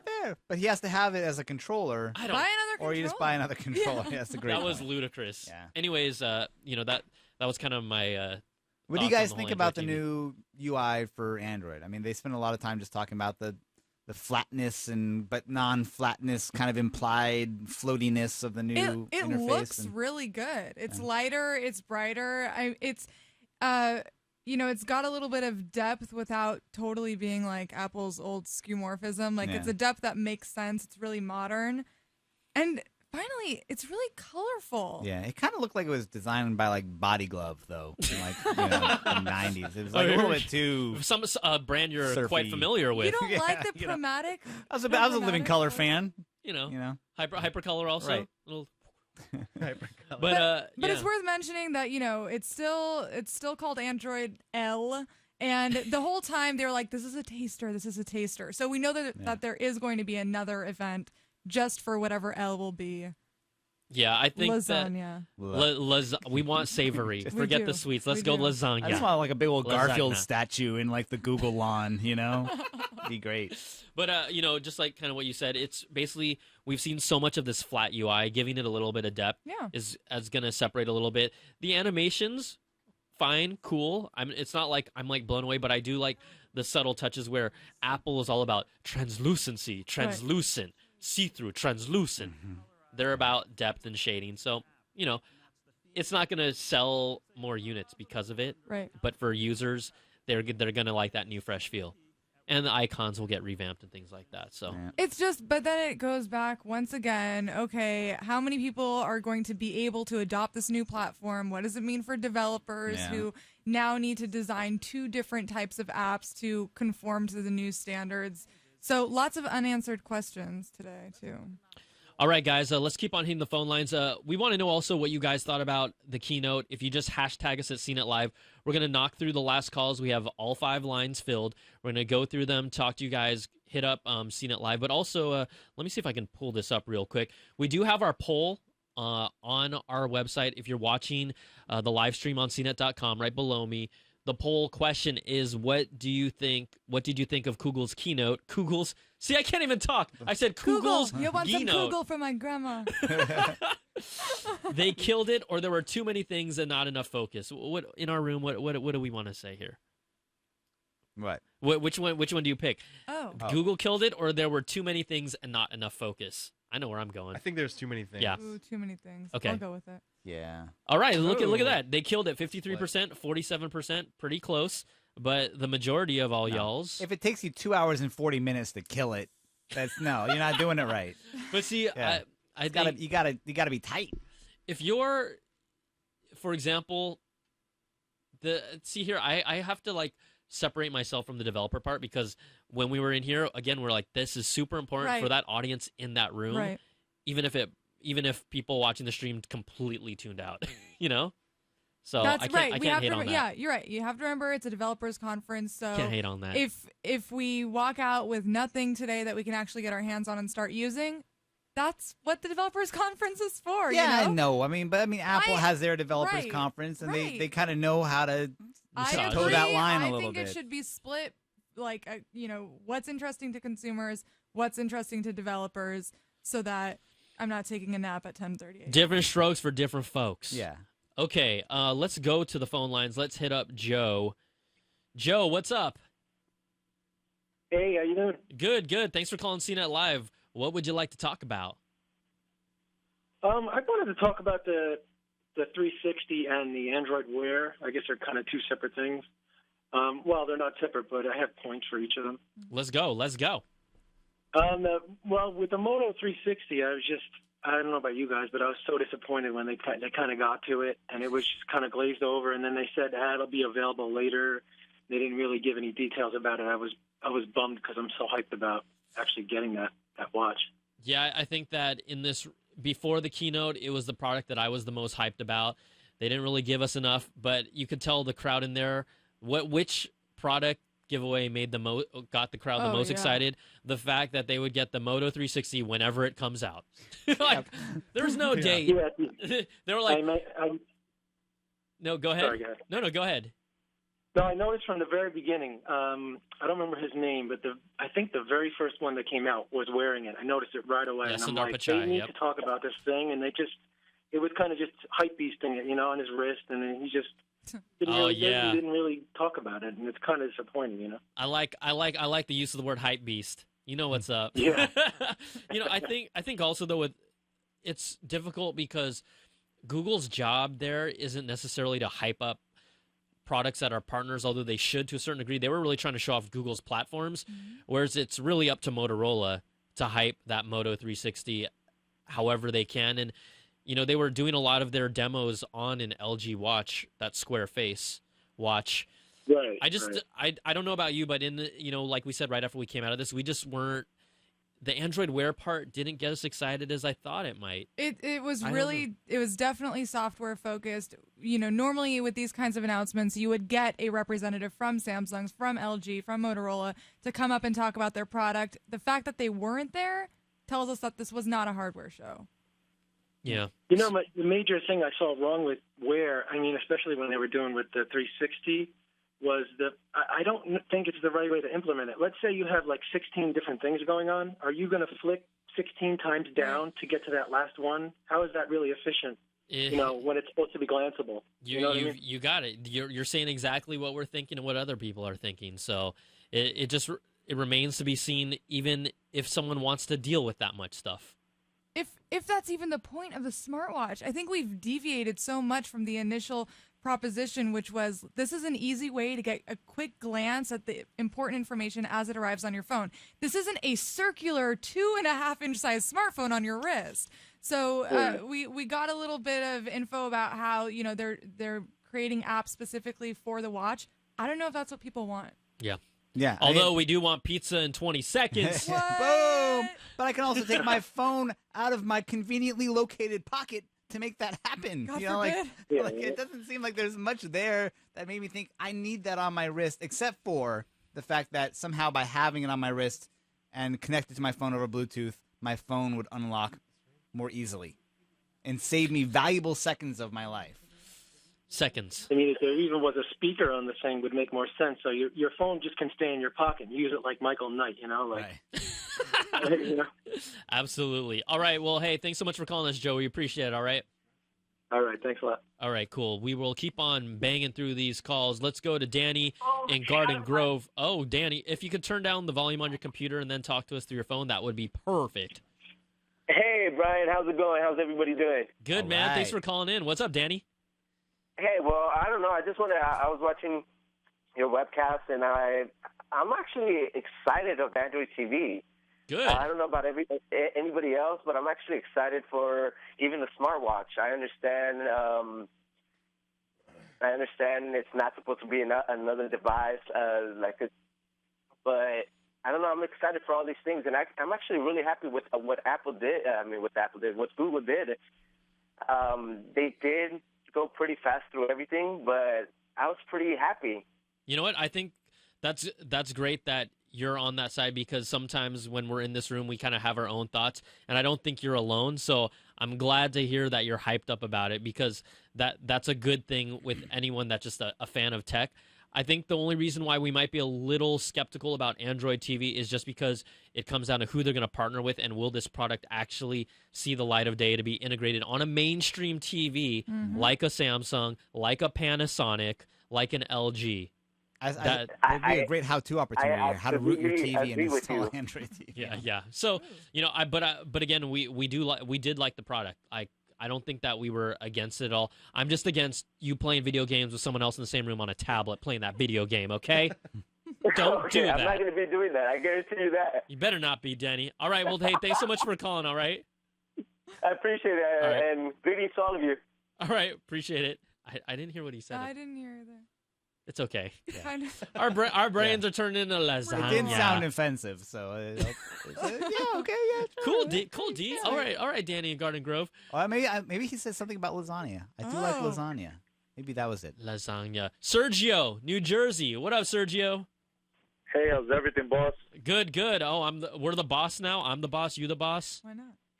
Man, you guys got the greatest stream ever, man. You guys are definitely the bosses. Thank you. I appreciate it. We all appreciate here. You know what you really should be thanking?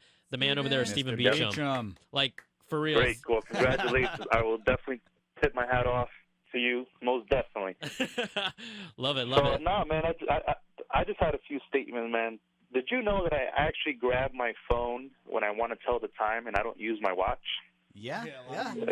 Sergio, do you know that I don't even look at the time on my watch? In fact, my watch right now says 7:57. Yeah. Okay. Straight up. And it's hilarious because people ask me for the time when I'm walking down the street because they see that I have a watch, and I take my phone out. That's real talk right there. That whole psychology, right? Once we got to I mean, how many people here in this room do exactly what Sergio does? Okay, yeah. I don't even have a watch. Or you use a watch? I do look at my watch. I do too. I trust my phone more than my watch time, right? Yeah. I think that's what it is. Yeah. I don't know. I recently started wearing a watch again, and I got it because I would look at my phone for the time, and then I would just get lost. Yeah. I would go out for about 15 minutes in my phone. Oh, you'd get addicted. You get drawn into the screen. Oh, a notification? Okay. What time is it? 15 minutes later. That's the truth. So I check the time on my watch. Yeah. So what do you think? I think your point is right on the money, Sergio. What else did you think about the keynote from what you saw? Well, the crazy thing for me is I actually work for AT&T in the corporate environment and the retail environment, so I think it's great for business that between them and Apple, they're going head-to-head because that just brings the money right into the door where we work at. So that's awesome. But the question I did have is the Moto 360. Despite the fact that I probably wouldn't be using it, but I know a lot of consumers will, are they going to be the pioneers of the solar charging since the watch doesn't have a port for charging? Yeah, you know, they haven't. The thing about Motorola is that they haven't really been, because they've just kind of showed off teaser images and a little bit of the interface. They haven't actually told us any specifics. So, quite honestly, I don't know if, you know, we've seen a lot of patents about solar technology of the screen actually having solar panels in that, but I don't know. So, there's no port on it visibly that we can see. So your guess is as good as ours right now. It seems like it would be quite a feat of engineering, though, if that thing lasts long. Yeah. You know, unless it's, well, I mean, that was the whole thing around the Pebble Watch, why it uses that like e-ink displays, because that's the best case scenario for making that battery life last that long. But I think the problem with a lot of these smartwatches is that in order to sell them and get people excited, you want to have that really brilliant, you know, OLED display or something. But you know, brilliant displays and great battery life do not match up, especially at that size. Yeah. So, and I agree with you 100%. They gave me the Pebble Watch for free as a demo, and I already put it on Craigslist. And when they collect them from you, you just happen to lose it, right, Sergio? I just happen to lose it. All right, bro. Hey, thanks so much for calling us. All right. All right, brother. All right, take it easy. Okay. Looks like we're gonna try to. It looks like the lines are still going, so we're gonna try and close this down. Kind of do some lightning round action. So, Joshua in Houston, what's up, man? Hey, what's up, guys? I'm a big, huge fan of CNET. Thanks for watching. We appreciate it. I have a few questions. Was the new Google Chromecast reported to be 1080p? And the second question was, did you know Google Glass was revealed in 2011? Yes, it's been. Has it been 2011? That makes sense. Was it 2012 where they did the demo though of it? I mean, I know that they teased it, but when they actually did that whole it was 2012 where they actually flew down and did that, but they did tease it before that actual demo. Yes, you are correct. So what do you think of the keynote? Keynote was pretty good actually, until the very the second half of it got very Oh really? Why? What would it make anyone think? That was pretty good, except for that hour that I was on the end of it. Yeah. Was there anything that stuck out to you though?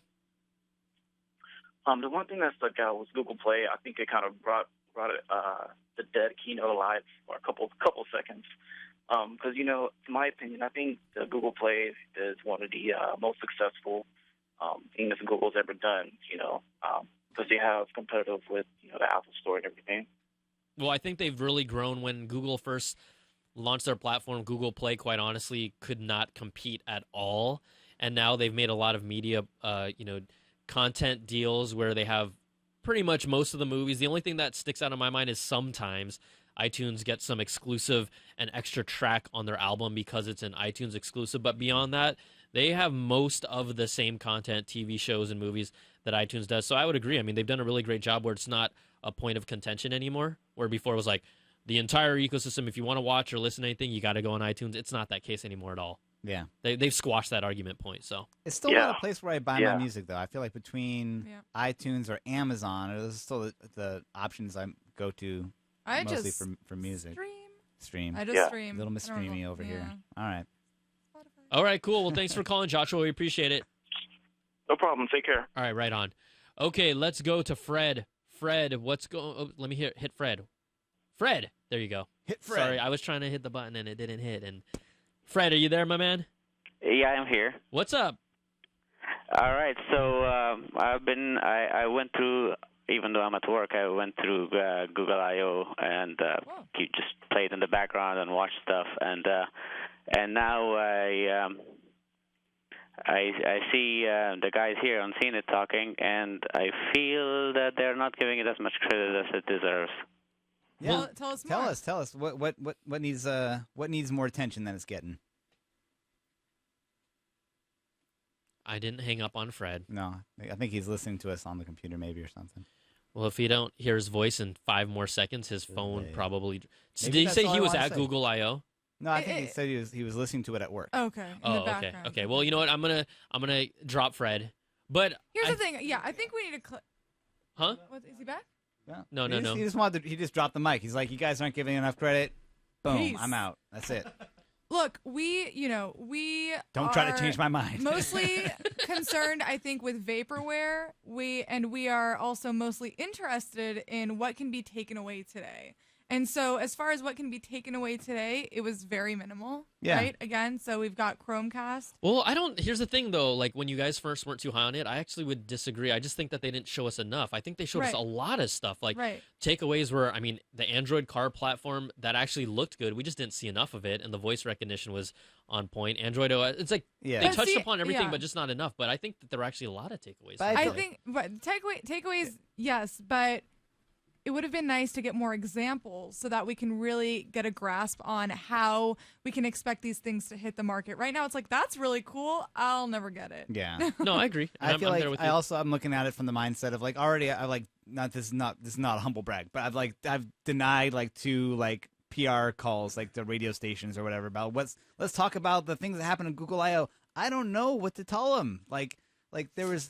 They unveiled, their CarPlay thing and an awkward demo of a guy riding in a car. So awkward. But I don't know how or when I'm going to really get that. But they showed it off. They showed off their TV platform, but I don't know how I'm going to get that or when. Yeah. And then they show off the new version of Android, what they're just calling L right now. I can't even tell you what it's really called. Lasagna. And the best thing I can say about it is that it's flatter and more colorful. Like maybe I'm missing it. I'm not trying to be down on it, but I just am trying to figure out the nuggets that I can take away and actually talk to people about what I just spent, 2.5 hours of my life watching. The point is that Google should have done its homework and due diligence and released these platforms to developers months ago and used today as an opportunity to show us some examples of how cool they are. But then I'm gonna jump in and disagree because like that. This is what They should do that, but then that's what the developers conference is for, to unveil them to the developers, then let them get them, and then implement them in the products when they're ready to roll out. Like, I think more than anything, the point of contention is just that we didn't see enough of what they showed us, and that's fine. It's just up to them to prove it now. Yeah. I think Android TV, out of all of them, though, I think we pretty much agreed that that's the one that feels like the scariest proposition of, will we actually really see this come to fruition? Because there's so much competition, and really, who's going to really pick that up? Yeah, I know, but I think that they have done better in the past. Like I feel like looking at this, just on its own, sure, you can give them some slack for, it is a developers conference. I'm sure the developers in there are very excited to develop for the new Android L, but for the rest of us, they've done pretty well in the past, and so have other companies, of knowing that they've got to hit some interesting product-like takeaways to get people coming out of there talking about the company and talking about what just happened. And I don't think they did that very well. So let me flip the coin. Especially this is a company that is working on driverless cars. Right. They're working on Google Fiber. They're working on taking over your face with a Google layer that it interprets everything for you.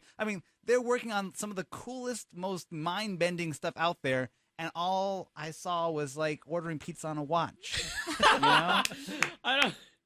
Yeah. They might. I just also feel like those projects are they're out of the box, like crazy ass, like awesome projects that don't necessarily fit into their Android platform yet, because they're still trying to figure that out. Like their contact lens that can detect sugar levels in your tears.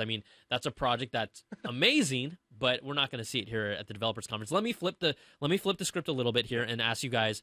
Okay, so we want to talk about, was it successful from announcement side? Well, let's flip it and look at Apple. They just had their developers conference recently, but they didn't announce any hardware at all. Did they give you at least enough of a sense of iOS 8 and OS 10? Because I feel like we got maybe a little more out of OS 10 and iOS 8, but we didn't see any, I guess I would say any products that stood out in my mind, other than the fact that we kind of expected going into Apple's conference is like, hey, they're going to show us a little bit of the software. We'll see all the products in about 2 or 3 more months. So we weren't expecting anything bigger. Yeah, I feel like the takeaways I had from that one were like they unveiled like this new coding system, like they're like the actual like technology behind the apps. That was even something I could walk away and say, like, this is something that is a change of path for Apple. Or the WWDC was just much more focused. Yeah. So you could spend more time and hone in on iOS 8 and really explore the coolest features and take them away and talk to your friends about them. And say, in October, I know this is coming to my phone because I don't have to wait for manufacturers and carriers to release it. So there is more of a tangibility to Apple's announcements, whereas Google is like, well, I'll just have to wait and see if the manufacturer that I like will end up using this without, crapping all over it with but their I agree. own It was spin. kind of a boring WWDC too, and I probably would be. I think there's something to be said about the proportion of my pain is equal to the length of time that was given to the entire thing. Duration of time equal to happiness. Yeah, but at least for that, I walked away. I'm like, I'm gonna do a top 5 on features that are gonna come out in iOS 8. Agreed. People are gonna be interested in seeing that, and I can't. This is my own selfish need for my work. I don't know how I'm gonna spin what I just But it's saw also a there representation of what people want and how many nuggets they can consume without being completely overwhelmed. All right, let's see what our CNET Live hashtag says. I don't even know what I'm just gonna pull it up right now. I feel bad pouring my haterade on this. People are wondering about the cardboard. Oh yeah, apparently that is turns the into a mask that you can mount your phone into. Stop so you're basically wearing the phone on your face. So Google Glass. it's the new Google Glass, the Earth edition. Right. So here we go. Let's just look at a couple of the CNET Live hashtags. All of a sudden, people are like, oh man, I got to hashtag this. Fred said, he got dropped, but Google I/O covered every aspect of their product's better OS. Android Wear, the car thing was awesome. Sashi Aditya says, I think Google didn't explore the potentials of a smartwatch in right ways. Google Now didn't fit that much in a watch, and we were hoping that. We were kind of thinking Google Now would be the right platform for a watch, but it didn't really play out that way, at least the way that they showed it off. What was that cardboard thing given away? Did I fall asleep somewhere? Alexander Lawrence said the conference would be much more interesting if you could walk out holding a new device. People actually did.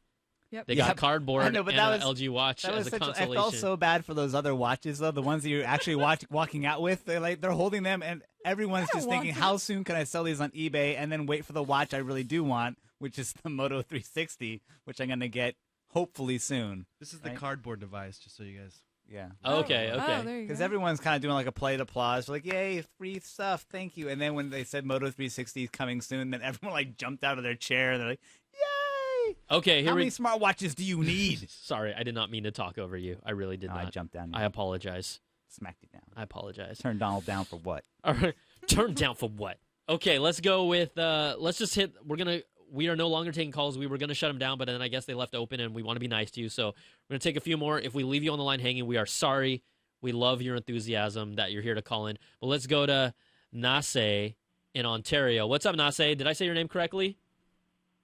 Yeah. Yes. Nice. All right, how can we help you out? Brian? Am I Brian? I hope I am. Are you? How you going? How's it going, guys? I'm just watching your stream right now. It's amazing, actually. Oh, wow. And the thing that really stuck out for me is what I was hoping for Google to announce was a new kind of UI design system for Android, because right now I'm primarily an iOS developer, and they didn't actually show anything that really stuck out for me. The new features are cool and all, and the cloud system is also pretty cool, I guess. But the UI system was really good, was really wanted by me. And also the Android TV, they still didn't crack the actual TV problem that we have with cable and everything. Mm-hmm. And I don't think any company is going to really be able to crack the whole idea of the perfect internet connected TV.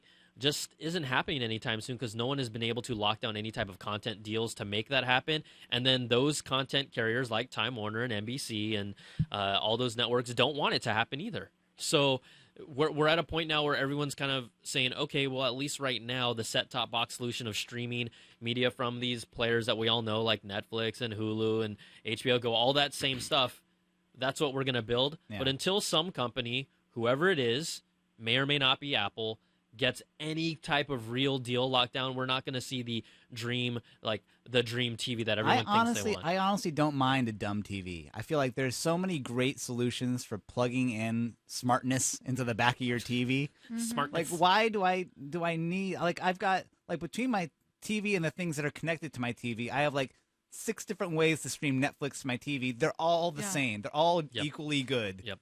Like, if I could afford a 4K TV and have it be dumb, I would totally do that over having, waiting for the perfect, smartest 4K TV that's going to be out there. Well, TCL just announced, I read an article just yesterday that their 4K TVs are going to be under $1,000. No way. Yeah, it's pretty good. TCL is a China-based manufacturer that's really trying to get inroads in the U.S., so we'll see what the quality looks like. We'll let David Katzmeyer and their team hack those things out. But, under 1K, 4K TV, I don't know what screen sizes they were, but interesting. Yeah, it just comes down to quality control. We're still waiting for enough content to justify buying a new 4K TV, but I'll take it. There's only, there's a few because I've been looking into it, just because I'm lame like that. No. One of the few Blu-ray discs that is available in 4K, mostly Sony properties, Ghostbusters.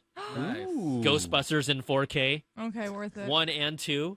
Come on. I don't know if I need to see that level of resolution on Bill Murray's head. It's like, okay. Oh, my goodness. Okay, let's go to Matthew in the cans. Oh, also, Nasei, thanks for calling. I'm sorry. We just, we said goodbye, but Matthew, what's up, man? Yeah. Good, and this time I'm not using Skype, I'm using a regular phone, which is a tip for foreign viewers of CNET. There you go. That's how you do it. You know what? We tried you twice. We got you 3 times a charm. We got nothing but love for you. So how can we help you out today? What do you want to talk about? Well, Google I.O. was really good, except there was things that kind of, as a US consumer, left me a bit disappointed.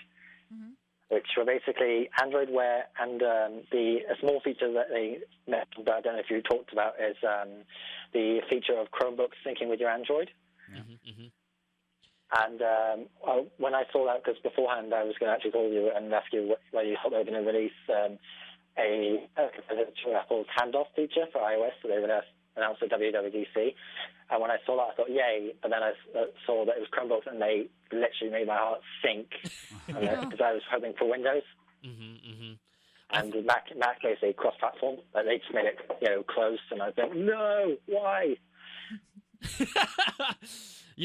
I think that also with their Chromebooks and Android, they're gonna have to. No matter what, they're going to keep it limited to that ecosystem initially. Yeah. Who knows if we'll see it, right? This is the first baby steps for that to happen. So, and quite honestly, it'll be Windows 8 and Windows 8 phones that will have to come up with their own solution. And again, it almost always comes down to the ecosystem these days. Yeah. So we will see that, but maybe not cross-platform anytime soon. Yeah, and then after that, I also enjoyed the mirroring, and also I found it hilarious that because I'm an HTC One M7 user, that's the original, and when I saw that come up and not the M8, I just laughed my head off. I'm like saying, poor M8 users, you got left out, and yet my older phone works with the mirroring feature out of the box. That's really mean, Matthew. That's actually pretty mean, honestly. Yeah, well, it's good. It means it's good not to always upgrade all the time. No. All right, Matthew. Well, thanks for calling. We appreciate it. Okay. Yeah. Okay. And just one last thing. I'd say I wish they would actually give non-US customers an idea of when the Android Wear watches will come out in Europe and such, because I'm always left out. Like Google Play Edition phones, we don't even have them here. They don't exist here. We only have like Nexus 5 as our phone, which is always annoying. So Google to leave us out in the cold every time and never listen to us Europeans. Well, Matthew, we let you express your voice on behalf of the entire European community and those who are afflicted with the lack of Google Play devices. So we wanted to get that out there, okay? Yeah, and all of us watching live at 9:30 at night. Because we are such diehard. Why aren't you watching the World Cup, all right? When you hang up, I expect you to watch the World Cup right after this, okay? Unfortunately, I don't care about football, or soccer as you call it. All right, well, hey, have a good one, okay? Thank you. And you. That's the first time I've ever heard soccer with an accent. Soccer. Soccer? Soccer. Soccer? I like Soccer flocka? Yeah, Walk off, actually, I'm now having my flashbacks. I do remember they showed off at the very beginning. They showed off that the one phone, right? The $99 Android For India? phone. Yeah, That's correct. So maybe that'll come out in the UK too. And There was hardware, Donald It Bell. was, but it was right up front. There was hardware. And it wasn't for us. So I guess I filed it away. Okay, we're gonna take 2 more calls. Sorry for everyone that's still calling in, but we've been here for quite a while, quite honestly. Marathon. We've been really here. have been here for a long 5 hours. Freddie from Reading. Yo. What's up? What's up, man? Hey, how you doing? What do you want to talk about here on CNET Live? Yeah, I want to ask the guys at CNET about, how Google, they said that Google Drive is going to be unlimited for $10 a month. So that combined with their goal of reaching the other 5 billion people in the world, would they have any big hurdles, like maybe lack of hard drives or it crashing or something? I don't know. It's a lot. It's a lot of storage. Google to take is the world's unlimited data. Google's a ridiculous large company. I think they'll be okay. Yeah. Yeah, I think if they can write it all off as a way to know ever more about you to sell things to you, then yeah, it makes sense for them. Yeah, I don't honestly see that being too much of a problem for them. So we will see. Okay, we're gonna close things up. I hope I pronounced your name correctly. Shanayo from Atlanta. Yeah, Shano. Shino? Shano. Okay, there you go. Thanks for calling CNET Live. You're going to be the last call today, so we just wanted. I know. No pressure. Permission to board the mothership. Oh goodness! way you know do it. what? That's how you close it out. Permission granted. Hey, just tweet me after this, and I'll get you something cool. All right? Okay. Okay. So, what did you want to talk about? I want to talk about how not Samsung, but Apple is kind of taking a lot of Google phones and stuff by saying how Yosemite was just released and how a lot of features with Yosemite is linked to your Apple iPhone. Okay, so you wanted to like notifications when you get something on your phone. You mean how they work together, that handoff feature? Yeah, how like you can answer calls and do things from your iPhone and to your Mac, like how it's all synced and how you can answer calls. And so you're kind of more curious about how that feature impacts or affects Google? Is that what you were kind of wanting to talk about? Yeah, like how if you want to use those features, you have to have an iPhone. So you know how it's like people who like Google but who have a Mac will want to use iPhone more just to get those kind of features. So that's definitely something Brian touched on earlier, which is basically, you know, the reason that these ecosystems exist is so that you can get stuck in them. So, yeah, if you want that feature on your Mac, you got to have an iPhone. So maybe you'll go out and buy an iPhone. And maybe now that there is this, you know, handoff-like feature available for Android, maybe you're going to go out and get a Chromebook so you can take advantage of it. That's kind of why we don't expect it to be cross-platform anytime soon. But in the meantime, it's definitely a way for these companies to grab people and make sure they keep buying their products within their own ecosystem. Yeah. Unless you don't want your stuff to be able to reach you. You know, sometimes you might want your phone to not be able to talk to you on your laptop, in which case you buy a Windows phone or you keep it, you know, keep it all very diverse and very separate and broken. United Colors of Benetton. Memorize like 5 different passwords. Never be locked down to one group. Keep it complicated. One music and movies on one device that's different from music and movies on another device. Yeah. It's exciting. Really convenient. Yeah. It's really exciting. But thanks so much for calling. We appreciate it. All right. Thanks. All right. You know, you can't end it any better than having someone jump on the mothership. I know. Well, I think the mothership is full now, right? It's Do absolutely we have to kick full. anybody off? Me? You. Oh. Maybe. I know. It's okay, Donald. I'll bring you back. It's been fun, guys. On that note, guys, everybody, thanks so much for watching all of our coverage here at CNET Live. Just want to say thank you to Mr. Donald Bell. Of course. Thank you to Miss Sharon Profis. Thank you. And thank you, Beecham. Thank you all. Hold down the whole mothership like that.